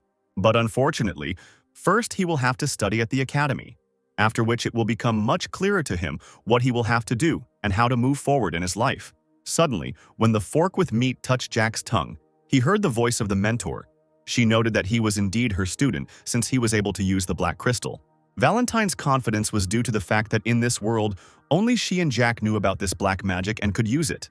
She was unknown to other mortals and immortals, for it was the mentor who was the progenitor of this type of magic. She created this spell at a time when she was at the peak of her power and everyone bowed before her. It was the golden time of her life. In other words, this period coincided with a time of many wars and conflicts when Valentine showed herself in all her glory. It was at that time that she began to use her spell, the Black Crystal. If you engrave dinner on the magic circle and do not follow it, there could be unpleasant consequences, because otherwise, not only the circle itself but also the body of the bearer would be torn to pieces. No one could oppose this spell with anything. It was this nightmarish magic that made Valentine an even more famous magician, making her famous throughout the then-known world. But Valentine was curious about what kind of dinner he had engraved on the circle near that knight's heart and what Jack himself wanted from him. Her student replied that it was merely insurance for himself, his sister, and the butler, who was flattered that Ballantyre had not forgotten about him. He even burst into tears again and folded his hands together in front of him, thanking his master once again with tears in his eyes. For some reason, Jack noticed that Ron had become overly emotional after talking to his mentor, and the young man didn't know if it was a good thing. Suddenly, there was a knock on the door and Charlotte stuck her head out. addressing him as if he were her boss. She remembered his request. Balantier was surprised to see her. She explained that the maids had tired her out. They were running around her in every possible way and wanted to dress her in different outfits and do her hair in different ways. But Charlotte came just in time. He asked her to sit next to him. She did not understand what he wanted from her, but obeyed his will. Ron politely asked her if she was hungry, and she refused, noting that it was the third master's merit. Ron gave his master a questioning look, and Jack began his speech. He wanted to send Charlotte to the academy, and he wondered if it was possible to arrange it, looking playfully at the butler. The butler replied that the boy might sometimes forget that Ron himself was an ordinary servant. But the boy knew that his friend was unusual, special. Jack was openly manipulating him, asking if such an all-powerful butler as Ron couldn't arrange this little thing for him. The butler's face turned pale, and it was clear to the fool that his master was trying to manipulate him. But since Ron couldn't arrange it, Jack decided to sort it out himself. His friend leaned over to Balantier and said that people couldn't be blackmailed, to which Jack replied that there was no blackmail, because the third gentleman wasn't some kind of bandit. At that moment, Charlotte stood up abruptly, throwing her chair back with a bang. She shouted that of course she would go to school. It was one of her wishes when she still lived with her mother. Jack confirmed that yes, she would indeed go there. Charlotte couldn't believe her ears, but Balantier wasn't joking. But in general, Jack really liked to joke, and sometimes it was hard to separate truth from joke. Jack would be very upset to waste such potential. The girl's eyes were wet. She did not believe that she would be able to enter the academy. The third gentleman came to the conclusion that since she did not yet have any mana circles, he himself could help her reach any circle, even the 10th. He anticipated the future fate of this girl. If he did everything correctly, she would be as capable and strong as he was. But in this matter, Jack could be helped by Gonzalez. The knight would have to arrange for her to enter the academy. With his status, this was not a big problem. Because the main problem is that you could enter the academy from the age of 14, but the vampire was only 11. The 3-year difference could be a bit of a hindrance, and to resolve this little hitch, it was necessary to put a little pressure on a couple of people, and Balantier knew who and how. Charlotte was already worried about her future, but Jack assured her that she would study there in any case. He gives her his word. A few days later, the third gentleman, in the company of his friends, arrived at the academy grounds. The journey was long and tiring. Ron assured his master that he had packed all the necessary things and tools into his luggage, and the butler tried to take into account all of Jack's needs. Balantier thanked him, and Ron in turn advised Jack to watch his health and, in case of any danger or need, to send him a letter. At the end of the meeting, Jack approached his friend and wanted to ask him to fulfill a small request. Since Jack was not in the estate, he would like to leave a reliable person to look after the affairs of the house, which was the butler. His friend was not unaware of the deeper intentions. This decision meant that Jack was going to devote himself entirely to the academy and focus on teaching. Jack greeted this suggestion with a smile and, pointing his finger at the knight, noted that this was also due to the great stupidity of Gonzalez, who could not be relied upon. In fact, Jack's thoughts were not unfounded. It was true. Gonzalez did not have outstanding mental abilities. In fact, for the most part, he was absolutely useless to Jack. The only reason the young master hadn't gotten rid of him yet was because he had a job, Gonzalez's only reason for living. Therefore, Ron needed to ensure that Balantier's order was carried out successfully.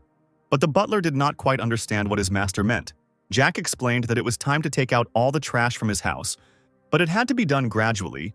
Jack still remembered his past bloody experience. The butler guessed that they were talking about his father's vassals, namely the family of Count Mentis, a malicious man and hated by Jack. Jack noted the correctness of Ron's train of thought, but he was worried about Jack's sister, Lady Elizabeth, on whom this could have a detrimental effect. Indeed, Jack's sister was an incredibly kind person, and her soft and compassionate heart could not withstand such an event, so she needed help to change. For if nothing is done about her, and she is not prepared for the coming bloodshed, the atmosphere at home may have a very bad effect on her. That is why Jack gave the task to the butler to look after his beloved sister in his absence and prepare her. Ron was a little worried about his future duties, but nevertheless agreed with all the orders of his master and noted that he had changed a lot for the better. Jack sheepishly said that he might have imagined it, and they separated. Valentine told Jack that he had good and loyal subordinates, but the third gentleman corrected her statement a little, saying that Ron was a friend, not just a regular subordinate, and even more. As they walked to their quarters, the teacher sat on a cushion placed on top of the luggage on the gurney. Jack had a brilliant idea. He also noted that the teacher was also his dear friend. She closed her eyes in embarrassment and turned away, asking not to make her laugh anymore. The academy appeared before them in all its splendor. Charlotte joyfully ran forward, admiring such beauty. Before they had time to properly look around, Jack heard someone addressing him, and a maid appeared in front of him out of nowhere. Charlotte instantly grabbed his hand and hid behind the guy's back. The youth confirmed that it was indeed him, and the maid bowed to him. Expressing her respect, she was the director's messenger. The maid conveyed that the director was waiting for him in his private office. The director's office was a large, richly decorated apartment with huge shelves filled with books. The director sat at the head of his desk. He had heard about Jack as an aristocrat who had destroyed several buildings and killed a whole group of people. The director noted that he was published in the newspaper, but Jack had not heard about it. He did not listen to the director very much, remembering that he had not been here for a very long time, since his past life. In front of him sat Rommel Einhar Essenbell, who was the father of the current Duke of Essenbell. He was a man of prominent years with a long beard and snow-colored hair, and a large staff with emerald stones in his left hand. Ballantyre remembered how he had already sat in this office and noted that nothing had changed here at all. Everything was the same as it was now. Jack remembered his past self here. He asked Rommel if he could conduct an experiment related to his visit, but the director quickly realized what the guy was getting at, and said that if Jack ended up on the list of the best students, he would not expel him even if his father and brother insisted. That Jack looked pathetic and beaten, the fire in his eyes had long since gone out, and his head was bandaged. The headmaster said that his stupid brother and father could kill him before he even came of age. The director remembered a huge number of guys just like Jack. He was not the first in his grief and misfortune. The old man's tone was sad and melancholy. The guy asked him if in that case it was true, then how should he live on? He was completely confused about his fate, and thoughts of suicide began to visit him more often. But the good-natured old man only lightly stroked him on the top of his head and said that he had to decide this himself. We all have our own path. The director could do little to help him, but if Jack wanted, he would be given his own room in the dorm. Jack remembered that the director had a special weakness for unfortunate children, and he tried in every way to help people like him. And although power was concentrated in his hands, he could not do everything he wanted. Sitting opposite Rommel at the present moment, Jack offered the director to make a small deal between them. He had not forgotten anything. The old man did not understand what this guy was talking about, but the third gentleman was going to atone for his debt to him. He wanted to save his life. But for this, the director had to fulfill a small request from Jack. The old man looked thoughtfully at the guy and noted that at their first meeting, Jack was not so sharp-tongued. Looking at the director's appearance, the boy noticed interestingly how a person could change in a month, although time influenced everyone, even such powerful people as Rommel. For Rommel, it had only been a month, but for Jack, it had been almost 20 years. And it was a little strange to be here again, like before. However, even a river can change its direction twice during this period, so there was nothing surprising about this. The laws of nature acted on man in the same way.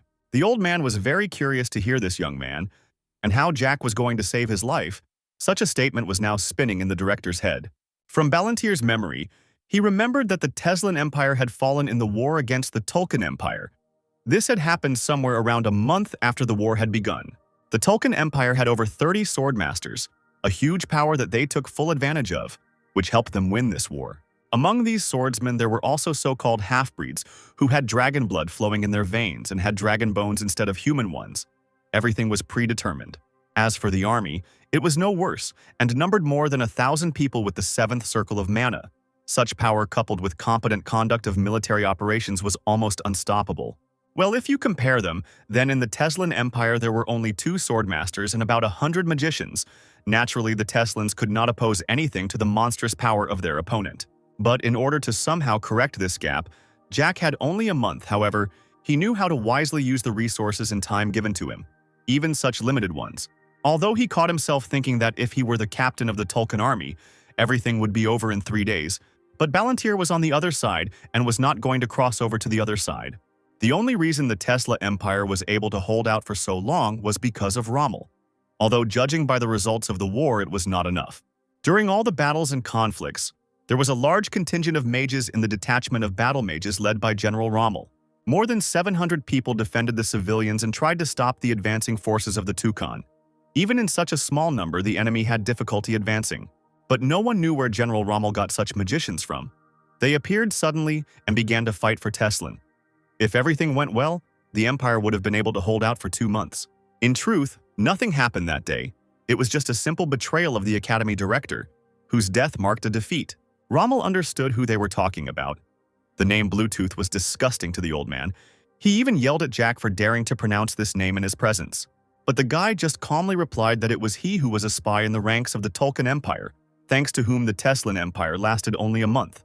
Bluetooth Mark was an assistant instructor at the fencing school, and was also a knight of the Sixth Circle and a vassal of the Duchy of Assemble. Rommel explained to Jack that Bluetooth was a loyal and trusted person of the director of the academy himself.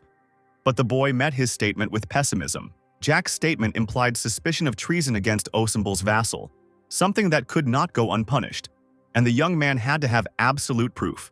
But Ballantyre only replied that in a few years this man would stab Rommel in the back, and naturally he had no reason to trust some child, but at the same time he would regret it in the future. The old man decided to immediately warn the guy not to do anything for which he could not take responsibility and pretended that this conversation had not happened. The old man did not want to see or hear this boy, so he ordered him to leave here. He had a lot to think about. Jack decided to save his life and he waved it off. He didn't like it. He put his hand in his pocket so that he decided to get something. It was necessary to convince the director that he was not some ordinary chatterbox, and if he didn't understand anything now, then this could be corrected. Jack placed a medallion with a golden bird in front of him. It was an unusual artifact. Ballantyre noted that he could call him as soon as Rommel was ready to discuss all the nuances of the future. The director decided to call his trusted servant to the carpet, and Bluetooth appeared immediately. Standing at attention, he waited for further instructions. Jack sat down frivolously in the chair and praised the swordsman. But he no longer needed to send information to the Tulkun Empire. In an instant, Bluetooth's face turned pale and instantly began to sweat. But he decided to quickly pull himself together and ask what the guy meant by this accusation. But Ballantyre, in his usual manner, decided to play a joke on him. If his head was not working, then what could have happened to his hearing during such a long time? Or did he really hope to deceive the third gentleman? Now everything was clear. In front of Mark sat that same Jack Ballantyre who had gained fame as a problem son. From what he heard, Jack not only had big problems with his body, but in his opinion, he also had big problems with his head. Bluetooth noted that the director sympathizes with Jack, but for some reason now treats the swordsman himself as some kind of spy. It was a terrible accusation that would be followed immediately by punishment. And as the man said all this, anger gradually grew in the boy's body. This vile traitor stood right in front of him and insulted Jack, who could not stand it, and clenching his fist until it bled, struck Mark several times. There was as much dirt in his words as he had heard in his past life. Now he did not allow people to behave like that with him. Bluetooth did not have time to dodge his series of blows. The swordsman probably hasn't yet realized his situation and the fact that he's been exposed, but he talks too much for someone who's been a spy for years. The guy was rapidly approaching Mark, who tried to ask the director for help and explain what was going on, but he just looked at the floor and waited. Suddenly, Jack launched a kick, extending his heel and preparing to break Bluetooth's nose, but he managed to dodge the blow. Mark was the director's confidant, not some kind of punching bag, and Jack Ballantyre was his future student and did not dare to behave like that in an educational institution. Mark raised his fist to strike, but his hand smoothly moved to the side. The guy arched his back, avoiding the blow. The man moved with incredible slowness, as it seemed to the guy. The vassal didn't expect that anyone would be able to dodge such a blow. Looking at the man with his magical eyes, Bluetooth was simply overflowing with streams of Sixth Circle mana. But it was even worse for Bluetooth himself. Jack saw right through him and read all his blows. He rushed forward again, striking straight into the man's solar plexus. It was his overflowing Sixth Circle magic that was his greatest weakness. He could do nothing to counter Jack Ballantyre's power. Mark flew to the side, crashing into the wall. The director was scared to watch this picture. The third gentleman asked if he was seriously injured because their party had just begun. Jack delivered all his blows with the fist in which the medallion was clenched. Now the spy had to admit that he was a traitor. It seemed enough to Jack that he had knocked all the spirit out of Mark. The guy didn't feel sorry for this man at all. If Mark wanted to end all this, he needed to agree with all the accusations and stop pretending, because it was already stupid. But Mark stubbornly refused to admit all his accusations and accused Jack of talking nothing but nonsense. The swordsman was a tough nut to crack. Jack was starting to get tired of all this clowning. He put his hand on the man's heart and felt 6 crystals near the organ. The 6th circle meant that its owner had gone through great pain. Otherwise, the 6th circle could not be obtained. It was a kind of opportunity for pressure. If you destroy something that a person has been trying to achieve for a very long time, it will remain in his memory forever. Jack was not one to pity his enemies or embarrass himself with the instruments of pain. He decided to ask one question to the man lying in front of him. If he lies, he will destroy all the circles one by one, filling the body with great pain. The horror on Bluetooth's face instantly caught the eyes of both the director and the guy himself. But from Ballantir's behavior, it was clear that he was capable of doing something like that, and the guy began his interrogation. First, the swordsman had to answer whether he was a spy for the Tulkun Empire. And again, this question knocked the ground out from under Bluetooth Mark's feet. He began to tremble and his body became covered in beads of sweat. But he once again denied in every way his belonging to another empire. This answer was wrong, and a whole chain of pain rolled through the swordsman's body. Jack began his bloody ritual. Destroying the magic crystals was an incredibly painful task. And Jack noted that now Bluetooth only had 5 circles left. Convulsions of pain did not leave the swordsman's body for several more minutes. Jack repeated his question, but he looked at him with tears in his eyes, frightened, and did not know what to do. Jack thought that it was difficult for him to pronounce, and if Mark was going to remain silent, then it was time to change his views. The young man decided to press on a sore spot. He began to explain that when a person loses the circle, in order to earn it back, he will have to almost die. But Jack was not a merciful man, not kind enough to allow such a thing to happen. So he placed his mana into Mark's heart. Now if Bluetooth tries to create a new circle, his body will be pierced by monstrous pain, in which he will wish for death in order to end his agony. All this meant that Mark would no longer be able to get new mana circles and would remain forever with 5. Although after tonight, if he had at least 1 left, it would be a great success for him. However, the third gentleman knew of a small option. There was a way to restore the already destroyed circle, but such a prospect would not please Bluetooth. Jack had no doubt about that. In his mercy, Jack could tell about it, and he began. It was possible to pour dragon blood into his body and replace the bones with dragons. The process is very painful and long, and it is not a fact that the result will be expected. And after all this painful path, there could be a chance that the owner's mana circle would be restored so that the processes of destruction could be reversed. The boy couldn't have known all these horrible things. It was outside their curriculum. And for Jack's age, such information was impossible. In front of him was clearly an unusual 14-year-old boy. In front of him was a real monster, and Bluetooth did not know what other knowledge the third gentleman possessed. Jack decided to try something different and came up with the idea of testing the man's true nature and prepared to scan his body. When Jack was talking about dragons and checking, the mask of fear did not leave Bluetooth's face, which meant he understood something. It was suspicious. A person with the 6th circle of mana could not know such information. Only stronger mages with a high circle of mana could understand Jack. Bluetooth freaked out and started screaming. He tried to understand who Jack Ballantir really was, but he didn't listen to him and continued his magic ritual.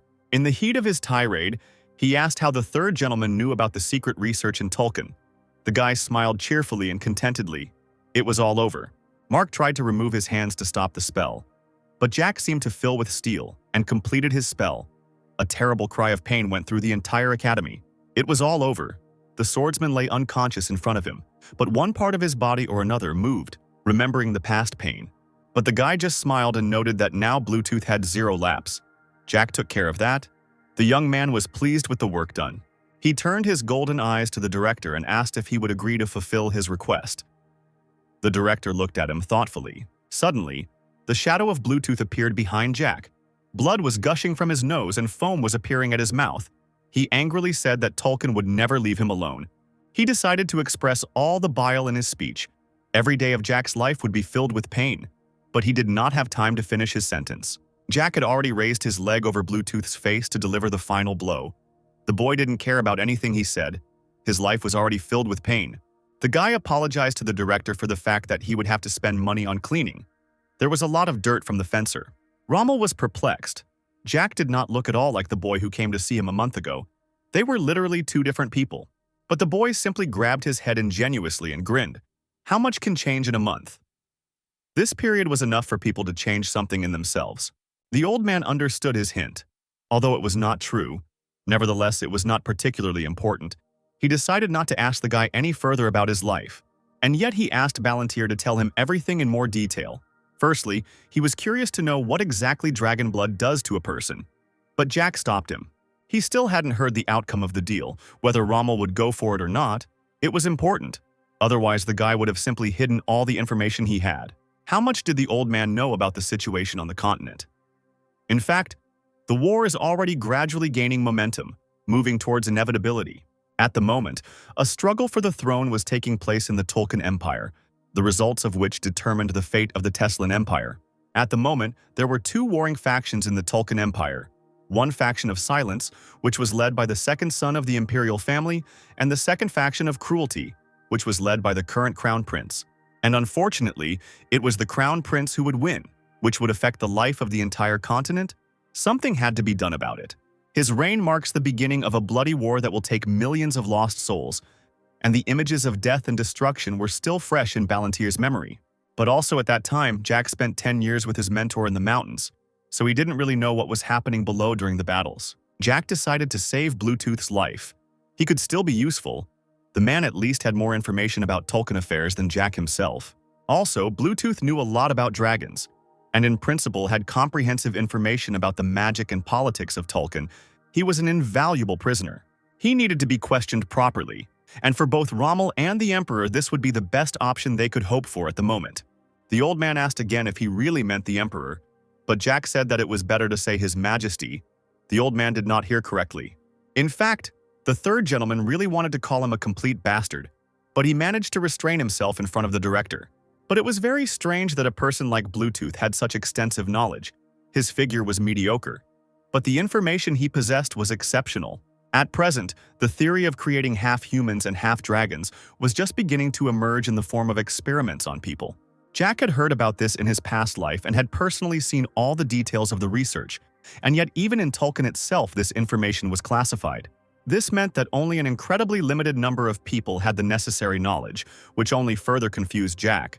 Bluetooth was clearly an unusual swordsman or an imperial spy. The third gentleman noted that anything could be done with his body, and now it was not so important because he wanted to talk about something else. If the old man had not forgotten, he only asked what Balantier wanted. Initially, when he went to the director with a proposal for a deal, he had one request, but today's events spoiled his mood. Because of this, Jack now had two requests. The guy approached the old man threateningly. He noticed a drop of sweat floating on his cheek. First, Jack was curious to know the financial situation of the director himself, although in fact he did not care how much money Rommel had. He wanted the director to buy him a house near the academy. It would be even better if he went with a garden. Jack loved gardens. They filled his heart with peace. The old man noted that Jack probably hadn't taken into account that all the students lived in a dormitory. But Balantier wasn't satisfied with that answer. In light of recent events, this little rule could be ignored, given the assistance provided by the third gentleman. The old man decided not to answer, but Jack realized that this was also a kind of answer. Rommel asked what Jack's second request was. What else did this guy want from him? The essence of the second request is that the academy should accept another student, a little unusual and different from the others, at least in age. The old man noted that it was already the second semester, and new students were only accepted for the first. But Jack decided to play on the old man's pride and noted that he was the director and was the absolute authority here. The boy was most likely talking about the girl who was currently sitting by the door. The director had to check something. He asked Jack to answer what kind of relationship he had with the new student. Charlotte's entry into the academy depended on the answer to this question. However, Jack still didn't quite understand the essence of his question, and nevertheless, it was not difficult for him to answer it. At the moment, Jack was a kind of guardian for this girl who had recently become an orphan, and he had a great responsibility. The old man smiled mysteriously and decided that he would accept all of Jack Balantier's proposals, to Jack's surprise. In fact, it didn't escape Jack's notice that the old man breathed a sigh of relief. He even felt a little uncomfortable about what thoughts the director might be having at that moment. Balantier returned back to his friends. Charlotte immediately jumped to her feet and greeted him. She had already managed to miss him. She was eager to find out if she could really join the academy, but luckily for her, Jack didn't have to make anything up. The old man allowed Charlotte to start studying at the academy, even if she joined at the beginning of the second semester. Everything turned out as well as possible for Jack. But at one point, the girl's face became haggard and upset. Jack knelt down on one knee and asked what had made the girl sad. Charlotte replied that she hadn't expected any of this, that she hadn't thought that she would ever go to college or find a new family. Her presence in the academy itself was unnatural, since this building was intended only for a select circle of people. Well, Jack himself knew that Charlotte was not a human. She was a vampire. She had no place here. That's how she felt. But the guy answered her that it doesn't matter. It doesn't matter what race you are. What matters is your will and desire to pursue your happiness. Jack asked her if she was ashamed of being a vampire and if she wanted to become a human, if she was really so embarrassed about her origin. The girl didn't know what to answer him. Jack had no right to say that, but he felt very sorry for her. Jack needed to work on her confidence. Charlotte came from a family of aristocrats who ruled over all vampires, and she had the blood of rulers in her, just like her mother. However, this was the case in the distant past when the dragons had not exterminated her kind. At the peak of the vampire race's power, it is a pity that the girl was not born at that time. Now most of her race has been killed. Her father was killed, as was her mother, who was abused by a dragon. However, Velactus was already dead. The last person who had value in Charlotte's life was her mother, but she died right before Charlotte's eyes, which almost drove the girl mad. The guy took a deep breath and replied that it was enough to worry about one's origins. There was no need to separate people and vampires. We were all one in this world. Charlotte was a proud vampire. She was meant to be. She was Charlotte de Royale, from a hereditary line of aristocrats destined to rule. Let her not forget it. Now Jack must keep his promise to her on the day her mother died. The words spoken that day were still fresh in the young man's memory. She needed to remember that no matter what happened, he was responsible for her. He would support her no matter what happened. Even if Charlotte wants to become a queen, Jack will make her a queen. And if she asks to restore her race, he will help to do it. Balantier will help her in all her endeavors. Whatever problems come her way, he will solve them all. He will support her in the darkest hours no matter what happens. That's why he didn't want Charlotte to have such dark thoughts anymore. Let her remember his words well forever. The girl thanked him shyly, but replied that when her mother was alive, she taught her one rule of this life, which all living people followed. Vivian taught her that in this world there is nothing free, nothing is given to us for free, and everything must be paid for. Charlotte herself understood this truth during her life. Balantier chuckled and replied that her mother was actually right. There really was a rule in the world that had to be followed. Charlotte replied that at the present time she had nothing to offer Jack. She had nothing left. The guy replied that for now it was really so, but in the future, one day, he would ask Charlotte for one favor, and she would only have to fulfill it. Nothing more was required of her. The girl was glad that she could at least somehow repay Jack for his kindness and everything he did for her. She would help him, no matter what he asked of her. Now that the conversations were over, it was possible to walk and carry the suitcases, and then take a stroll around the academy. Jack had not appeared here for a long time.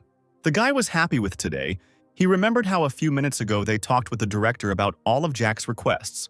The director noted that today or tomorrow, he would be able to arrange for Charlotte to be admitted. He gives his word. No one will dispute the girl's admission. If we talk about the apartments that Jack wanted for himself, he would arrange them in about 2 hours. The house is outside the academy. But there was one nuance. It will be very difficult for one to live in a large house, especially without servants. So Rama will send Jack several people to help him. They will look after the house in Jack's absence. Balantier replied that he would be only glad of the assistance provided. He was flattered by the concern for him. The director himself would provide him with servants. Naturally, the director's actions were not due to simple concern. In this way, he intends to use surveillance of him. As they walked to their new home, Valentine kept her eyes on Jack. He asked why she was looking at him like that, to which his mentor replied that he had said very well. Jack's views on racial differences placed respect first and foremost, and Valentine couldn't help but like this, and she was pleased with her student.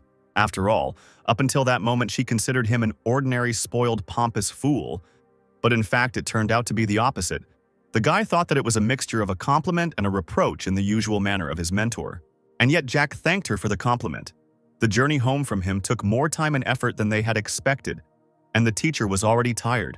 They arrived at some place where a white-haired young man was practicing his blade strikes right in front of them. He didn't notice their approach at all, but their path lay further than this place, and Jack did not care about this person. But his mentor became interested. There was something in this guy. She took Jack by the ear and asked him to watch this young man. He aroused a certain interest in her. So they decided to make a short stop. The group sat down on a bench. They began to watch as Valentine wished. Jack wondered why she had decided to stop and watch this young man train, but most likely the answer would not take long to come. Balantier began to analyze how his mentor taught him. The guy was about 17 years old, but for his age he was very tall and had developed muscles. Now Jack was curious to know how much mana this nameless swordsman had. He looked at the guy with the eyes of magic. At first he noticed a faint glow inside this swordsman, but he looked closer. and the picture that opened up surprised him incredibly. He couldn't believe his eyes. Something like this had almost never happened, especially at this guy's age, and especially while studying at the academy. Jack even cursed out loud and couldn't believe his eyes. He had a lot of questions for this young man. Jack saw that the guy had the fourth circle, but his strength was like the second. He had never encountered anything like this and didn't think that this was possible. Outwardly, of course, he looked very impressive, cool, fast and strong. But in reality, it turned out that he was incredibly weak. Jack was disappointed. He asked the mentor why this person interested her so much. Valentine made fun of Jack, telling him not to worry, or he was worried that the mentor would take another guy as her student. But Jack wasn't really worried. This young man was in his fourth round, but he was actually interested in why Valentine liked him so much. Jack saw the general characteristics well, but it was clear that he didn't notice anything else. Valentine wanted him to see more. The guy looked closely at the man's body again and tried to see more than he noticed the first time. Something more than just his physical form. They sat on the bench in front of this guy for several minutes, but Jack still couldn't think of anything. It seemed to him that Valentine was just joking. But suddenly Charlotte spoke up. The girl jumped up in surprise and wanted Jack to pay attention to the little details that she had managed to notice. Judging by this guy, he has been practicing for a very long time and it seems that he could lose consciousness at any second. Sweat was pouring from his body. Also, the entire body of this young man was covered with a large number of abrasions and bruises, which also served as a certain measure of his skill. Balantier agreed. It was indeed true. The teacher was surprised that Jack still didn't understand what she was hinting at. He turned his gaze back to the swordsman and finally saw that one of his circles had been broken. This academy was full of interesting personalities. It was really so. It was difficult and even almost impossible to restore the destroyed circle. The guy was well aware of this. And judging by everything, it was unlikely that this was the work of other hands. It was the work of the guy himself. He somehow managed to allow the destruction of the circle, and Jack became interested. This fact pleased the mentor. And besides, there was one more thing that Jack still hadn't found. The guy became curious about what the mentor was hinting at again. But she didn't want to tell him, because she didn't see the point. But Jack guessed what the mentor was talking about. She was attracted not only by physical strength. She knew that the basis for any black magician was dark emotions. They were death, destruction, chaos, and endless revenge. If you add up all these factors, then a person could become a good black magician. She saw in the boy the tenacity to restore the destroyed circle, as well as the willpower to raise the sword again and again despite great wounds, and also the hatred that was hidden deep inside the body of this youth.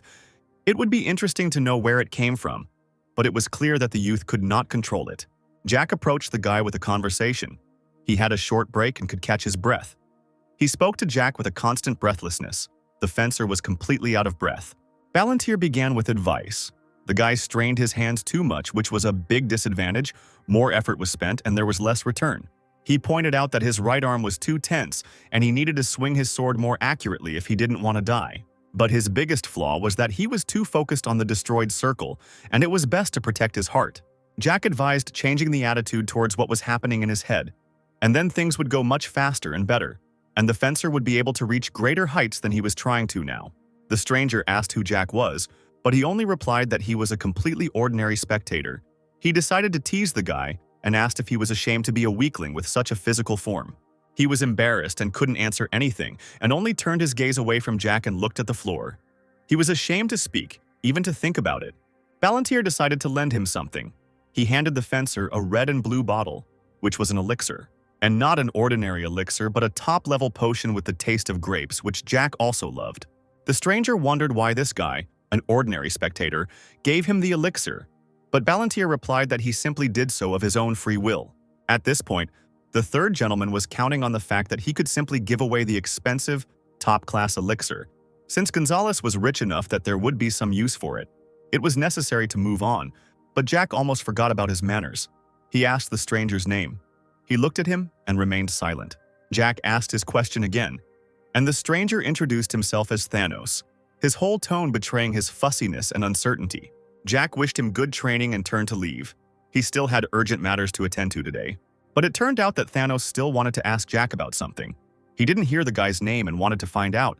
The swordsman was meeting such a person for the first time. The youth introduced himself and walked away. He liked the effect he had created. As he left, Balantier felt Thanos looking at him, unable to move. Valentine noted that only Jack could conduct conversation so poorly. and she was not very pleased with this trait of her student. Charlotte smiled and said that her boss was incredibly cool at that moment, but Charlotte herself understood little in adult conversations.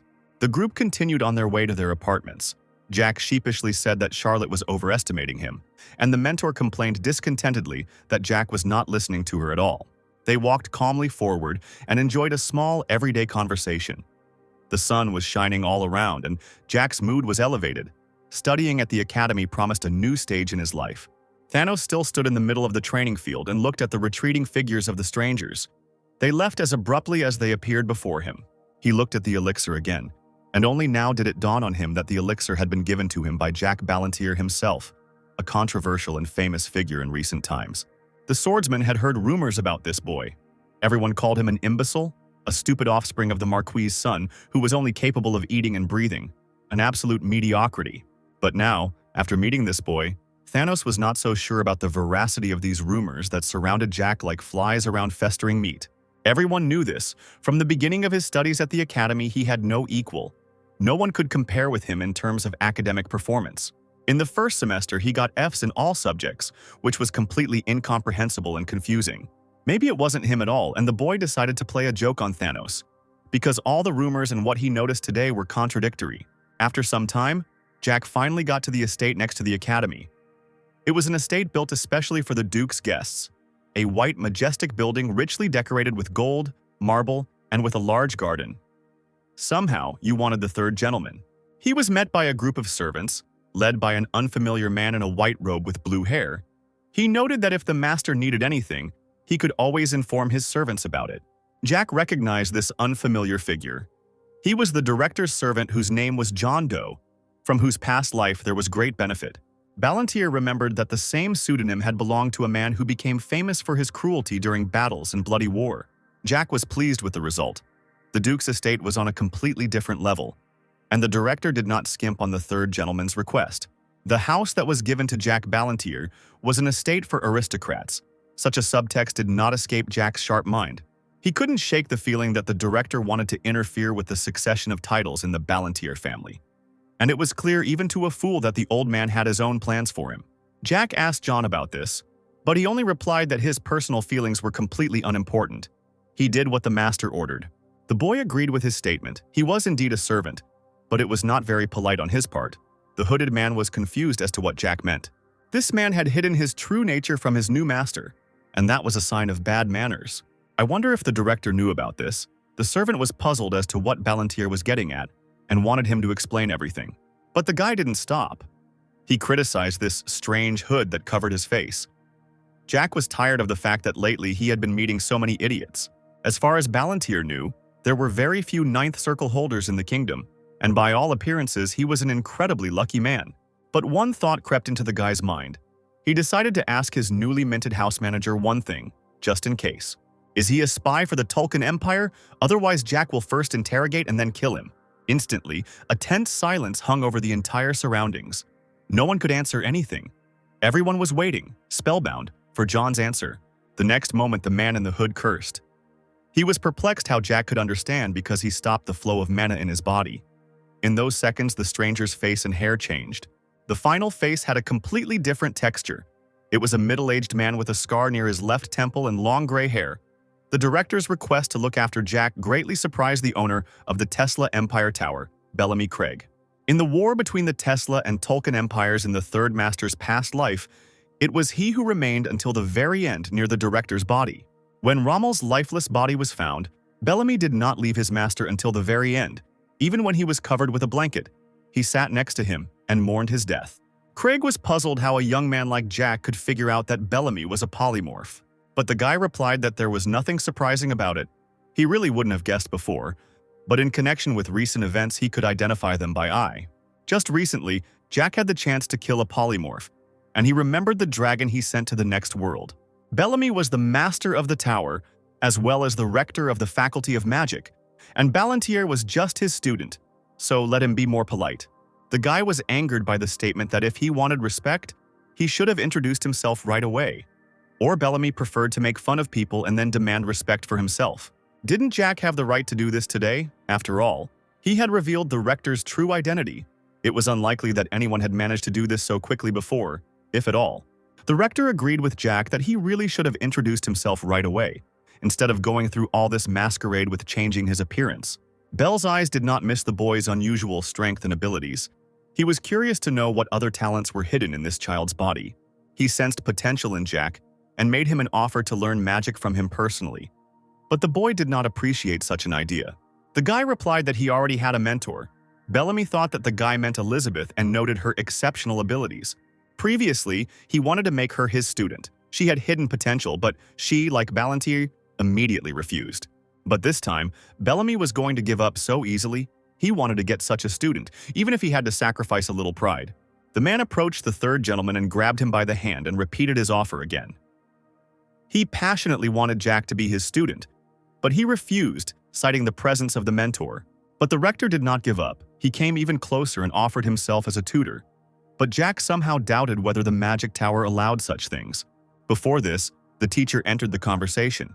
She called the child. At first, Jack thought that she was addressing him, but this turned out to be wrong. Valentine turned to the child who had the 9th circle and asked his name. Bellamy was shocked and did not understand how a toy could talk. Ballantyre introduced him as the owner of the Tesla Tower, Bellamy Craig. The teacher was curious to know who the owner of the tower was. From what she had analyzed, Bellamy had enough to easily reach the 10th circle. In the past, when the rector wanted to get it, someone attacked him. The rector opened his mouth in surprise. Few people knew this information. The shape of the 10th circle was still inside Bellamy, and Valentine saw it perfectly well. She logically guessed the rest from the height of her experience. It was not difficult. She saw the remains of this circle, which indicated that the circle had once been whole or at least close to completion. Bellamy thought about the words of this toy. Apparently, the remains were present in those who had a broken heart of mana. This was his assumption, Valentine agreed. He had the theory. She advised him not to give up. It was difficult to develop further at that age, but he had already tried to do it, which meant the chance of success was much higher. Let him try. If not for himself, then at least for the sake of his tower and all those who lived in it and live in it to this day. Bellamy needs to show his best side. He has achieved a lot of success, and it would be a shame if he gave up halfway. The rector wanted to ask the name of the one who had just now inspired him to new beginnings. Not all was lost yet. Valentine replied that it would be better for him not to know this information and let him consider her an heir from the distant past. But they were delayed. They had to continue on their way. Charlotte had been waiting for them for a long time, and they could not waste any more time and continued on their way. But finally, Jack asked Bellamy to tell the director that he would come to him on the first day of classes.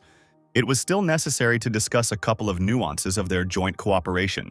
As they moved away, Ballantyre was pleased that he had not been taken to the magic tower. But the mentor did not share his relieved views, saying that it was even a pity. Today has finally shown her that some people have no talent, but they try to the end and do everything to at least achieve some fraction of their dream, to get at least one step closer to it. Others have talents and all the predispositions for power, but they do not want to develop it and just sit idle. Ballantyre realized that she meant Thanos and Bellamy, whom they had recently met. But Valentine said nothing about Jack himself. He was even a little offended. But the mentor was not embarrassed. Did she have anything to say? Or what was she teaching Jack himself? She observed all his undertakings and was a witness to his abilities.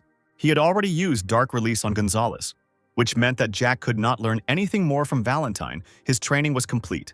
The guy figured that it was really so. Dark Release was the last technique that his mentor taught him at the end of their journey. The owner of the tower himself came to the third gentleman. If he came to watch him, then Jack was not against letting him watch as much as he needed. The maid and the master of the tower finally moved away from the estate, and Bellamy took one last look at the heiress of the previous and third master. The maid did not miss this, and she asked what he was thinking about, and in her opinion what she thinks was going through his head right now, and she suggested that the director probably told him something important. It was natural that some further instructions came from Rommel concerning Jack Ballantyre and Bellamy's role in all this. He remembered asking if the director really listened to the guy's words, and he answered positively because he knew how to make deals. Did Bellamy not like Ballantyre? But he replied that it was not quite so, since Jack's personality was curious and interesting. He fights too well for his age, and also he had a maximum of the second round. One thing was not connected with the other in any way. How did he manage to defeat a 6th-level mage? And in the rector's opinion, the third gentleman was incredibly dangerous, and he had to be kept on his toes. The director was a little disappointed with such a meager supply of data. and the director asked Bellamy's opinion about Jack and what he wanted to say. Jack Ballantier did not come to the Magic Academy alone, but brought a girl with him. And in this gesture, the director saw something more than Jack would like to show. He said that they would now attend classes together at the academy. But Bellamy couldn't understand why the headmaster trusted him so much. After all, this boy could become the cause of a war with the Tulkun Empire, and this did not bode well for them. But Rommel was in no hurry. Everything would become clear in time, and now they had to watch where exactly he would lead them. Although Bellamy agreed with the director's words, it still didn't make him feel any better. Anxiety never left the tower's owner's heart. Since the director thought so, Bellamy wanted to add one last thing to conclude their conversation. He had several thoughts swirling around in his head that he wanted to clarify. I would really not like the director to interfere in the quarrels of the Marquis' house. This house was notorious for its internal conflicts. The director should not have interfered, but he simply replied that the Ballantier family had already chosen an heir. This house enjoyed unconditional honor and respect from other powerful persons. The Marquis made sure that the Emperor chose them among all the families as the favorites of his will. The heirs of the Marquis family were well known to everyone, and the eldest was Elizabeth, who could have become a master, but her father uses her in his political games. The second was a 17-year-old boy who, at his age, had only reached the third circle, but there were plenty of those in the academy. He wasn't particularly smart, and the director himself had never seen anyone so ineptly squander their life on constant parties and celebrations. Bellamy was leading Rommel to some idea, and he wanted to know what exactly the rector was hiding. The old man still had the strength for such games. He said directly that the director of the academy was already too old for such political games and advised him to give up the title of duke. Why should he interfere in such a complicated matter? For skipping classes, Jack could easily be sent to single rooms in the dorm, where, according to the rules, he belonged. But the director gave him a house outside the academy, which looked very much like favoritism. But why did Rommel need it? The old man was not at the right age for such things. After this, of course, rumors would spread and Bellamy didn't want his friend to be mocked behind his back. But the old man simply answered simply, remembering that he and the rector had already known each other for more than 30 years. And naturally, Bellamy's worries were understandable to Rommel. But as he correctly put it, Rommel was indeed old, and he had a premonition that without this boy, he could miss something important. The director thought about how he looked when he said all this, and Bellamy answered that he really looked very strange, to which the old man only laughed heartily. Soon, the house of the third gentleman will be ready, and if the rector wants, he can go and personally check the boy, and then share his opinion regarding his personality and characteristics. The tower owner agreed, and now after meeting this young man, he gets goosebumps. He understands exactly what the director meant. Bellamy smiled at his thoughts in his head, and the maid did not miss this gesture. She asked why he was smiling, which caused joy to appear on his face. The man simply replied that every person has the right to smile. It is something that is given to him by birthright. And there was a reason to smile. In addition to the maids, the estate had 1 cook and 5 guards who lined up in front of their new master to greet him and get acquainted. The third gentleman wished them to work hard and also noted that he would also help them to the best of his ability and capabilities, of course. To begin with, it is worth noting that Ballantier loves steaks. He needs them for a hearty breakfast, lunch, and dinner. Meat was what still filled him with joy. It was also necessary to use only fresh and high-quality vegetables without magic. This was a mandatory condition. Everything had to be at the level. The guy thought to himself that this food couldn't compare to what his personal butler prepared for him. But nevertheless, it was better than nothing at all. The servants should also know that he loved strawberry and tomato juices and needed them every day, also for breakfast, lunch, and dinner. Let his new servants remember this, and take note. The servants remembered all his wishes and will try to fulfill everything according to his whims. Jack decided that since the director had provided him with servants, he would use them to the fullest extent. Otherwise, why would he need them at all? If Jack's memory served him correctly, the chef's name was Guinness. He glanced at the young guy, who looked sleepy and absent-minded. Most likely the cook was an idiot and wouldn't be of much use, so Jack would treat him accordingly. He probably won't remember all of their names, but he'll call them the 5 Musketeers, which will make it easier to remember. They were either murderers or informants raised by the old man. Having said this, all their faces were covered with a mask of fear. Apparently, they all had broken mana hearts, just like the guy he saw near the training field today. As the Academy reported, it was possible to make a new circle after its destruction, although it would not be ideal. But nevertheless, it was possible. Judging by the reaction of the Musketeers, they heard about it for the first time. They asked if Jack would ask the director for something like that. He replied that it was possible if they worked well for him. Suddenly, Charlotte ran out of the hall, her face covered with a big smile from ear to ear. The girl noted that this place was incredibly spacious. She had never lived in such a place. Well, now after talking with their new servant, Jack and Charlotte needed to look at their new mansion. The director presented this mansion on the 9th of August, and studies at the academy began on the 16th, so he had a little time to carry out some plans. Today was already the 14th, and all this time Jack was gaining strength and resting, preparing for the school semester. The young man lay on a spacious bed in his robe. The burgundy fabric pleasantly hugged his skin, and the light breeze outside the window created a pleasant coolness. During these days, she and Charlotte bought new clothes. She needed shopping. The girl had no variety of dresses or other women's clothes at all. They also explored the city, ate local food and other delicacies, and had a very good time afterwards. There was a show in this city, to which Charlotte and Jack immediately headed. They had a lot of work ahead of them, and a good rest never hurt anyone. He remembered all their adventures with a smile on his face. The pleasant pastime was fun, but time was running out. But in this barrel of honey there were also flies in the ointment, 2 moments that tarnish the whole wonderful leisure of people. The first is that it is time to go. Jack decided to run around his mansion despite the rest. It was not worth abandoning physical training. Jack wasn't very good at wielding mana, and it wasn't easy to fix that. But he could overcome his physical weakness because right now his body needed a lot of training. As he ran, he heard Charlotte call out to him, suggesting that they run together. He noted to himself that she was trying hard. This was a good sign. He decided to tease her and hurry her up. Jack said that if she didn't hurry up, he would run without her, and they continued on their way together. Having reached the first stop, they decided to take a break. Charlotte was very tired and sat down on a bench. Jack stood next to her and drank water. His appearance did not give away that he himself was almost falling, but outwardly, he stood firmly. Charlotte clarified that today they would again go look at that guy whose name was Thanos, and now it was time for the second moment. From the moment they met, Jack noted that the fencer showed up here every day and trained until he lost his pulse. He had been watching him for 5 days in a row and noticed that Thanos was trying very hard. All this time, the non-stop training continued from morning until night. Although he had no talent at all, even with such persistence, he could become the first in the academy. Jack even became suspicious of himself. Why this figure interested him so much, and it was not about appearance. Jack preferred women. His injuries were getting worse every day and they were not the usual bruises from clumsiness. Having finished another exercise, Thanos turned to Jack and asked why he had come. Valantir noted that, apparently, he had not taken the elixir that the third gentleman had given him last time. As he asked, the swordsman's face fell.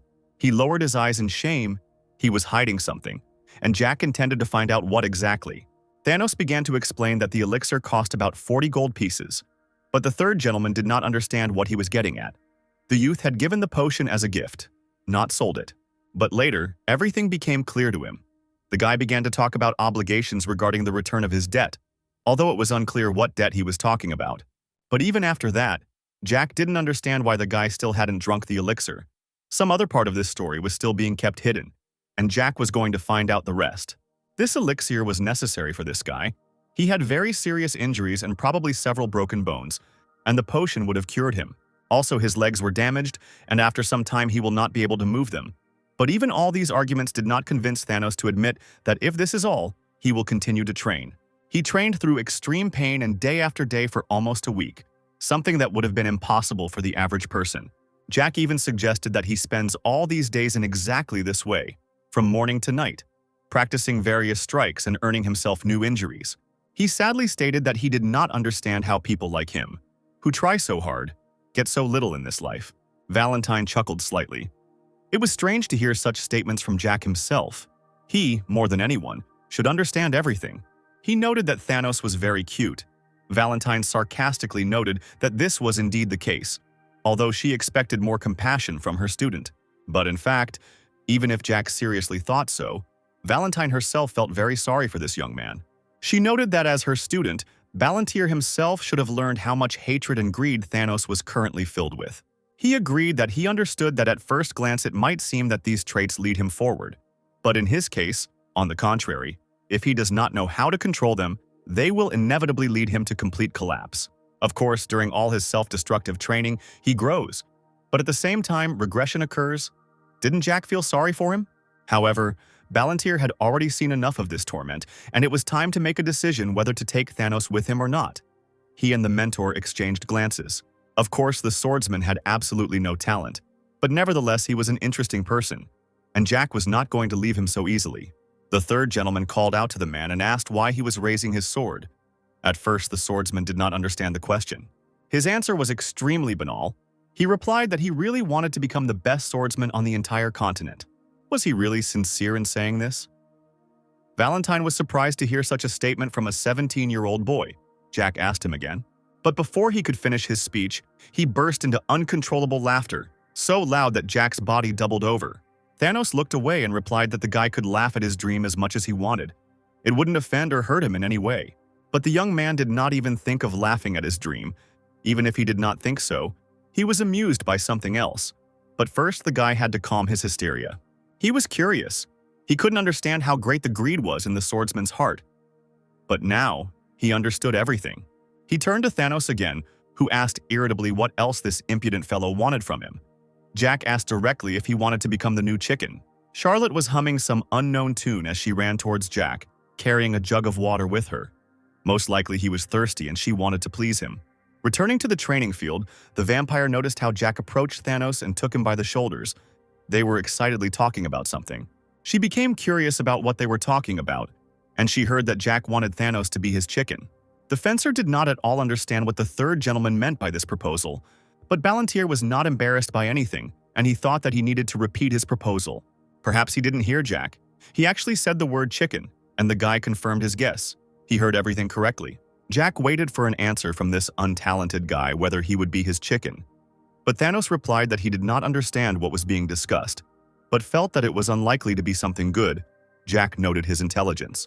If he didn't agree to be his chicken, then he could become Jack's dependent. This proposal was higher in status than the chicken. This was the first time Thanos had ever heard the word, and he wanted Jack to explain the meaning of the term to him. The swordsman guessed that it was most likely some kind of vassal, and Jack confirmed his guess, which was generally true. But Thanos' own social status was low. He was a commoner by birth, and acquiring high status was unattainable for him. But it seemed that the boy was not at all embarrassed by this information. The swordsman's financial situation also left much to be desired. But this statement did not frighten Balantier at all. And he had heard about the Balantier family and noted that Jack did not at all resemble the man from the rumors. The boy realized that Thanos must have heard about him at least at the academy, and it was unlikely to be anything pleasant. But he repeated again that it didn't matter. The swordsman had neither money nor talent, and Jack would have been better off finding someone more worthy than him. The continent was full of outstanding people. He thought that he couldn't be of any use at all. But Balantier was touched by such statements, especially the fact that Thanos was worried about Balantier at such a moment. Even though he had nothing, he still wanted to become the best swordsman on the continent, and such a figure could not help but be useful in Jack's life. Is the fencer not sure whether he can achieve his goal? First of all, he should have asked himself this question and, based on the answer, understand whether it is worth doing something for his dream. Thanos was well aware that he had absolutely no talent for magic or any talent at all. The swordsman had something more. Balantier smiled and noted that Thanos knew something he still didn't know, and the guy advised him not to be so principled. The boy had something better than just a normal talent for mana, but the swordsman still didn't understand what Jack meant. There were already an incredible number of mana owners on the continent. Mana was present both among commoners and among vassals or other nobles. Even ordinary farmers had a talent for mana, but they couldn't develop it properly no matter how hard they tried, or rather, they didn't have the opportunity. So they die, without realizing that they had within themselves a tremendous power that could have been used to make their lives better. Jack himself has a talent for mana, but he did not know about it until he met his mentor, who opened his eyes. The world as Jack sees it is not at all the same as the world as other people see it. Jack's world lived by different rules. He saw with his own eyes how mana hovers around and surrounds his body, intertwining with his entire insides, creating a symbiosis. But as a child, Jack did not know what this meant and therefore could not properly develop this ability. There was no need to be frivolous in this matter. In such matters, everything was very complicated. Each person was an individual bearer of magic. The most important thing that Thanos had was a talent for suffering, and the people who were ready to go to the end for their goal could be counted on the fingers of one hand. The swordsman should not have doubted himself out of all those he met. Jack believed that the guy would succeed. Suddenly, someone interrupted their conversation, remarking that Jack had made himself a homeless friend. It was amazing how they had snuck up on him unnoticed. 3 students from the academy appeared before them, their appearance screaming that they were ordinary thugs. The semester had not yet started, and Jack did not expect to meet anyone else at the academy. In order for his stay at the academy to be peaceful, he needed to deal with them, and in a cruel and demonstrative manner. But the third gentleman's conclusions were interrupted by Thanos. He said that it was better for him to leave. The swordsman's face expressed despair and pain. The most important of the 3, the guy with the red hair, continued to insult Thanos, noting that the poor idiot had gone completely deaf since he told him not to behave like that with the others. Red called Thanos a dirty commoner and accused him of ignoring his words. Most likely he got it badly last time. Thanos turned away from Jack, asking him to leave, because these 3 students came to him. He would like to avoid unnecessary casualties and injuries. Now it became clear to the third gentleman that all these wounds were caused to him by 3 students who, apparently, mocked him every day. Jack's eyes filled with bloodlust. Most likely it was true. The redhead finally understood where such a pathetic commoner got the highest class elixir from. This guy gave it to him. Jack wondered how this red-haired idiot knew about the elixir. But the answer was not long in coming. Jack had never been an idiot. He asked Thanos if these 3 had taken it from him, and the swordsman replied that he would give everything to the last to pay off the money for the potion. These 3 fools took the gift from Jack to Thanos. He couldn't believe his ears. Such impudence instantly filled Ballantir's veins with fire. The swordsman made him nervous. Why Thanos allowed such pathetic scum of society to behave like that towards him? And Jack had to do everything himself. The redhead's eyes widened. It seemed to him or he had just been called trash, but it was a statement of fact. Thanos was getting nervous. He asked Jack to hurry up with leaving so that he wouldn't get hurt by these 3 in the same way. They wouldn't spare him and wouldn't look at his young age. But the third gentleman answered firmly, no. He apologized, but nevertheless did not intend to leave here. Such a contingent needed to be taught manners. If these 3 took his elixir, then he will have to deal with them to repay the debt and he will not feel sorry for them. He gave the 2 behind the red-haired man a chance to escape. They had exactly 5 seconds to do the whole thing. Otherwise, they would also be in trouble. But the red-haired man didn't want to listen to this. His friends were with him, and he wasn't going to get rid of them, just as they weren't going to run away from him. Since they didn't want to leave themselves, that meant Jack would help them disappear from here. Ballantir took a fighting stance and concentrated on the upcoming fight. These idiots should have been shown that it was not worth touching the future best swordsman of the entire continent. In the Tesla Empire, there are 5 marquises.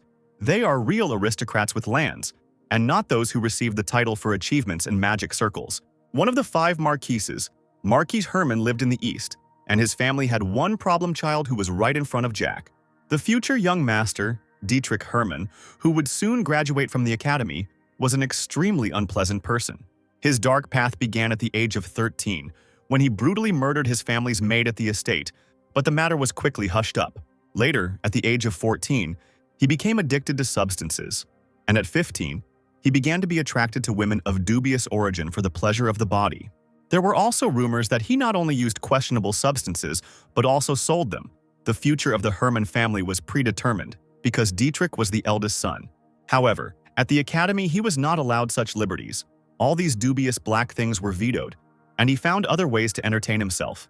The academy is attended by the offspring of the emperor and dukes, and there are too many eyes watching your actions. Therefore, Dietrich had to create toys for himself, or rather, find them, so that life at the academy would be much more interesting. This toy was a commoner, a student who ended up at the academy for some unknown reason. He diligently hones his fencing skills. Someone distracted him from his work, the white-haired guy responded, sweat running down his face. He was mocked daily by Dietrich and his company, kicked by the crowd, laughed at as he writhes in pain. With the next kick, a strange sound appeared, as if Dietrich had crushed something with his foot. He became interested in what it was, and after rummaging around, he pulled out a bottle of elixir, which was now broken. Anger boils in Thanos' soul, but he cannot answer, and only gritting his teeth asks to return what belongs to him. The arrogant guy was outraged that such filth as he could have the elixir, and, swinging his arm, he wanted to hit him with a stick for such, for him, impudence. Thanos' face tenses in pain. He bravely endures all the blows and remains silent. One of these times, Jack intervenes in the bullying and punches a guy from Dietrich's company in the face. The leader clearly didn't like this gesture and was about to hit Jack from behind. But he can't do it. The guy has good reflexes, and turning around, He kicks the baton out of his hands. The girl says that the boss is behaving like this again, and the mentor is not even surprised by what is happening. It was easy to deal with everyone. Thanos looks at him in bewilderment. A strange aura emanates from the guy. Now Jack has warmed up a bit. He is satisfied with what is happening and asks the amazed people if they are tired or something. But suddenly, a beaten Dietrich begins to appear on the floor. How dare Jack do this to him? Dietrich's idiot servants have no intention of interfering even now that their target is lying around. A long sigh escapes Jack. He is furious that no one is paying attention and doing anything about his security. Phrases continue to be hoarsely issued that Jack is a vile spawn and that Dietrich will immediately contact his father. But the next thing this guy sees is Jack lifting his leg. Stepping on his head, he pins it to the ground and laughs because he can't get out. After this, he gets the attention of the guards, who order him to stop. It finally happened. Jack was tired of getting dirty on Dietrich's head. When asked if he understands who he is dealing with, the guy just smiles and asks in response if it is important. Turns to Thanos to ask, who whispers that it is Dietrich Hermann. This gives Dietrich goosebumps and he tells him not to dare say his name. Immediately after the phrase, he gets a kick in the head from Jack. He doesn't like his arrogant phrases. Jack says he's giving the guards 3 seconds to explain why the hell they let that idiot beat up Thanos. They sit in front of him in a ready position. They clearly do not intend to answer some guy's question. Without saying anything useful, one of them, insulting Jack, attacks him. The mana will mix with the bright red blood and the pitch black darkness, creating a primordial explosion. That is the spell the servant intends to use. Covering the little one with his hand, Thanos looks at what is happening with madness, the best magic for the 6th circle. It's a large-range explosive magic called Explosion. He most likely wants to destroy everything around him. Thanos, this site, the little one, and the mentor. Seriously, Jack thinks they are complete idiots. He started creating a blue glow around him. Having upgraded his skills, the guy can now concentrate all his mana in his hand. Even though the servant wanted to create an explosion, all his magic turned on himself. Jack is happy with the excellent blow. Everything is as he wanted. But the crying guy hasn't given up yet. He's going to attack again. And Jack notices an important detail. The swing was made just like the first time. The guy immediately noticed that he would attack with his right hand again and, bending down, dodged. All his punches were so similar, Jack slid underneath and punched him in the chest. After Jack's blow, the servant, having endured it, drew his blade and swung it over his head. Throwing his body back a little, his leg flies up and knocks the weapon out of his hands. The guy has excellent flexibility. Apparently, the servant's head hurt. Because he was thinking slowly while he was clutching at the pain in his hand, they had already managed to get around him from behind. A hand wraps around the hooded head, pressing, depriving the air, and making the person suffocate. The body quickly went limp. Jack was even surprised that it happened so soon. His mana is now blocked in his body. It is unlikely that he will restore it again. With such a spell, the servant could undermine the entire academy and cause a lot of trouble. In a barely breaking voice, the lying man asks Jack how he was able to remove the magic. But he doesn't need to know. All that's left is to admit defeat to the 14-year-old boy. Bending down slightly, the guy reminds them that it's time to explain why they mocked Thanos. Although there is no point in listening, for them Thanos is just a toy, because he is a commoner and cannot even complain about them. Then it's better to start with something simple. Jack asks for his money back for the elixir. And although it seems funny, it would be better for the guys in the raincoats not to be stupid. Gritting his teeth in anger, the servant says that what does the elixir matter when Jack has become an enemy of the Hermann family? But what does he care about his family? The elixir was Jack's and he would like to get it back. Jack smiles innocently. Couldn't the servant in the black cloak agree with that? The elixir cost 40 gold and they took it 5 days ago. It would be worth returning. Then Jack suggests settling on 5,000 gold pieces and spreads his hands. However, where do people like them get money from? They should pray that the rest of us have at least something. Fear gripped Dietrich as he sat down next to him. But the boy asked him to relax because there would be no more. The only thing is, you have to give Jack everything you have. Your teeth are grinding. It's very humiliating. 2,000 in cash and 60 gold coins, and Jack became rich in an instant. A mockery bursts out of Jack's mouth. How sad can Dietrich be? Because if there was no money at all, it would definitely be the end of them. It was time to find out who he was, because Dietrich had never seen him at the academy. Amused, Jack scratched his head like a puppy, happy that such a question had been asked. It's a little late, but it's time to introduce ourselves, and Jack gives only his first name. To this, he receives enthusiastic exclamations that he himself is Jack Ballantyre.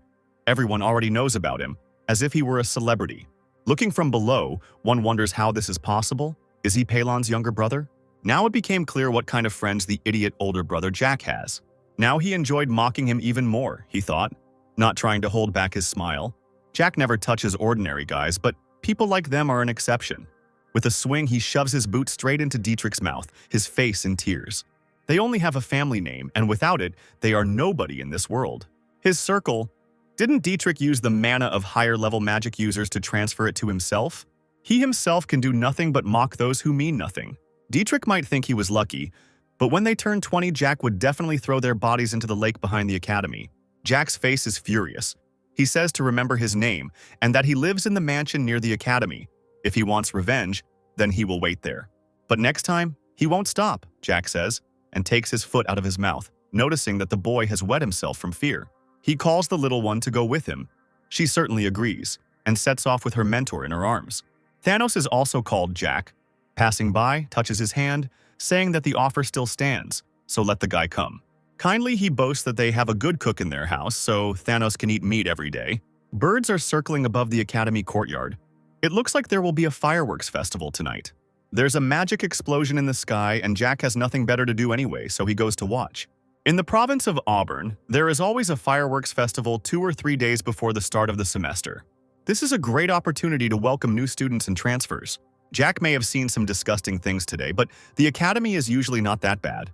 Most of the cream of the empire came from here. The emperor, 2 dukes, and also the emperor's wife, the princesses, all of them graduates of the academy where Jack studies. Usually, graduation from the academy guarantees successful employment.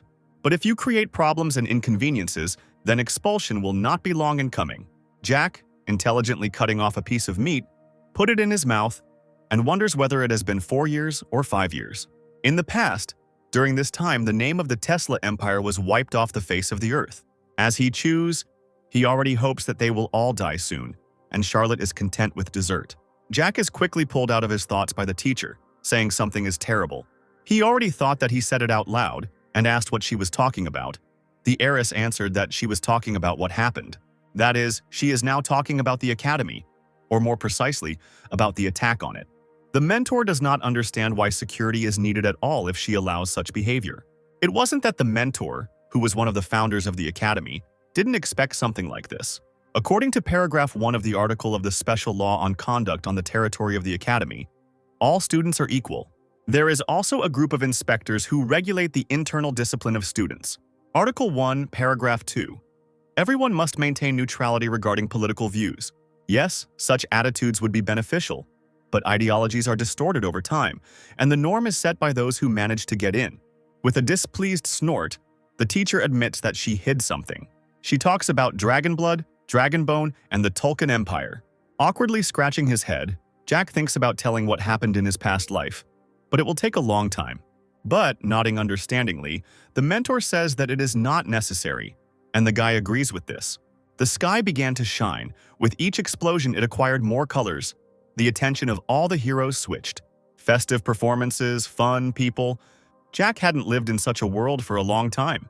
The glass almost touched Jack's lips, but he was distracted by Charlotte's question about how he fought so well.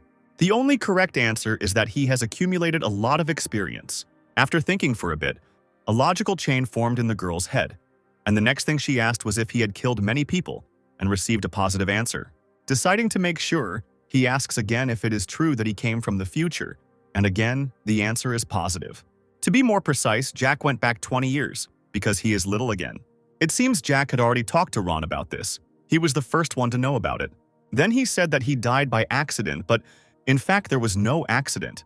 Jack offers to tell the truth, which is that he saw Charlotte for the first time in this life. He had been to that city quite often, but he had never seen her before. More precisely, Jack met vampires only in the Forest of Monsters, to which the girl remains silent and hangs her head. When Vivian died, Philactus told Jack that he came for a purpose. That target was Charlotte. In his past life, he came to kill her. So, Charlotte from her past life died when she was only 10 years old. Jack asks the girl why she is interested in this at all. Let her tell him what happened. Her face turns red. There is a hint of awkwardness. She admits that she also wants to fight like a boss. I wonder if the girl reminds the guy of something. He is already familiar with this feeling. Namely, it is a painful past and a heart that longs to change something. Here Jack suddenly announces that they will start training from tomorrow, and this greatly excites the girl. Squeezing the baby's cheeks, he asks why she's so surprised. Doesn't she want to learn? The plans are ringing loudly. Tomorrow, Jack is going to make her a mana heart and see how she can control it. Charlotte probably didn't expect such responsiveness, but she really likes it and a smile appears on her face. Having agreed, she thanks the boss. The little girl's face shines in the light of the fireworks and looks happy.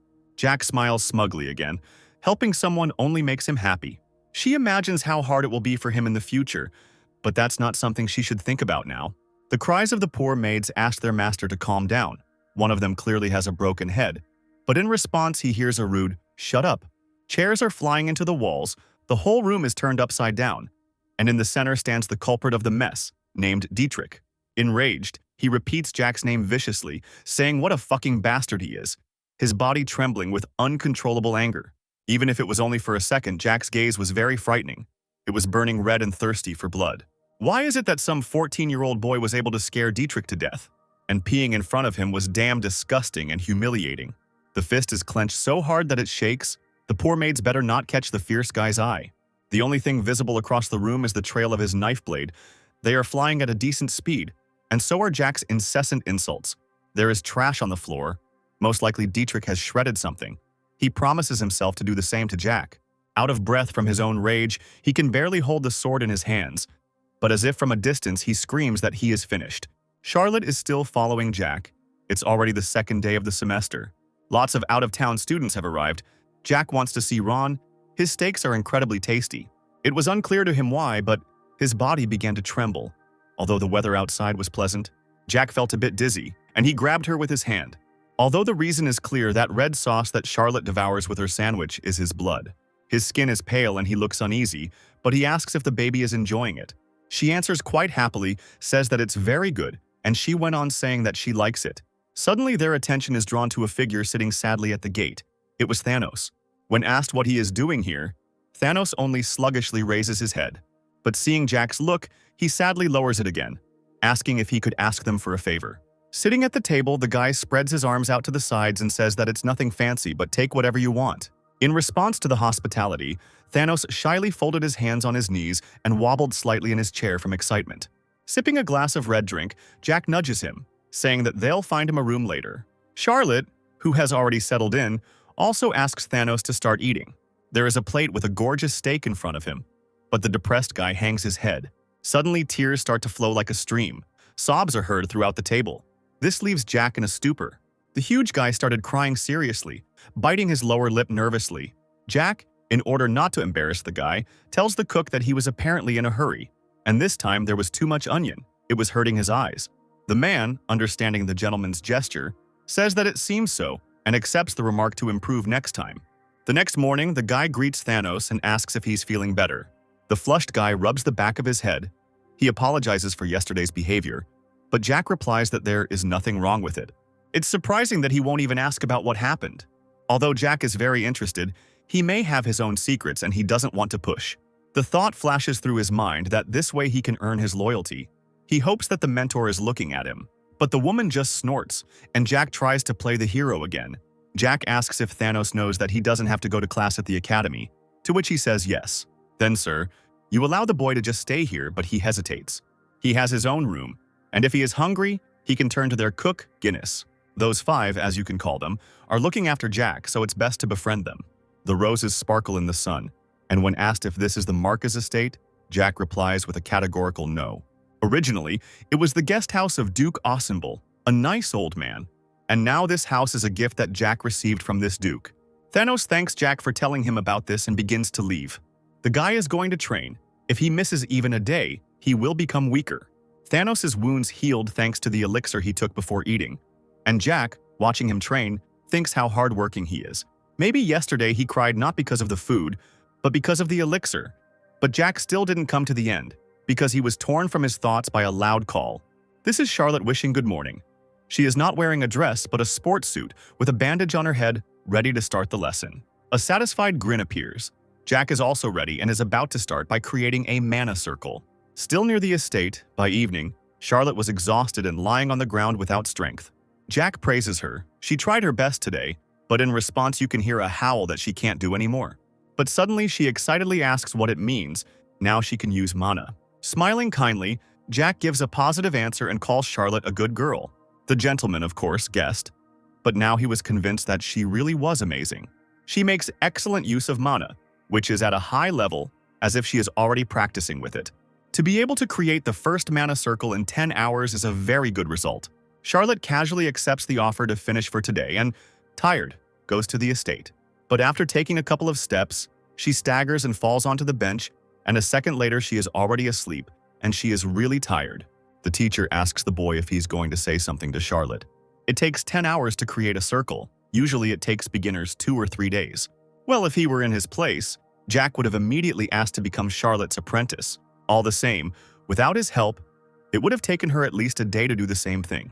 There is a magic circle formed under her little foot, and it draws mana from the air. It can be used to collect mana and use it to create a barrier. And having collected the mana inside him, Jack simply returns it to Charlotte, thereby helping a lot.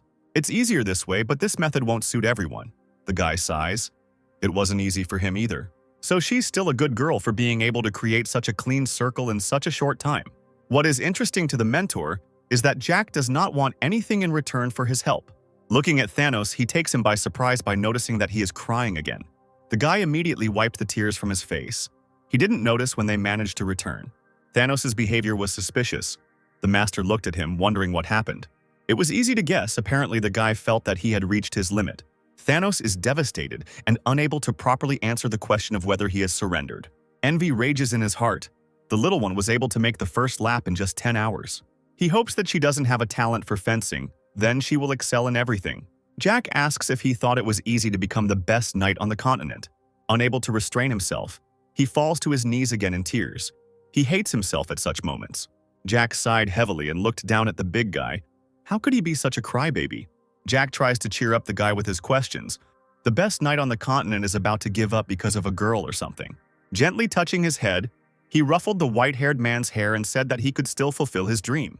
But it won't be easy. He can't give up and needs to keep trying. This is the first time anyone has believed in Thanos, which makes him feel emotions like never before. No one took his dream of becoming the best knight on the continent seriously. Everyone laughed at him for such stupidity, but he was not going to give up the idea because of someone's words. Jack had this in his family too, so he asks what's wrong with it. Thanos reaches out with both of his hands and grabs Jack's palm, thanking him for believing in him. It was unexpectedly very sweet, which Jack noticed, but without showing it outwardly. He advised her to try harder. Jack's experience shows that only acquired skills never betray. Well, for now he is the best knight on the continent. Thanos has an example. But how can you refuse this little child in the body of a big man? Jack was already thinking that he would also try to help him, when suddenly he heard the crunch of branches from behind, as if someone had stepped on him. The huge guy noticed that the gentleman was reacting to something. So who could it be at such a time? It's a familiar feeling, and Jack doesn't like it even more, like he's on display in a vulnerable spot. As if the uninvited guest had come to them just in time, playful anger flared up in Jack's chest. Not understanding what is going on, Thanos watches as Jack stares into the distance. His eyes lit up with the thirst for battle. He asks Thanos to take the little one and come to him. The request was overwhelming, but the boy agreed and stood up abruptly to begin. Having long ago guessed who came to them, Jack says that he is to be killed, but he did not think that he would really come. Quickly running his eyes around the area, he quickly found the observer. The 5 who were following the gentleman were already lying on the floor. They were not moving, but breathing, apparently unconscious. Charlotte is still sleeping sweetly in his arms while the white-haired man reports that he brought her, and the mentor also came with them. Rubbing her eyes and yawning, the girl still did not understand what situation she was in and asked the boss to go have dinner. Suddenly, Dietrich, some guy and many people in cloaks appear in front of them, who are located near them and on the branches of trees. An unhealthy grin adorns Dietrich's face as he greets Jack Ballantyre, saying that it's been a long time since he last saw him. Calling out his name in turn, Jack had already raised the mana around himself, taking a stable pose, and he was warning him not to return. That one. Dietrich Hermann, the future Marquis of the Great Eastern Province. The world is ruled by power, and the power of family will soon be his, so why leave annoying Jack alive? Of course, there may be problems with Duke Osenblum, but there is one thing. This point is that it was Jack who struck first, and there are witnesses to this. This will cause a second clash between the Hermann and Ballantyre families. With him as a guy in a plague mask, this is the master of the Fentanyl Guild, Ventiman. No matter how strong that idiot Jack is, he can't beat a master with the ninth circle. Dietrich explained the essence of the matter to his mercenary. Their target was Jack, and only him. The target is now in a vacant lot near a mansion with a girl named Charlotte, who was specially accepted into the academy yesterday, and Thanos, a student of the fourth house. Dietrich asks if there's anything else he needs to know, and the mercenary knows that Charlotte is making a mana heart. He sighs with relief, thinking it's great news that they've been there for 9 hours now, and will likely be there for some time yet. No matter how talented she is, it will take at least 2 days to create a mana heart. Their staff includes a cook and 5 servants. They checked their location. When the order is given, they will all be killed. But it's best to avoid confrontation with the Osenbel family for as long as possible. There is no chance of mobilizing the Knights of Autumn. They are currently busy with other matters. There are people near the estate. Everyone is shouting, asking for water to be brought quickly. A fire has started. Before they arrived, a fire started in the basement of the Duke's estate. Everyone was busy putting it out and couldn't send a squad to remove them. The Plague Mask tells all this to his fighters. Everything worked out perfectly for them. They are ready. The final cry that it's time to attack comes from target Jack Ballantyre, and they begin the mission. With a wave of the hand, dozens of fighters broke away and got down to business, shouting forward. This is how it all happened. A special order for 500,000 gold, which starts now. With a proud look, Dietrich thinks that Jack Ballantyre has come to an end. Suddenly, little Jack is covered by Thanos' huge back. He asks the master to run while he holds them back. Charlotte also intercedes. His hands are shaking. The heavy sword barely remains in them. He thanks Jack for believing in him. He believes that it is his fault, so Jack does not need to interfere. He will definitely delay them so that he can escape. The fact that they volunteered to protect him came as a surprise to Jack. The guy starts to smile. He thought they were cute fools, but where else could he find such people? It's actually a nice feeling. In his past life, he was dying alone, but now there are so many people around. He steps forward, shrugging his shoulders, telling them not to worry and to stand behind him. He won't let the little ones get hurt. With a confident gait, he approaches Dietrich, because if he wants to die, then nothing can be done. Since this is the case, the master is going to blow everyone up and is already starting to accumulate mana in his hand. But he is interrupted by his teacher, who pinches his cheek and asks him to stop. She descends to the ground in front of Dietrich. Jack thought that the mentor herself wanted to remove them. Continuing to look arrogantly, Dietrich does not understand why the toy moves and talks. Her eyes began to glow like lanterns, and her hair began to fly, and all with an incredible noise. The glow and particles fly at Dietrich, causing him to close his eyes and complain that he can't see anything. Now there is an adult girl standing in front of him, and her nakedness is covered by smoke. Their gaze fell upon a great heroine who had done much in the past, the one who was able to raise this continent and all of humanity to the top level of the pyramid. But Dietrich still does not understand how a toy became a man. Finally, this woman has returned after a 400-year hiatus. Jack bowed his head, pleased that his mentor had returned and was greeting her. Once again interrupting him mid-sentence, she punches him in the face and hears a scream erupt. Lying on the cold ground at her feet, he rubs his face, asking why she hit him. Now he must remember how he ignored her opinion and forcibly dragged her out of the cave after waking up. At that moment, Jack didn't care what she said or what she thought. And even when he is scolded, he sits with a contented face, admiring her, thinking about how he missed her. The teacher explains her blow as punishment for Jack's bad behavior. Unquestioningly agreeing with this, he points his finger at Dietrich and calls out to him. With great effort, he asks to give him his coat, although he is definitely not delighted with such an action. This is what Dietrich's heroism did. But Jack continues to ask, the one who does not understand at all what is happening. After another request that clearly humiliates the guy, he finally throws his coat into Jack's hands. While dressing his teacher in it, he thoughtfully says that it is cold outside now. He also adds that he does not regret pulling his mentor out of the cave back then. Without showing surprise, the teacher asks again if he regrets it. He had to do it his way, but everything turned out for the best.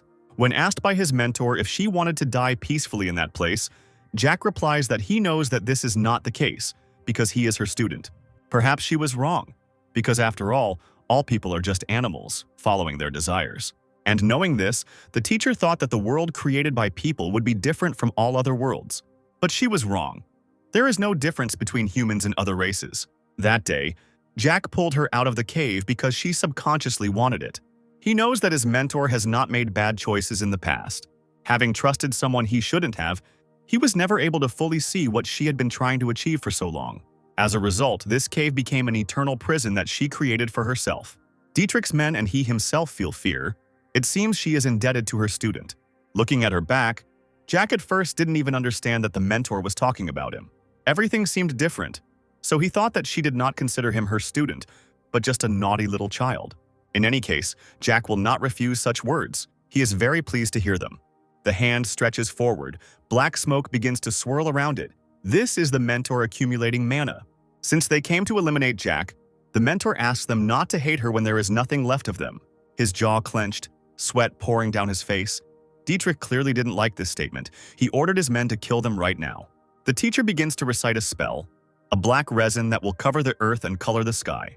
The world around him began to look different. Jack looks up and barely sees the mercenaries. A purple glow swirls around the mentor and gathers into a black cloud above her head. Continuing the spell, she says that by her command, the resin will return to this world, and the shadow of a skull appears from behind. Somewhere in the Tulkun Empire, something went wrong with the master at that moment. He's fine, but it seems like he's had this unpleasant feeling recently. Maybe it was just his imagination. An island on the Black Sea, where someone is having discussions, and they definitely have no doubts about something. There can be no doubt that the soul's past energy and the present one are all too obvious to belong to Valentine Milos. The dragon still has a hole in his heart left by that woman. Someone in a cloak would like to forget her, but it doesn't work. Maybe because she's still alive. A man cannot live for 400 years. How much longer will this woman rule their world? Jack's amber eyes reflect the teacher's spell. This black resin turned into a skull. Opening its jaw, the skull lets out a piercing scream to shock Dietrich's group. All that was visible of Valentine Milos was a black shadow and glowing eyes, and the shockwave from her attack scattered everyone who was heading towards her. Dietrich's mind is clouded. There is only fear in his eyes. He does not know what is in front of him now.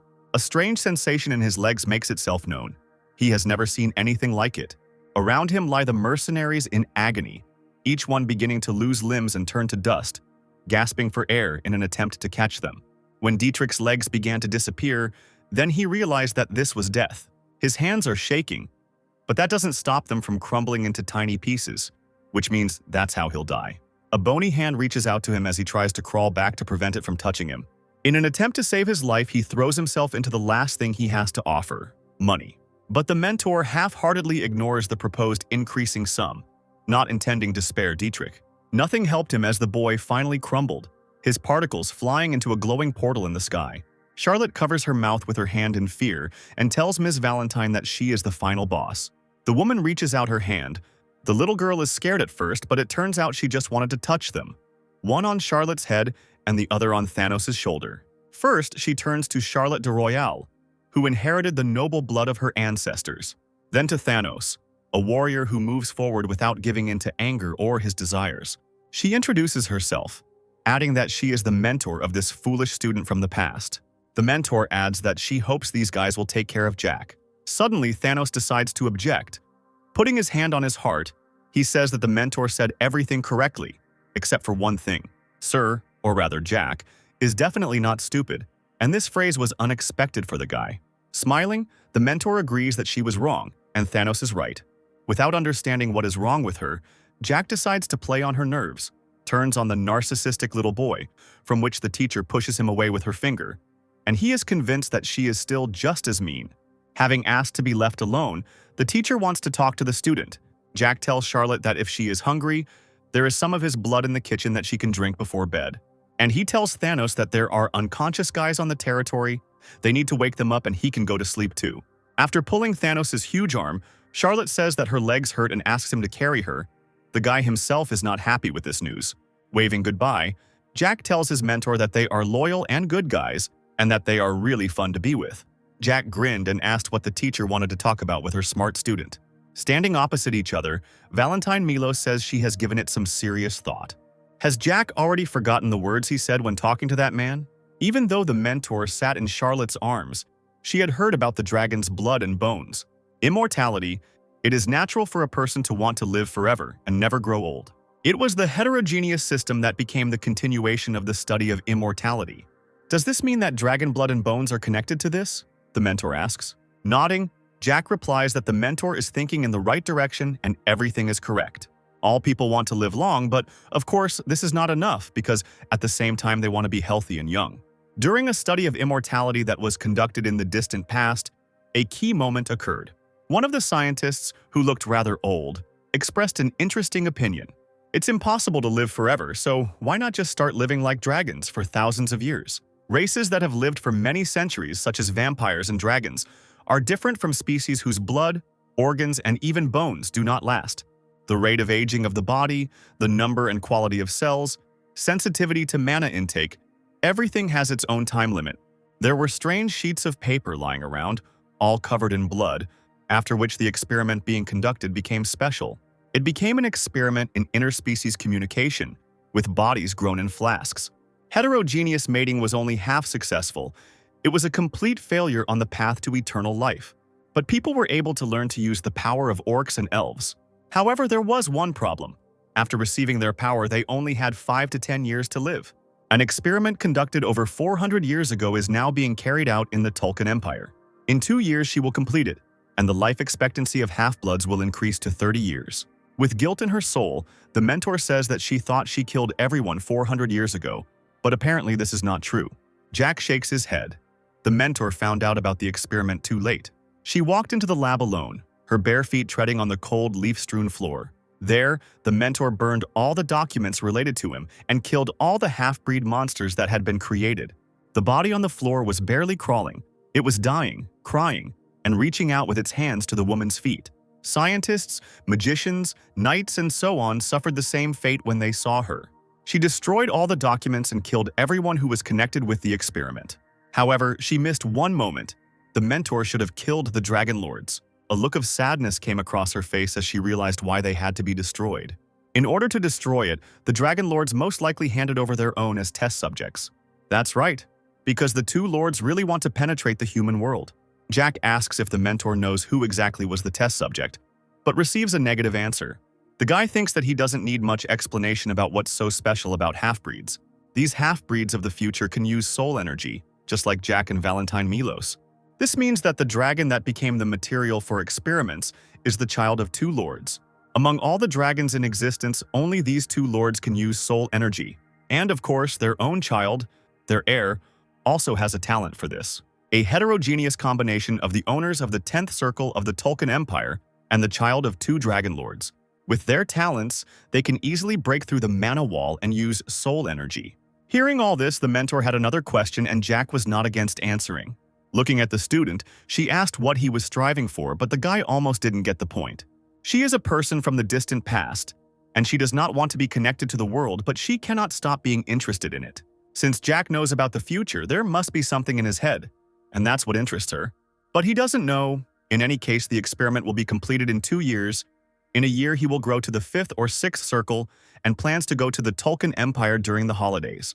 And of course, they will have to destroy everything in the laboratory and kill everyone associated with the expert. Poor Thanos piled all the servants lying on the floor on top of himself to carry them home. It's heavy. The teacher pulls the sleeve of her cloak over herself and asks again what they are going to do during the holidays. But is it really necessary to wait? She asks, and surprises Jack with this question. He began to ask doubtfully about something that made Valentine convinced that he was her student. Knowing full well what she was thinking, Jack reminds her that she said she would not interfere in world affairs. It's just a duty for her. She has to make sure that everything is finished. Therefore, he thinks it would be right if she intervenes in what is happening this time. So, she wants to send Tulkun to the Empire right now, and Jack can't even stop her, because she's his mentor. And she's right. For the Tulkun Empire, the explosion of the laboratory would be a huge problem. More precisely, it is a problem for radicals who want to unite the continent. The reason is that radicals are conducting experiments on interracial relationships. Now she does not remember the insult from the past, which remained forever only with him. In fact, if you think about it, they actually do irritate Jack now. Jack remembers and asks the mentor to open another space. She asks again in surprise. He held out his hand and said that he needed one sword, a very good one. Without surprise, the mentor waved her hand. Jack even knows about this. Once again, making sure that he was her student, she made a sharp swing near herself and a purple glowing strip appeared in the air. From another space, a sword falls into his hands, with a thin, elegant blade and a scarlet case with gold trim. The famous sword, which was crafted by mermaids in the past and personally forged by the king of the dwarves. The sword is called a Solarian. Jack is happy to welcome it. Apparently, he worked with it often in the past. Touching an object with his finger, Valentine takes out something else from another space. She holds a mask in her hands because Jack needs to hide his face and not get caught in the Tolkien Empire. Jack, taking a white mask with a pattern that seemed to match him, looked at it with interest. You can feel the magic that closes and opens the face, and also a strange flow of mana. When asked what kind of mask it was, the teacher said that she didn't remember. She bought it at some market a long time ago.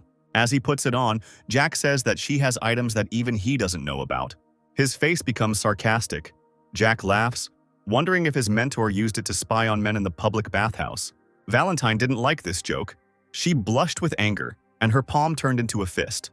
After giving him a good knock on the head, the mentor asks for the coordinates for teleportation. Hearing the coordinates, her eyes widen. She instantly recognizes them, and her surprise knows no bounds. He asks if this is the capital of the Gunner Empire and receives a positive answer. 400 years ago, humans were at the very bottom of the racial pyramid, but even they had their own country. The Gunner Empire is now in ruins. This city is the home of the mentor. The laboratory is located under the landmark, and they came up with a good idea. Putting your hand in front of you, slightly from the palm, a bright space for teleportation appears. Stepping into the portal with one hand, the mentor turns around and extends her hand to Jack, asking if he's ready. Jack laughs happily and extends his hand in response. He is always ready. The doctor is a genius who came up with the idea of a union between a man and a dragon, and it is an honor for him that Hankus Beggarman himself praised him. He asks permission to ask why Hankus just did that. More precisely, the man suddenly stopped the glass. Maybe the doctor did something wrong. He just had a feeling that there was something in their world that didn't belong there. But this is not possible. It is not even worth talking about, so he replies that it is nonsense and not worth paying attention to. Hankus suggests getting back to the point and asks since when the doctor started experimenting on people. Experiments on cattle have shown excellent results, but he is most concerned about the decline in life expectancy of the subjects. If he experiments with cell activation, there may be a result. A hand gesture stops the doctor's speech. Hankus has absolute command over him. His gaze is interested. The only question that worries him is when the doctor will be able to begin. The doctor rubs his palms nervously. He likes the fact that Hankus is as interested in the experiment as the crown prince. It is difficult to find materials for experiments now. If he had them, then the doctor would definitely start now. This means he needs test subjects, or better yet, those who have a talent for magic. Having beckoned with just a finger, the maid already approaches and understands the order, lowering her gaze downwards. Taking the fur coat, she throws it over his shoulders. At this time, Hankus has another question. What will the doctor call the person who will be created from the union of a dragon and a human? Without even thinking, the doctor replies that they will be called half-breeds. Hankus smiles. He likes this name. Before he could leave, he turned around and asked the doctor if he had arranged to meet someone here. Taking hold of my chin and rubbing it, the doctor said that there was nothing like that. They stand opposite each other. Hankus does not understand whose mana flow it is then. Before they could even finish saying that this was clearly the master's energy, a stream of mana was already rushing under their feet. A second later, the floor beneath them is blown up, but Hankus manages to react to it. Furniture flies apart from such an incident, and the man tries to protect himself with his magic. The doctor's screams can be heard. He tried to defend himself, but his strength is not capable of this. Blood started pouring from his mouth. The doctor doesn't understand what's happening. The servant who was standing next to Hankus asks in safety if this is the end of the blow, but he is mistaken. His gaze is serious, warning those present that they are attacking again. A bright flame rushes forward. The doctor stands right in front of it, and he is unprotected. You have to work hard to protect yourself from fire. Hankus' body begins to tremble. He is clearly tired, and with the last of his strength, he shouts the barrier spell. Unable to withstand the force of the attack, he is thrown back and flies backwards. He flew away too quickly. The shield remained, but Hankus was already coughing up blood. Grasping his chest, he tries to stop coughing, but blood continues to spurt in all directions. Turning his head, he saw a carcass lying on the ground. It was the doctor in charge of the research. In the basement, lit only by torches, bloody bodies are strewn about. Blood falls straight onto the floor every second. Jack points to something that he thinks looks terrible. This is a dragon. He is hanging on chains, and it is his blood that is beating on the stones. He's not in his best shape right now, filled with a fierce desire to kill. Autumn is a huge, deep emotion that moves even the mana around. When asked what Jack will do, he smiles contentedly and asks to leave it to him. The mentor agrees with his initiative and will do as Jack said. Valentine stretches out his hand and begins to use magic, causing a glow to appear. She created hellfire, just like the one that struck Hankes and his subordinates. Jack says it looks great even in this life, but it's not over yet. Covering his face with his hand, the boy sees that her hellish fire still looks like a fire. They must be on the 3rd floor now. Who would have thought that these are the remains of a civilization that disappeared hundreds of years ago? Shaking off her hands, the mentor asks if there is anything left that she did not destroy, but she did her job perfectly. Turning around, Jack stood in front of the dragon and looked at the beam in his chest. The creature didn't like this and let out a displeased growl, which Jack, on the contrary, found cute. In a past life, there was not a couple of drops of blood on the floor, but a whole pool of blood. The dragon only asked to kill him. The animal was not hanging, but was lying bloody on the floor, chains wrapped around him. He was only begging for death. Smiling, Jack took hold of the handle of his ball and began to take it out of its case. Of course, this time everything has changed, but some things still need to be done, right? The frightened dragon starts to roar to scare the guy, but he jumps and swings his weapon. Jack began to swing the ball countless times, the blade leaving a mark in the air. The movements were very sharp. The chain turned into a pile of shredded pieces, which fell from above and landed near Jack's feet. The carcass of the previously hanging dragon fell, and he continued to lie there, exhausted. For some reason, Jack thought this was for the best, and he reached out and stroked the creature's head. The guy continued to sit next to the dragon. 18 years had passed. What else should he say? Leaning on his neck and continuing to hug him slightly, Jack says that he looks very exhausted. Looking at the smiling dragon, Jack sees what the one who begged him for death was like. There is silence in the room, except for Jack's question of whether the dragon wants to live. Abandoned by his parents as material for experiments, when it fell into the wrong hands, it gave up its flesh and blood. His paw is injured. A stick was stuck into it too. Does the dragon know what his condition is called? He is no better than domestic cattle. Such a name brings tears to the dragon's eyes. They made armor from his skin and used his blood and bones for interracial experiments. If nothing worked, they tried again and again, abusing the animal. And of course, no one cared about his opinion. He was simply locked up by force. Jack continues that eventually the dragon will go crazy. One day, you will lose your will. Afterwards, he will forget all the grievances and will simply pray for a quick death. Jack asks if he wants this, wants to be used and die. The dragon was already hysterical from his words. But the dragon has a chance he can live in another distant place, not like this one. The boy tells him, the little dragon without a name, that his will is more important than anything else. Jack asks him one last time if he wants to live somewhere else. You can hear some kind of muttering. Due to the lack of strength, it's hard to speak. But if he wants something, Jack asks to shout with all his heart, so that even those who abandoned him can hear. Taking a deep breath, he began to scream as loud as he could that he wanted to live. In the past, it was Jack who killed him. In this life, this is also a possible option. In truth, he didn't want to kill him then. He just had to do it. What could be better than sending someone who has lost their soul to eternal rest? But this dragon is not the dragon from his past, and Jack is happy to help him find a new life. Then he asked to kill him, and now he begs for life. The guy really wants to save him. Of course, now he even has to do it. Jack offers to go home together.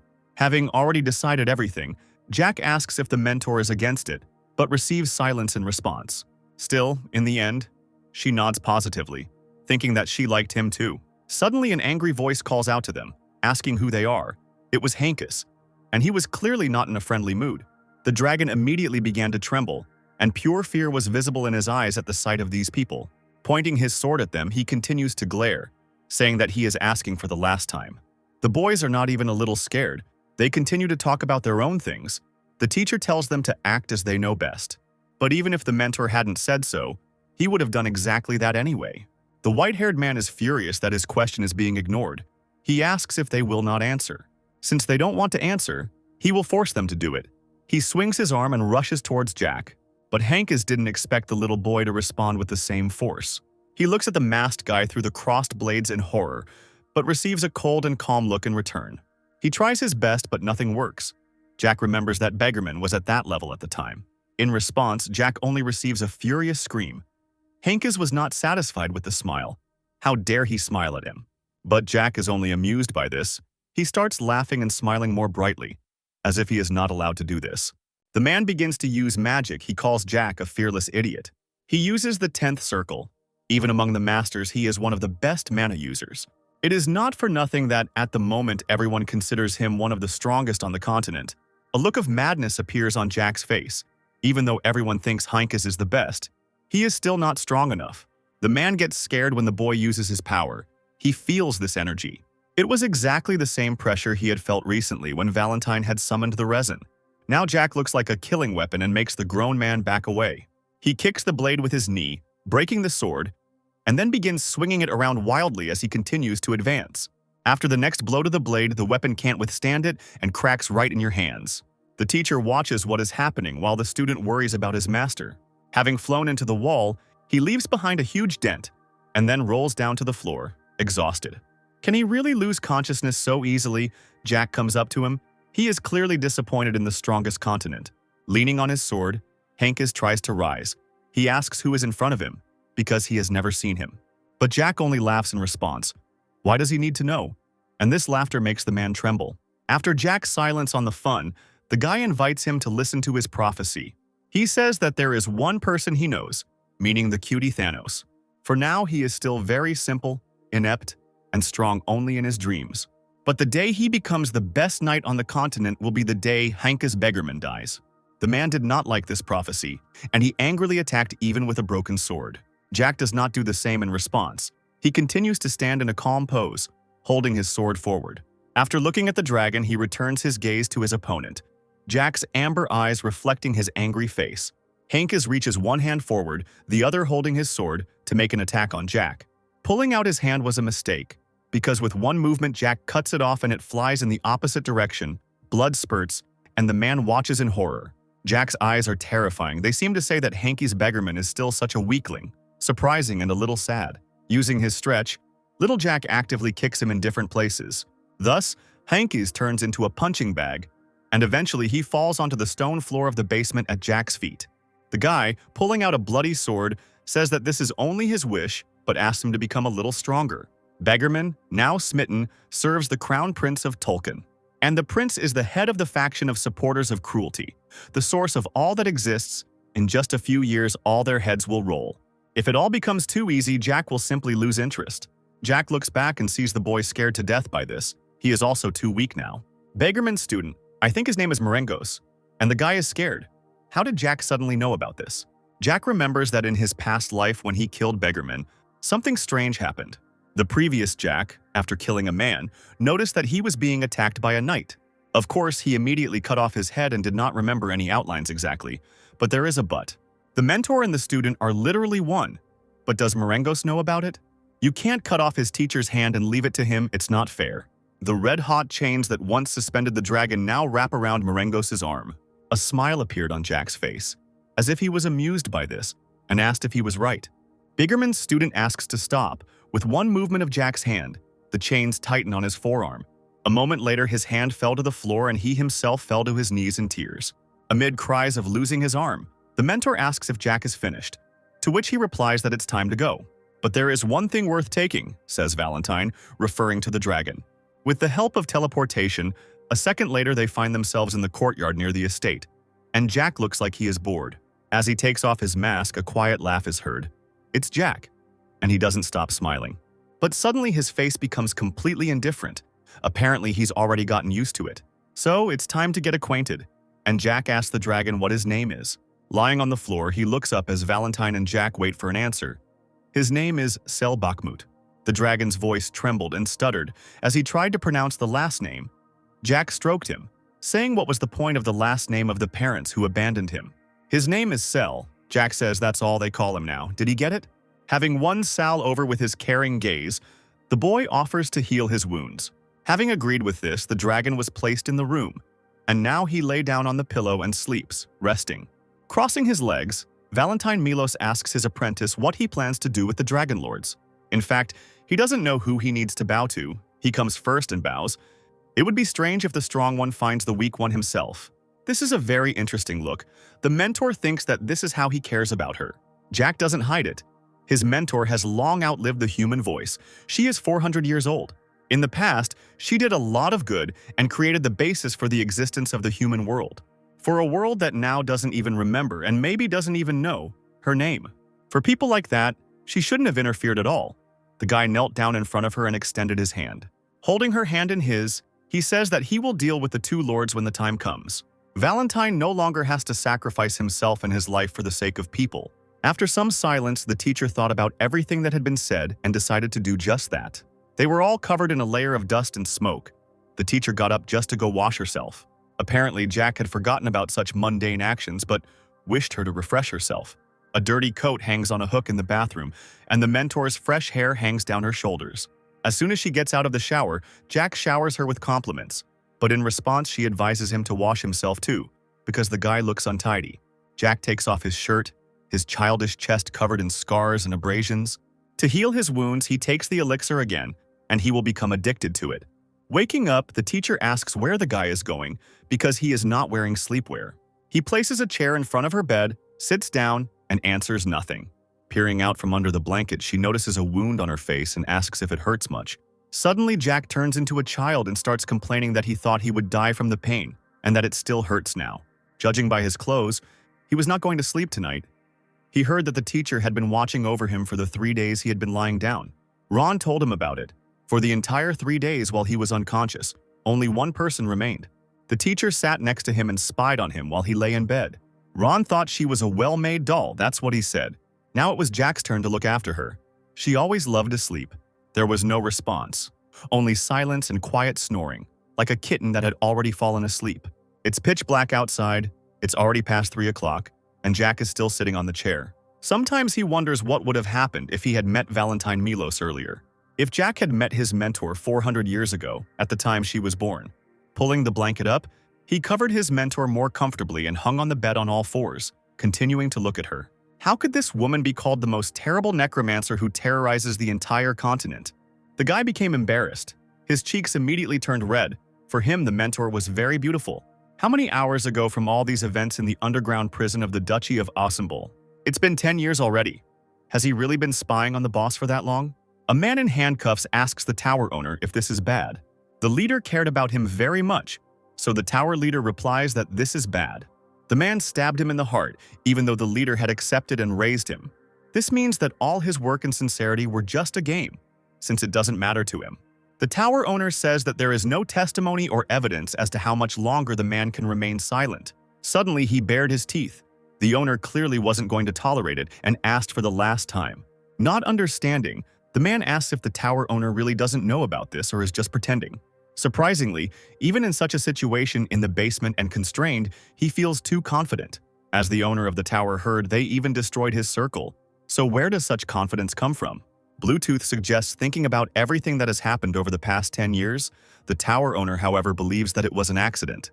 Then why did the previous owner of the tower decide to become a citizen of the Tulkan Empire? Why did so many 10th Circle holders leave this country without hesitation? And why were so many mages summoned under the pretext of clearing the forest of monsters? With a serious face, turning to the prisoner, the tower's master says that he will speak when the torture begins. The response is a deafening laugh, similar to hysteria, but it is quite plausible. Why haven't they tortured him yet? Why is Duke Osemble still keeping him here, despite the fact that he is a traitor to his homeland? Maybe because you're not sure you can get him to talk to prove his loyalty to the king. This man really doesn't look like someone who has been tortured. He's been in prison for 5 days now, but he hasn't lost any weight. The tower's owner needs to think twice. We need to think carefully about whether this kingdom really has a future. The owner of the tower runs up the stairs. He does not understand the reason for such self-confidence. There is only one explanation, and that is only if the kingdom is already completely rotten. And if this is really so, then that is why the chained Bluetooth acts so confidently. Walking along the basement corridor, the tower owner continues to think about the fact that tomorrow Bluetooth will be transferred to the castle. There probably won't be an official trial. Everything will probably be resolved internally. But Bluetooth, surprisingly, is not at all scared, but, on the contrary, is absolutely confident in himself. The owner of the tower had a thought. Could the man really brazenly believe that he could survive? 4 hours later, the very fire that had caused Dietrich to calmly attack Jack started in the underground prison. The man who was the owner of the tower immediately rushed to where the grate was. Seeing something terrible, he lost the power of speech and fell exhausted to his knees. This is unlikely to be camouflage. Bluetooth definitely died, or rather, burned in a fire. What is going on? And then, this morning, no matter how much Jack thought about it, this dragon stood out too much. Charlotte is not very happy to see such a creature. But when did the master get so many allies? Thanos nervously asks if it is really a dragon, pointing his finger at the animal. Jack replies that it is, of course, him. and a chill runs down Thanos' spine. Apparently, this is the first time he has seen a dragon. The dragon that was supposed to die and disappear is now here, along with everyone. For Jack, it's a surprising realization that not everything people know is true. The little girl reared up near Cell like a cat defending itself from attack. Jack touches Charlotte's hand to calm her down and asks her not to look at the dragon so angrily. He's not like the Velactus she remembers. He's not angry, and he's not going to kill her. The girl agrees and immediately apologizes, but now the guy notices what is happening to the dragon. Cell is worried. Jack takes his trembling little face and reassures him that no one will eat him here. In fact, a normal sword would never be able to harm a dragon. It is not for nothing that such frightening creatures are called blessed animals. Most likely, it was Hanka's beggarman who used Sal's body for the sake of experiments. But Jack was able to give him a good beating for everything he had ever done. Naturally, Cell is now afraid of him after seeing what he did to his martyr. The dragon looks so strange, as if Jack looks different after sleeping. Well, of course, he is a handsome guy. Removing his hands from his face, he immediately bows his head. One could say that this is how he expresses submission. In his past life, Cell almost lost himself, lay in blood without strength and did not want anything. But now, Jack thought that he would be better off than 10 years ago. But this is not true at all. He feels so sorry for Sal that the guy can't move away from him and continues to stroke his face. As far as he knew, the dragon should be about 8 years old now. If you think about it, only unfortunate creatures in need of help gathered around Jack. Having created some kind of circle, the mentor uses magic and directs it at the dragon. The creature is surprised in just a second with the help of the mentor. His paws came into perfect condition. It's amazing that such an injury can be cured in just a minute. It impressed 3 guys at once. As if reading Jack's mind, Valentine also notices that, as expected, Cell stands out too much. Although the limbs and the entire dragon as a whole have already been healed, the mentor continues to do something. This causes the creature to start screaming, in distress, and not quite understanding what is happening. Suddenly, the dragon's limbs turn into human ones, and soon a cute girl stands in front of them. She has become a polymorph. The mentor is glad that now she will not stand out so much, and the frightened Charlotte clung to the same Thanos. Now the mentor looks like an ordinary person, the gentleman notes. She simply shines, and you want to look at this light. Jack focuses his gaze on her. This, of course, is noticed by the teacher, and she reminds them that today is the beginning of the semester ceremony. Jack absolutely needs to go to it, Charlotte and Thanos too, and they don't mind. Looking at Cell, Jack warns her that they will be back soon and asks her to rest. At the last moment, he remembered an important question. What do dragons eat? Attempts begin to guess their preferences, for example fish or meat. It is unlikely that they are vegetarians. At the mention of steak, the girl's eyes lit up, and although it was clear that she didn't understand anything, she clearly liked it. Jack would like to ask what they fed her in the dungeon, but it's better not to. Touching her shoulder, the gentleman says that he will ask the cook to cook something for her, and she should try it. There is also a task for her. The view from the roof is cool, and if Cell gets bored, let her go up and think about what she will do next. Many years ago, before all these events, a country called Tesla appeared. The academy was also founded at that time and managed to nurture many talents. Addressing his students, the old man says that there is nothing eternal in the world. Everything eventually declines and disappears. These words surprised Jack. They were different. This was not what he heard in his past life. His words were that they were the hope of the kingdom. He wanted to be confident in himself and focus on his studies. But now the old man continues that it is the same with the current generation. It is not visible from the outside, but the kingdom casts a very dark shadow. The students of the academy sit in bewilderment. No one understands what the old man is talking about now. But his words are true, because yesterday, the mentor blew up that terrible laboratory. 2/3 of the 10th circle holders in Tolkien are still hardline party supporters. Of course, in the battle for the throne of Tolkien, it will be they, those whose hands are covered in blood, who will win. And in a few years, a war will definitely begin between people with different views. Judging by the old man's speech, he knows a lot. Maybe he heard something similar from Bluetooth. The speech continues. Their kingdom was built with the blood and sweat of their noble ancestors who gave their lives for them. Their ancestors were very resilient, and so are they now, so let them remain so throughout their entire journey. All these guys listening to the instructive speech are dear students of this academy. Afterwards, all the students of the academy went out into the courtyard and began to do their own things. A tired Jack pulls himself up after sitting for a long time. There are no classes or events on the opening day. It looks like this is how it will all end. Maybe Jack should go visit the old man. He should thank him for the house. He really liked it. Suddenly, the guy suddenly becomes sober and notices a familiar silhouette in the crowd. Without hesitation, Jack joyfully shouts, calling out to his brother, who shudders at his voice. Joyfully waving his hand, he asks when his beloved older brother arrived, but he quietly replies that it was yesterday. Jack's touch makes the older boy flinch and move away, ignoring the taunts that he looks good because he can apparently drink water again. Patting him on the back, Jack asks him to at least say hello to his brother. Squeezing his hand, he justifies his actions by saying that only blood flows in them. Jack looks at the elder with an angry look, threatening that if he doesn't answer, he will twist his limbs. To the stifled no, Jack warns that if he had not responded, he would have been finished off right there on the spot. Afterwards, in order to hide their dialogue, he says in front of everyone that it seems he kept him too long, and pats him on the shoulder in a friendly way. Jack lets him go to his friends, but Pelon instead runs away, causing Jack to sigh. Charlotte arrives and, looking after the running guy, asks the boss if these are his friends or something.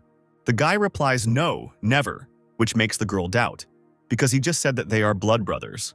Yes, but not everyone you are related to by blood will be your family. Charlotte gives him a mysterious look in response, which makes you wonder what she's thinking about. Her question takes Jack by surprise. Who is she to him? In addition, she presses on pity with her cute face.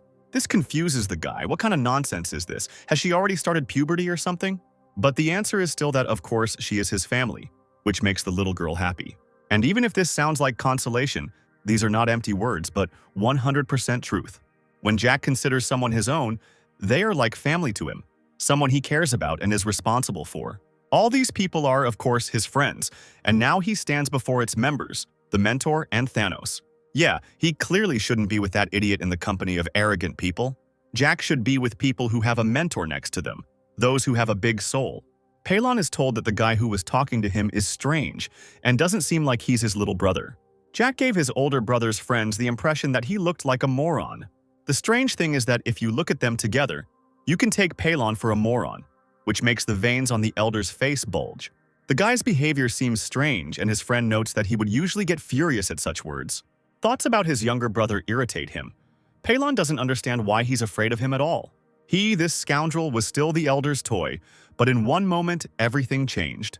These thoughts make Pelon quicken his pace and break away from the company, which causes even more misunderstanding. This behavior makes the guys suspect that the guy is bipolar. In general, they make up all sorts of things. It turns out that an enraged Pelon ran to his brother to put everything in its place. Jack reacts confidently to the unpleasant call, causing the elder to become frightened and step back. Because of this behavior, Pelon could not say what he wanted. He turned away and did not admit that he wanted to hit the younger one. Falling to the floor, Pelon does not dare to raise his eyes, which causes his brother to tell him that he is boring. He definitely overcame his fear of water. So why is his heart beating so fast? The guy had never felt anything like this about anyone before. This was the reason why he didn't know that he now had an injury. Picking up a cookie with icing, Jack wonders what it means that Bluetooth is dead. This news doesn't surprise the guy at all. On the contrary, he asks what's so special about it. The old man didn't understand this, but Jack really didn't care whether the man was alive or not. Apparently, the guy was bored with this conversation. The old man hesitated because he had nothing more to say. Suddenly, Jack remembers that he wanted to express gratitude for the estate and immediately corrects this moment. And the chef there cooks amazingly deliciously. Charlotte is simply crazy about his dishes. It's strange that the old man didn't react to Bluetooth's death after that fire. When Jack is about to leave, the old man asks him to wait and stay. As far as he knows, Jack is a first-year fencing student. The cookies almost flew out of his mouth when he heard the offer to transfer to the Faculty of Magic. It seems that the owner of the tower asked the old man about this, and he doesn't hide it. In any case, Jack had no intention of attending classes. It was just that sooner or later the Academy's laws would be revised. The old man was recently visited by some students and had an interesting conversation with him. It was the guys from the student council. They reported that there were students like Jack who were using the simplified method and not attending classes. The words made Jack think. The Academy's laws would be revised in the second semester of next year, and conversations about this have already begun. The old man says that he will have to attend absolutely all classes. However, if the boy transfers to the Faculty of Magic, the old man will reduce the time he spends on classes. Of course, he needs a document about graduating from the academy, but he really doesn't want to attend classes. Would it help the other students to have a narcissistic guy like Jack studying with them? They will have to put up with his character, but Jack agrees on one condition. Once a week, he will attend classes. But the old man himself said that he would shorten the training time. After touching his beard and thinking, Jack was asked if it wasn't too little. Blinking an eye, the gesture seemed to be agreed upon. The old man settled on 3 days a week.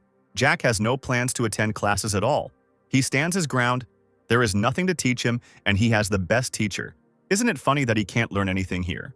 Then why did Jack enroll in their academy and even look for a house nearby? Having handed the cookie to the mentor, the guy admits that all he needs from the academy is a certificate. Surprised that the old man had heard correctly, he asked again about the certificate and the goal of entering the academy's treasury. This is a place in the Tesla empire, where a graduate of the academy is given not only a document on completion of training, but also something else. Some other things are armor, cloak, staff, sword, and so on. Inside the treasury are magical weapons with a history of 400 years. Each generation of graduates can take one of the weapons with them. Everything of value had already been taken from it, and it was unlikely that the sword Jack needed was still there. In principle, there is none in the duchy, but the old man can make a sword worthy of a squad captain from an ordinary sword. They will be better in level than any weapon in the vault, but, as Jack guesses, it won't be free. Bellamy Craig is a man who, as everyone knows, has been devoted to the director for over 30 years. He needs an apprentice. Initially, it was his personal desire, but now they both want to make Jack their subordinate. Having guessed this, Jack only thought that he was so cute, not at all for his age. Now he wants to skip a school year, and Jack asks to organize it all earlier. The old man suggests discussing this later, but now returning to the original agreement. It would be better to compromise and choose between 3 and 1 day a week, which would result in 2 days. There is no point in refusing this because it is the best option, so Jack agrees. Then from today onwards, his first year at the Faculty of Magic begins. In exchange for his agreement, Jack will not become the tower's master's apprentice for now. When asked why, he replies that he has a keen eye and first he needs to see his mana. He will see how talented the tower owner is and how much he has grown. Jack's skills in magic are far beyond what they would imagine for a 14-year-old boy. Interestingly, the old man notices that he has a talent for distinguishing between good and bad. If this is true, then he will take responsibility and make Jack a marquise. The guy clutches his stomach and bends over at his knees with laughter upon hearing this news. Having calmed down, Jack apologized for such behavior. He simply could not restrain himself. He doesn't need to be a marquise, so he wants to leave, but the old man calls him again. Apparently, he knows something because he asks if something happened at the villa yesterday. Recalling his servants lying unconscious on the floor, he says that nothing happened. The old man's questions sound like an interrogation, but Jack says he went to check on the boys because they hadn't prepared any food. Everyone was unconscious, and Thanos took everyone and brought them into the house so that they wouldn't lie on the street. He didn't ask what happened, but it seemed like they all just got into a fight among themselves. It seems stupid for an old man to do this, but his excuse is that he himself knows that children grow when they fight. Saying that this is so, Jack bows and wants to leave, because it is really time for him to go. Coming out of the office, an interesting picture stretched out before him, which immediately attracted his attention. It shows a girl striking a man with horns, and if you look closely, you can see a mentor there. Valentine remained in the office. The old man, listening to her, was thinking hard about something. He has been in the political arena for decades, and his instincts are hard to fool. During his life, the old man saw hundreds of aristocrats, knights, and even kings. But I have never felt anything like the aura from Valentine Milos. Touching the flowers near the window, the teacher says that the old man's speech was impressive. Every little movement she makes is unusual, even the way she approaches the window, and he is sure that Valentine is a unique woman. There are no others like her. In her opinion, the old man would be better suited to the title of general than director of the academy. Perhaps the rank of general is appropriate. He fought on the battlefield before, albeit briefly. Like the child named Bellamy mentioned recently, there is a lot of talent in the Tesla Empire. Will he be able to protect all the talents of the Empire as the director of the Academy? The majestic look seems to conquer the director. She asks if he thinks about it in principle. Lost in his answer, he is interrupted by the knock of the door opening with all his might. Jack has returned for his mentor. The mentor asks him not to act like a hindrance because she was already getting ready to leave. The guy was just worried that she was gone for so long. When the mentor walks down the street, everyone around her shifts. She really attracts attention. The sellers ask the beautiful sister to try the bread from the shop, but she refuses because from today, she is allergic to flour. When the lady asks for some tea, the teacher quickly leaves, saying that she has already had some today. All those who wanted to were upset by her refusals, but she was apparently used to such looks. Maybe the director wanted to make her his student too. It was written all over the teacher's face. The mentor asks a strange question. Does Jack trust Director Rommel? The answer is clear as ever. Jack doesn't trust anyone except his people, the so-called family. She shouldn't worry. She and the old man have a different relationship. They need each other. Valentine understands perfectly well. He would definitely not allow himself to be used. They came. Jack took her where he wanted, but she still doesn't understand why they are here. They came to the Arabes Guild. This question is strange because their goal is Jack's money, of course. This is the Arabs Guild for mercenaries, hunters, and the like. In this place, you can hire anyone for various tasks for personal purposes.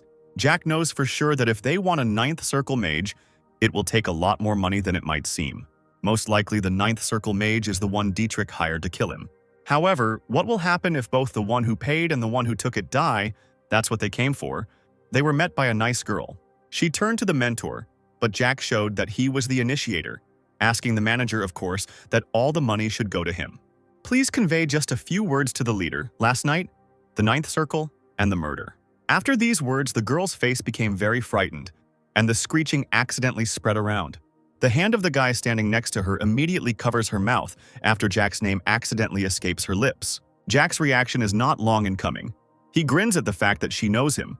But why was she surprised then? His gaze looks frightening. He bares his teeth, leans on her table, and approaches. Suddenly, the girl says Dietrich's name. The guy tries to calm her down because she'll get it later. Jack guessed that this idiot made the order here. Dietrich did not meet them one-on-one, but tried to kill him with the hands of the guild. Now everything has changed. But the guys from the guild are nervous and can't say anything useful.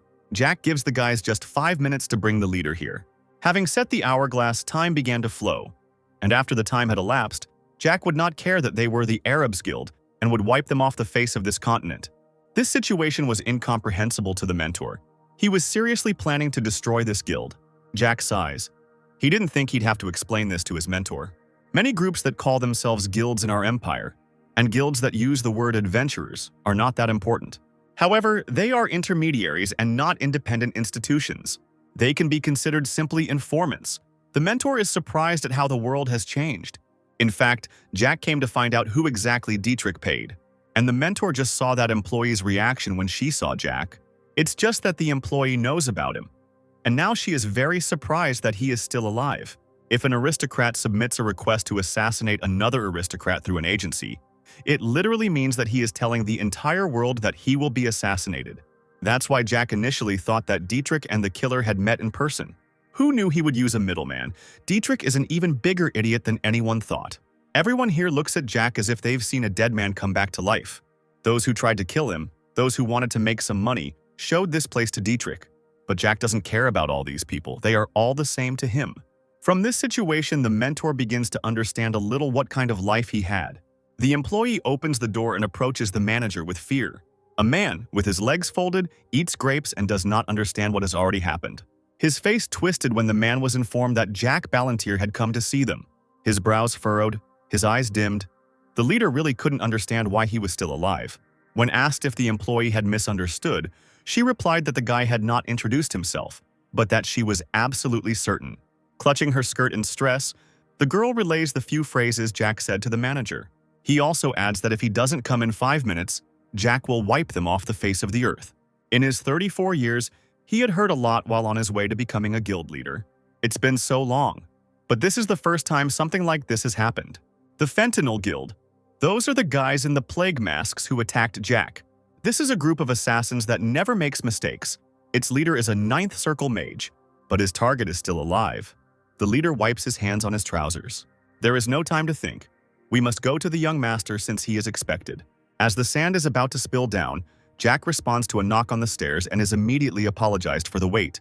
The leader says he is glad to meet you and introduces himself, saying that his name is Abiro and he is the head of the Arabs Guild. The boys sat down opposite each other. Jack refused tea and wanted to get straight to business. Abiro wonders what business the young gentleman is talking about. Did he come to leave a request? Jack folds his arms and states that this is just a start, but yes. It is clear from his eyes that Abiro already senses the money that will soon be in his pocket.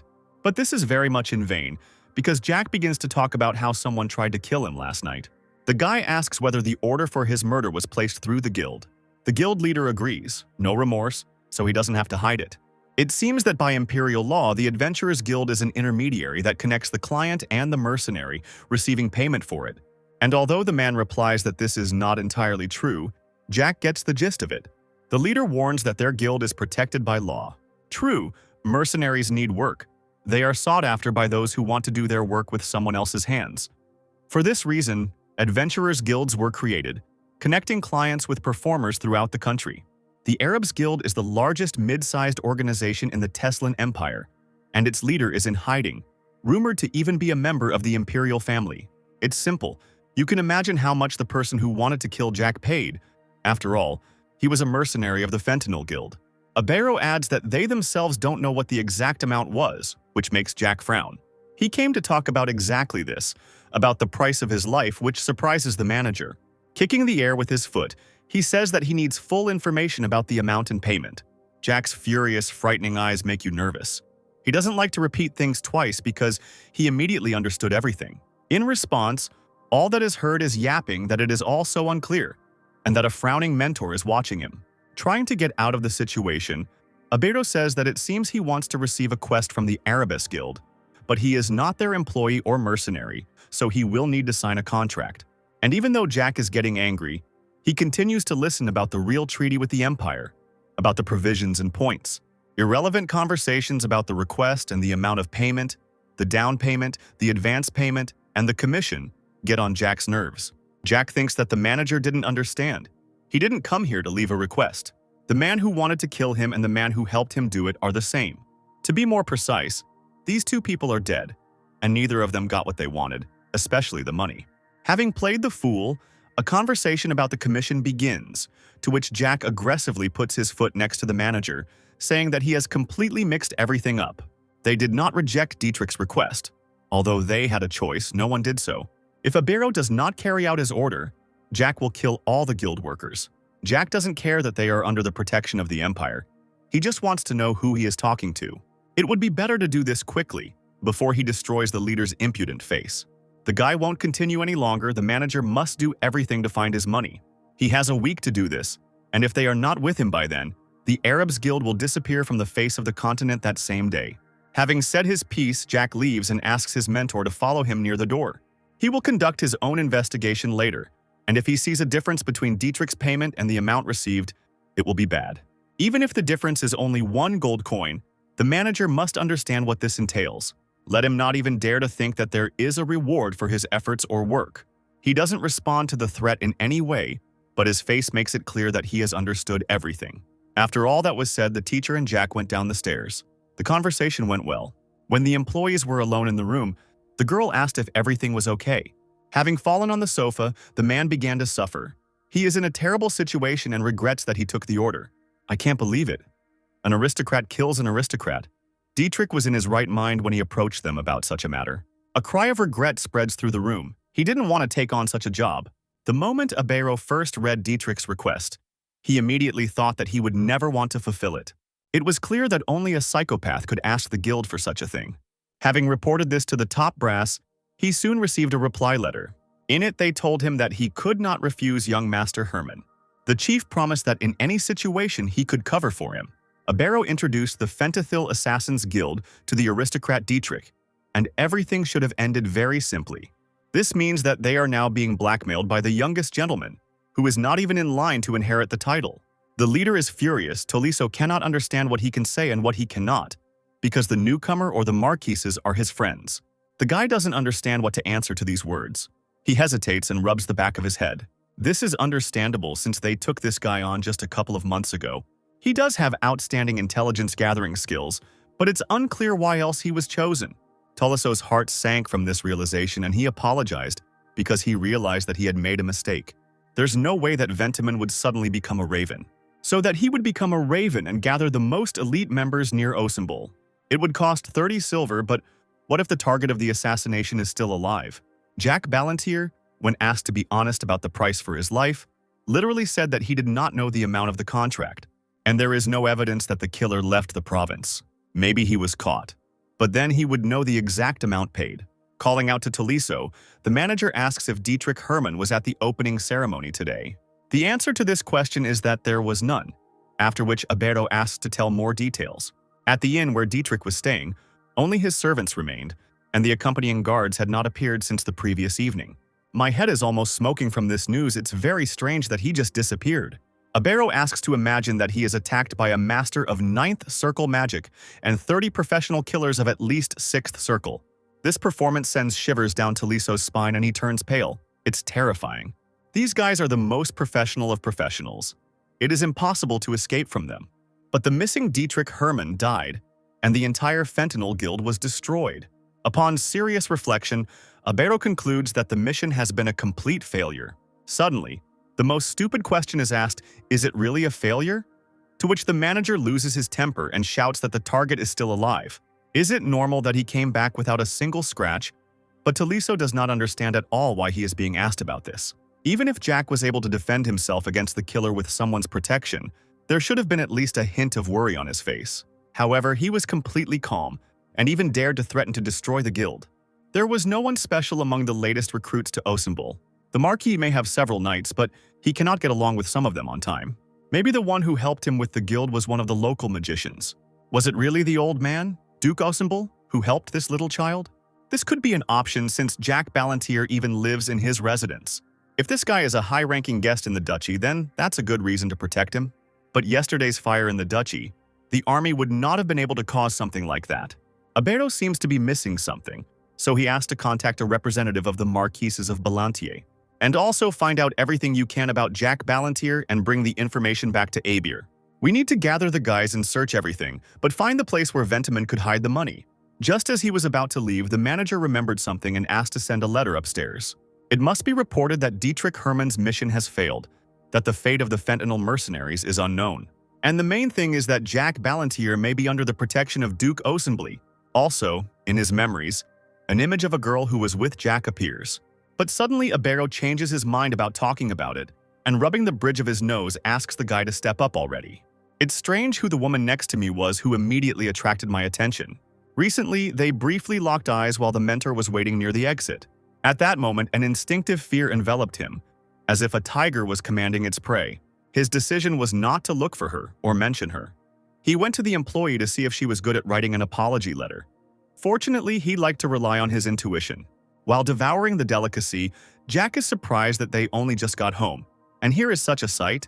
The guys are training. They are having a real battle, only with wooden swords. Jack let out a breath when he realized that they were unlikely to be fighting for real, but rather just training. It looks like they both got the first mana circle and look like 2 chickens being hatched. Even though Jack said it wasn't a battle, the boys were now fighting seriously. Or rather, Charlotte was getting into the swing of things. Something is strange for the mentor, and the guy asks what exactly.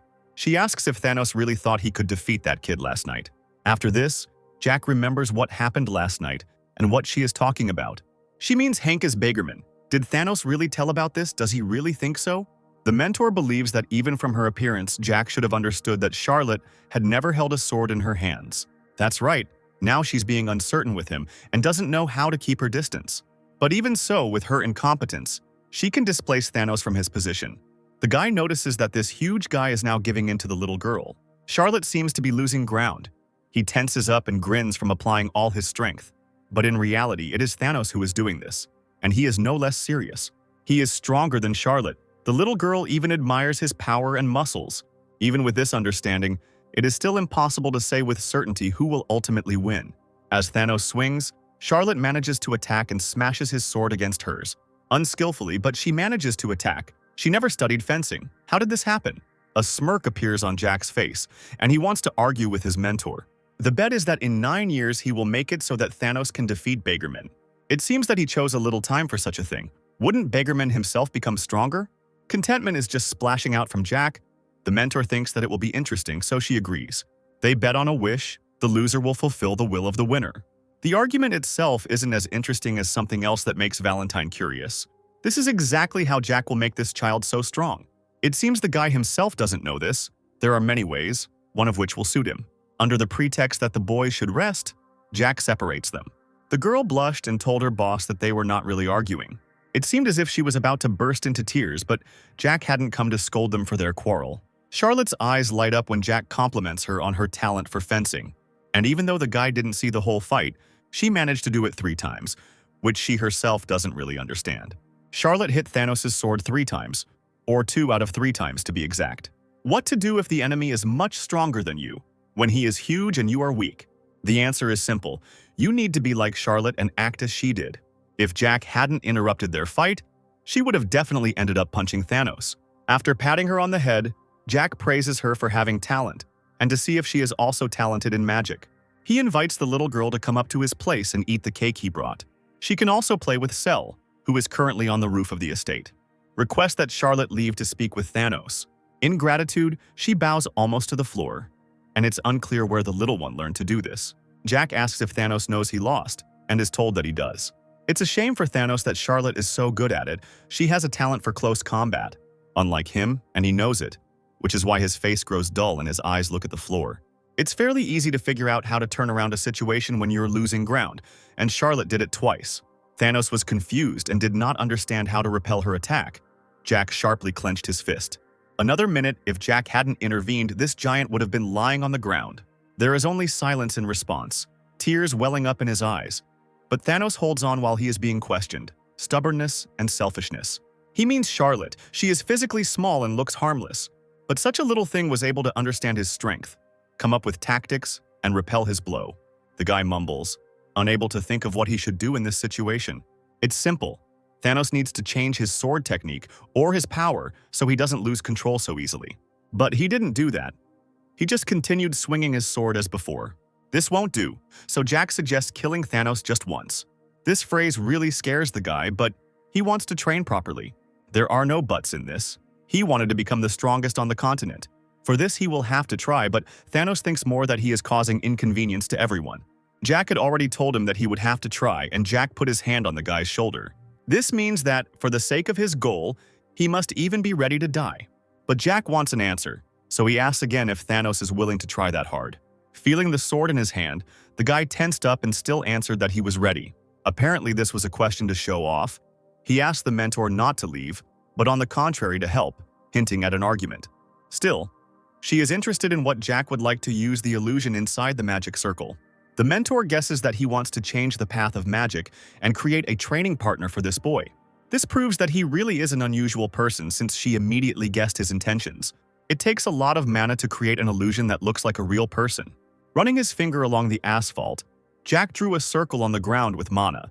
The mentor learned that this was a combination of the rules of death and illusion. The rule of death is a 10th circle dark magic spell.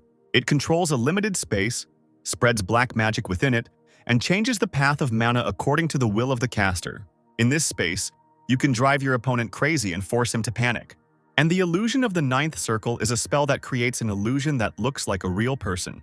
But if you combine both spells, you get something interesting, something he and his mentor came up with in a past life. Holding the teacher's hat in his hands, he distracts her from the spell, wanting to say something.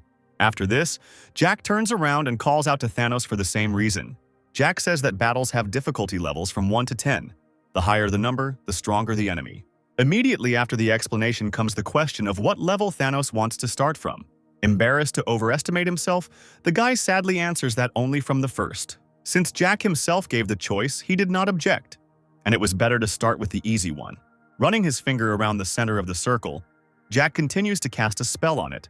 He will be amused that when he dies 100 times, he will definitely learn to hold a sword. After the mentor has finished her work, Jack tells the boy to enter the circle. After a brief hesitation, Thanos finally enters the circle and falls into a trance. The mentor asks an interesting question. Who did Jack make as Thanos' opponent? The guy leans towards the woman's ear and says something, but in a whisper. The answer is striking, and Valentine does not hide it. On the contrary, he shows his emotion in full. Winking, Jack says that they will deal with such an enemy in less than 9 years. This grin mixed with the gesture makes the mentor say that Jack is a terrible person, but he hears this very often. Looking around, Thanos does not understand where he is. There is only darkness around. Hearing a sound behind him, he turns around and sees a man holding a sword in front of him. Looking at him closely, Thanos remembers that he has seen him somewhere. As soon as the man opened his eyes, he immediately saw Jack's face in front of him. This is a grown gentleman, but he did not utter a word, but swung his sword in his direction.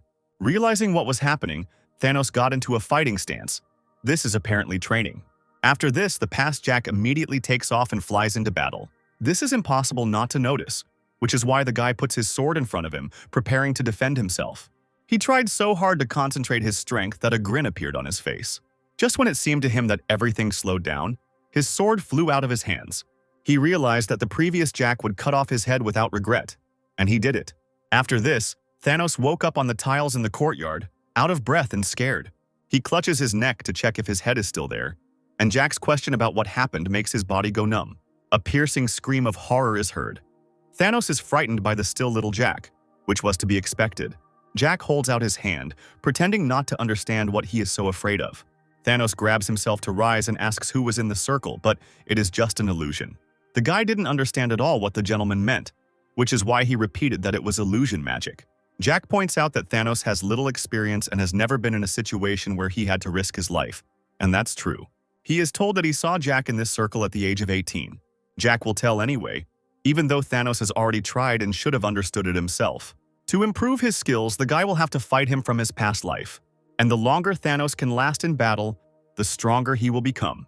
Having drawn conclusions from his past life, Jack concludes that the lack of talent can be made up for by experience. There is no magic used there, only fencing, so the difficulty was at the level of the first circle. Jack says to try to win and Thanos agrees, but he doesn't understand what kind of past life this is. Exactly. He didn't tell Thanos about the rebirth, well, maybe later. The guy hits himself on the chest and replies that he understands everything and, as he was told, he will try to win. Let it be the magic of illusion, nothing more, but the feeling of death is too obvious. If you die there several times, you can go crazy, just like you defeat your opponents. But Thanos is different, and it's not just sympathy, he can handle it. Jack really believes in him. It's not for nothing that he bothers with his training. Even with broken bones and pulled muscles, he practiced with the sword day after day. When Jack asked last time, Thanos replied that he trains in his spare time between sleeping and eating. The problem was that this enormous mental power was being spent in the wrong direction, so he is left to simply die during the fight in this circle. This way, by learning from his mistakes, he will definitely be able to surpass Beggarman. Either way, Jack will help the guy with it, so he himself is confident in it. Jack also asks the guy how much longer he will call him Marcus. Initially, Jack thought of just playing with this chicken, but over time his plans changed. He will make his own man out of the chicken, so the Marcus is too formal. It would be better to call him boss. Still, this form is uncomfortable for Thanos. He wants to object. He does it politely. Asks if he can call him young master, which makes you think. Jack didn't object, patted him on the back and agreed, as it would be convenient for him. From this gesture, Thanos' face turns red, and then he smiles and says that he relies on his master. Jack doesn't turn around at this but continues walking, only calling Thanos to him so that he would hurry up. Walking up the steps, the girl thinks and does not understand what she did wrong. Charlotte waited for her boss after the ceremony, but he never came. And then she saw Thanos nearby. She wanted to ask him to teach her how to fence. But when the boss came, you could feel something in him. Even though Charlotte received a compliment, there was something wrong with it. He seemed a little angry, even though he had a comforting smile on his face.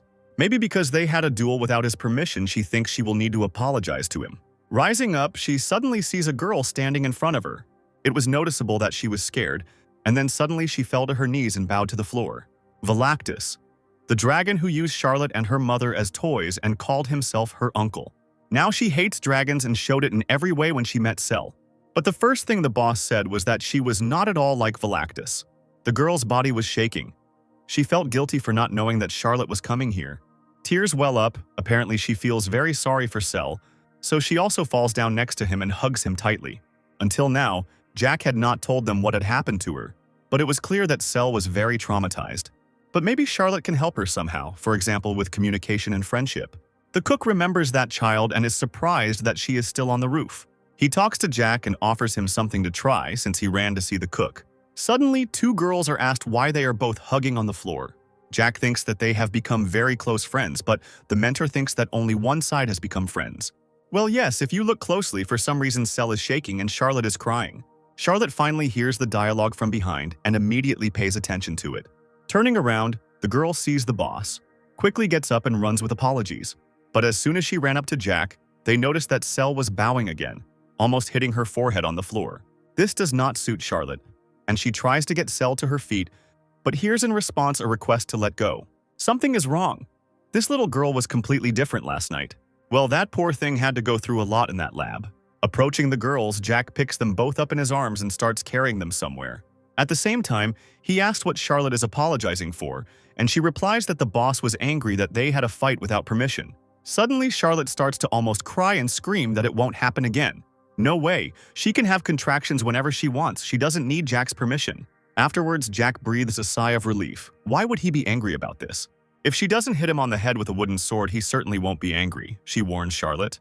So there is no need to do this. And then Jack felt sorry for Thanos, who fought stupidly.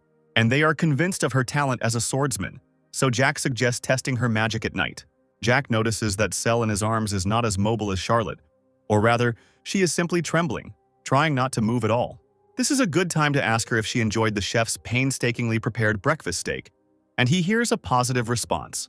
When asked if she wants to try something else, there is only silence. This reaction makes Jack worry, and he wonders if something is wrong and why Cell has no strength. Yesterday, when he freed her, she resisted so much. A day passed, but she managed to change a lot.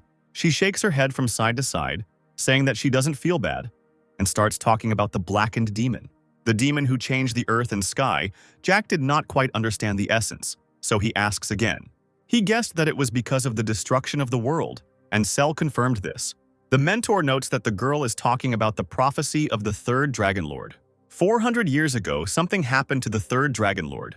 The one who was stronger than the fourth and fifth combined spoke out against the will of the mentor and died. Of course, her victory was obvious. There was no doubt about it. He could predict the future using the power of souls, so he left a prediction before his death. In the near future, a blackened demon will appear who will change the sky and the earth and destroy the entire world. So she's afraid that Jack is a blackened demon who will destroy the world. Apparently so, but Jack thinks this prediction is complete nonsense. As he sat down innocently next to her, Cell turned and looked at her with a frightened look. But Jack continued to say that the end of the world was nonsense.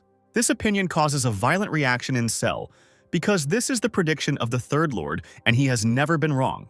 Jack concludes that she must be energetic, since she can scream like that. Apparently, her parents didn't tell her that the Third Lord liked to change his predictions, which makes Cell very surprised. He did this often, but only to protect the dragon race. Jack pats her on the head and says that she was worried about stupid things and it's time to calm down. Of course he can. But to make sure, he asks if he really won't eat it. But why would he need this? Dragons are not his type at all, which calms the girl down. It's almost lunchtime, so little Cell had better tell Jack straight. Tell her how she liked her morning steak, the mention of which makes the girl's eyes light up. Her mouth immediately started watering, and she herself became embarrassed and honestly admitted that the steak was very tasty. Then Jack suggests that they eat steaks together for lunch, but not the same ones as in the morning. He asks to cook something new starting tomorrow, and the girl is even more happy about the new steaks. So Jack suggests just eating something tasty and not being sad. Suddenly, I remember that he didn't introduce them to each other at all. Of course, they already know each other, but he still imagines Charlotte and that she will become the queen of the vampires. Also introduces Cell, saying that she is the future dragon mistress. Remembering Thanos, embarrassed in the corner, Jack says he'll introduce him at dinner. Only when Charlotte's name is mentioned does she respond, as if subordinate. She was only asked to convey to Guinness the request to begin preparing dinner. Charlotte shakes Cell's hand, but the little girl doesn't understand the gesture. It was a gesture of invitation. Charlotte smiles and wants them to go together. In response, the girl looks uncertainly and a little frightened, but agrees. It turns out it was embarrassment, because afterwards she blossomed and left arm in arm with Charlotte. The mentor notes that Jack is an excellent liar, because the Third Lord was very special. The dragon did not use soul energy as mana like them, but only for psychological skills. And all his predictions were short, but Jack remained silent about such a story. Like tomorrow it will rain, the day after tomorrow the battle will begin, and so on. All his prophecies turned out to be true. Only one thing did not come true, namely the one he said before his death. Jack asks his mentor if she thinks he can destroy the entire world, but as far as she can see, only he can talk about such a thing. But he doesn't know anything. In his opinion, it's not true and shouldn't be believed. If the prediction had been true, he would have destroyed the world in his past life. The mentor notes that this means he failed to do it, but this is not true. There is just one thing. Jack managed to destroy one country in the past. Destroyed, but then he died. A lonely death without loved ones. This prompted the mentor to ask again. Jack explains that he has no reason left to live. He didn't want to live anyway, so this is definitely a false prediction. That's why he thinks that the blackened demon is definitely someone else. But afterward, Jack tells his mentor that the future and destiny are not determined. For him, predictions that tomorrow there will be rain, and then somewhere a battle will begin are stupid. If you close the sky, stop any conflicts, then you can prevent the prediction from coming true. So the future is uncertain because Charlotte is not dead and Thanos is not being bullied like in his past life. I don't want to accept that this is fate, in which the mentor has 13 years left to live. If this really happens, Jack will be very angry, but for now he is enjoying his time with her. The girls look into the kitchen and watch with delight as the cook fries over the fire. They all gathered together at the table, and the kids finally got to know each other. Thanos, he is 17 years old. If you don't know about Jack's past life, then he is the eldest. Charlotte, who hums joyfully during dinner, is 11 years old. Cell, who is still sitting at the table with embarrassment, is 10 years old. And Jack, who looks 14, they're like a gang of little kids. Guinness cooks better than Jack expected. His dishes are mouth-watering. He said that he worked as an imperial chef for 4 years, and he was clearly proud of it. Who knew that such talent was so close? Jack would have met him earlier. Jack warns Cell that the steak is bloodless today, and Charlotte immediately understands. Apparently, Cell is afraid of blood. Charlotte whispered this in his ear, asking him to keep quiet. Children grow and learn quickly, super active. Charlotte spins around and notices everything. She will become the queen of the vampires and Cell the mistress of the dragons, but for now, Charlotte simply offers her a piece of food to try. The soul shines, and Jack is on fire on the outside. He is very happy with such company. This is what it means to raise children. His contentment was interrupted by his mentor's question about why he wasn't training. There is nothing to say in response, so there is silence between them. Jack popped a piece of salmon into his mouth, closing his eyes with pleasure, and said that they didn't have to worry. The mentor was surprised and, after a pause, asked if she shouldn't worry about Bluetooth or the mercenary guild. Charlotte also looked up from her plate, asking Jack if he thought she didn't know anything and what he would say about Bluetooth. She also asked Jack if it was true that he trusted only himself and not them, and Jack looked down. And then he replied to Charlotte that, of course she has a small body, and she needs time to get a third or even a fourth circle. The girl frowned and said that if she tried, she could get the fifth one, and Jack should not doubt it. The mentor took a sip of red wine from her glass and noted that the physical component was very important. Jack replied that he hated to admit it, but biologically he was just a little boy. His body is not the same as before, and there is a difference in the size and length of the veins, and even the size of his heart is different. Jack glanced at Thanos and said that at his age he could easily get beat up every day. But now Jack needs more time because he is not the same as he was before, and besides, one should not forget about vigilance. And we must remember that if a person is injured while creating a circle, the circle will be destroyed and the person will experience shock. At the same time, he will experience such pain as if his heart was torn into small pieces, and it will be difficult for him to cope with it. The teacher looked at the piece of meat that Cell had skewered on her fork and asked Jack what he was probably worried about. After all, he could get into danger when he created the circle, and Jack told her that it was difficult to deceive her. He remembers the white flashes that accompanied him as he was reborn into the body of his 14-year-old self. Then Jack was able to make his first circle right in the Marcus's dungeon for the first time. And there were serious reasons for this. Because no one could get to him in prison, not even his beloved sister Elizabeth. Then it was time to create the second circle of power, and Jack remembered every moment of that important process. Ron was next to him at the time, very worried about Jack, and his whole forehead was covered in sweat from excitement. And then Jack was sitting on the bed, and Ron was opposite him, and they were looking into each other's eyes, and Jack was sure that next to him was a person he could trust completely. The young man thought that he needed to protect his mentor while she was a doll, which meant he didn't have time to create a circle. They brought him dessert, and he continued to think about the fact that she returned to her normal form once a month, and it happened today.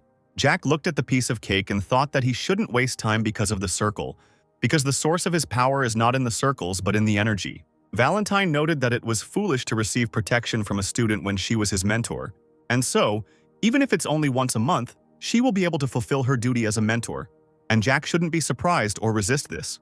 Valentine pointed her index finger at him and said with authority that she would protect him as he created the circle. Jack just gasped and imagined his teacher spoon-feeding him like a little boy. He glanced sideways at Valentine and said that he already had some plans for that evening. There was to be a performance at the Osenbul Theater today with a famous troupe of artists, and he had already bought tickets. Jack said he really wanted to go and see the show and looked down guiltily. The mentor slammed her hand on the table and shouted that she only returned to her true form once a month and could protect him. She couldn't understand why Jack was trying to refuse it, and he turned away from her in embarrassment and muttered that he couldn't win her. But since he realized that nothing could be done, he raised himself up, leaning on the tabletop, and said that it was now 1 o'clock. So everything had to be done in 5 hours, and everyone continued to eat dessert in surprise and thoughtfulness. No one understood what Jack had in mind, but he continued that they would go to the theater together that evening. There was no limit to their joy. They found out what Jack's goal was, and no one imagined that he was going to lead them there. At this time, in the Arabs Guild, they read a letter that stated what the fee for killing Jack was supposed to be, and it turned out to be 500,000 gold. Abero, the head of the guild, was surprised and asked Tolisso again whether they should really pay so much for killing one person, and he replied that the customer personally made this order. Abero opened his eyes wide, tensed up, and said that young Master Herman really was a complete psycho. Dietrich was prepared to pay 500,000 gold pieces for the murder of Jack Ballantier, and this was an incredible, unthinkable sum. It should be taken into account that the Marquis's annual budget is about 3,000 gold, that is, tens of times less. Therefore, it was incomprehensible to him how the young Marquis Herman was able to find such a huge amount of money and pay it off in one go. But Tolisso replied that in order to kill one person, Mr. Dietrich had borrowed 200,000 in the name of the House of Herman. He received the remaining 300 immediately, and that's how he got these 500,000 gold coins. But the head of the guild still had questions. After all, he had to get these 300,000 gold coins from somewhere, and where from was completely unclear. He asked Tolisso if Mr. Dietrich was selling illegal drugs, but he replied that there were rumors that Dietrich had started his own business, but he had found no confirmation of this. Guildmaster Abero lay thoughtfully on his bed and looked at Tolisso, and then asked if he really couldn't find anything at all. It is not unusual for aristocrats to lead an idle lifestyle and use drugs, but it is unlikely that aristocrats will open a business related to this, because it discredits a person from high society. Usually, this could be just a hobby of the young gentleman, but not a serious business, although in Herman's case, everything is completely different. Abero said that as far as he knows, Dietrich Herman does not run the business alone, and that it seems that all the Hermans do. He looked again at the piece of paper from the letter that spoke of the amount of money due for murder and, chuckling, said that it was interesting. Abero suggested that perhaps Dietrich was simply acting on behalf of the Germans and was doing nothing on his own. They have distribution routes all over the country, and the guild leader wondered how far they had gone. Tolisso wondered out loud that Abero had understood so much just by looking at the document once, and scratched his head. The guild leader yawned and confirmed that he knew everything, after which he asked Tolisso how far they had gone. Tolisso replied that he had not yet found out everything, and, after a pause, asked whether further investigations were needed. Abero continued to lie on his bed, thoughtfully examining the nails on his hand, and did not answer. The business of selling illegal elixirs is impossible without the support of a ducal or royal family, and this meant that Abero rose sharply on the bed, the sheets of paper fell to the floor, and Tolisso mechanically looked at them. The guild leader said that there was no need to investigate anymore and that it was important to deal with the payment, after which he asked Tolisso if he had found it, and he replied that only half had been found. Abero thoughtfully asked again, and upon hearing the same answer, said that now everything was completely clear to him. The assassination attempt was unsuccessful and failed, and the Fentanyl Assassins Guild was destroyed. Otherwise, Abero's informants would have found out about this long ago and would not have let them go just like that. Ventiman hid his money after dividing it, which is why Tolisso only found half. Abero said that the other half would not be so difficult to find, and then he realized that he was hungry and that he needed to go buy food. He told Tolisso that he understood everything and that he should continue the search and order the boys to join in.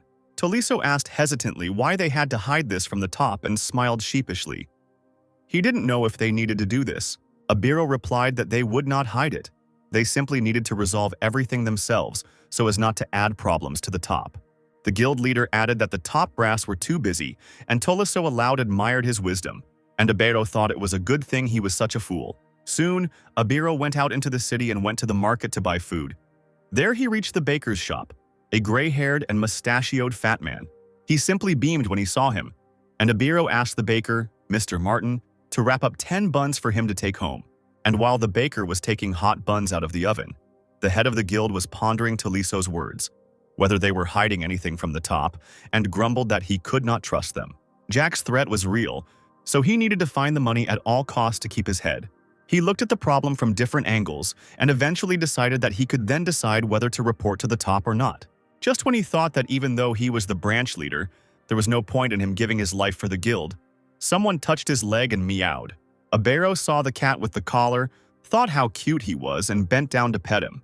And while he was ironing, he thought that he had never seen the top of the guild. Even when he became the head, he did not know their age or their gender. He was only sure that it was not one person, and this confidence was reinforced by what he knew about the guild. But he often wondered how one could be faithful to those who hide their identity. A voice came from behind him asking him not to feed the cat, who had only eaten 2 bowls of food that morning. And Mr. Martin laughed and remarked that he now understood why the cat was so fat. Abero took the bag of buns and thought that it was strange to try to subjugate a forest of monsters in the first place. He walked down the street, chewing bread and thinking that he even felt a little sorry for the people who were giving their lives in this place. He took another small bite of the bun and thought that this battle could have been avoided. Moreover, this was not just a battle, but a war between people and monsters, and this war was not for life, but for death.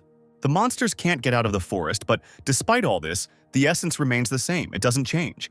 By the time Abero reached the door of the house, he had already concluded that wars are created to plunge society into chaos.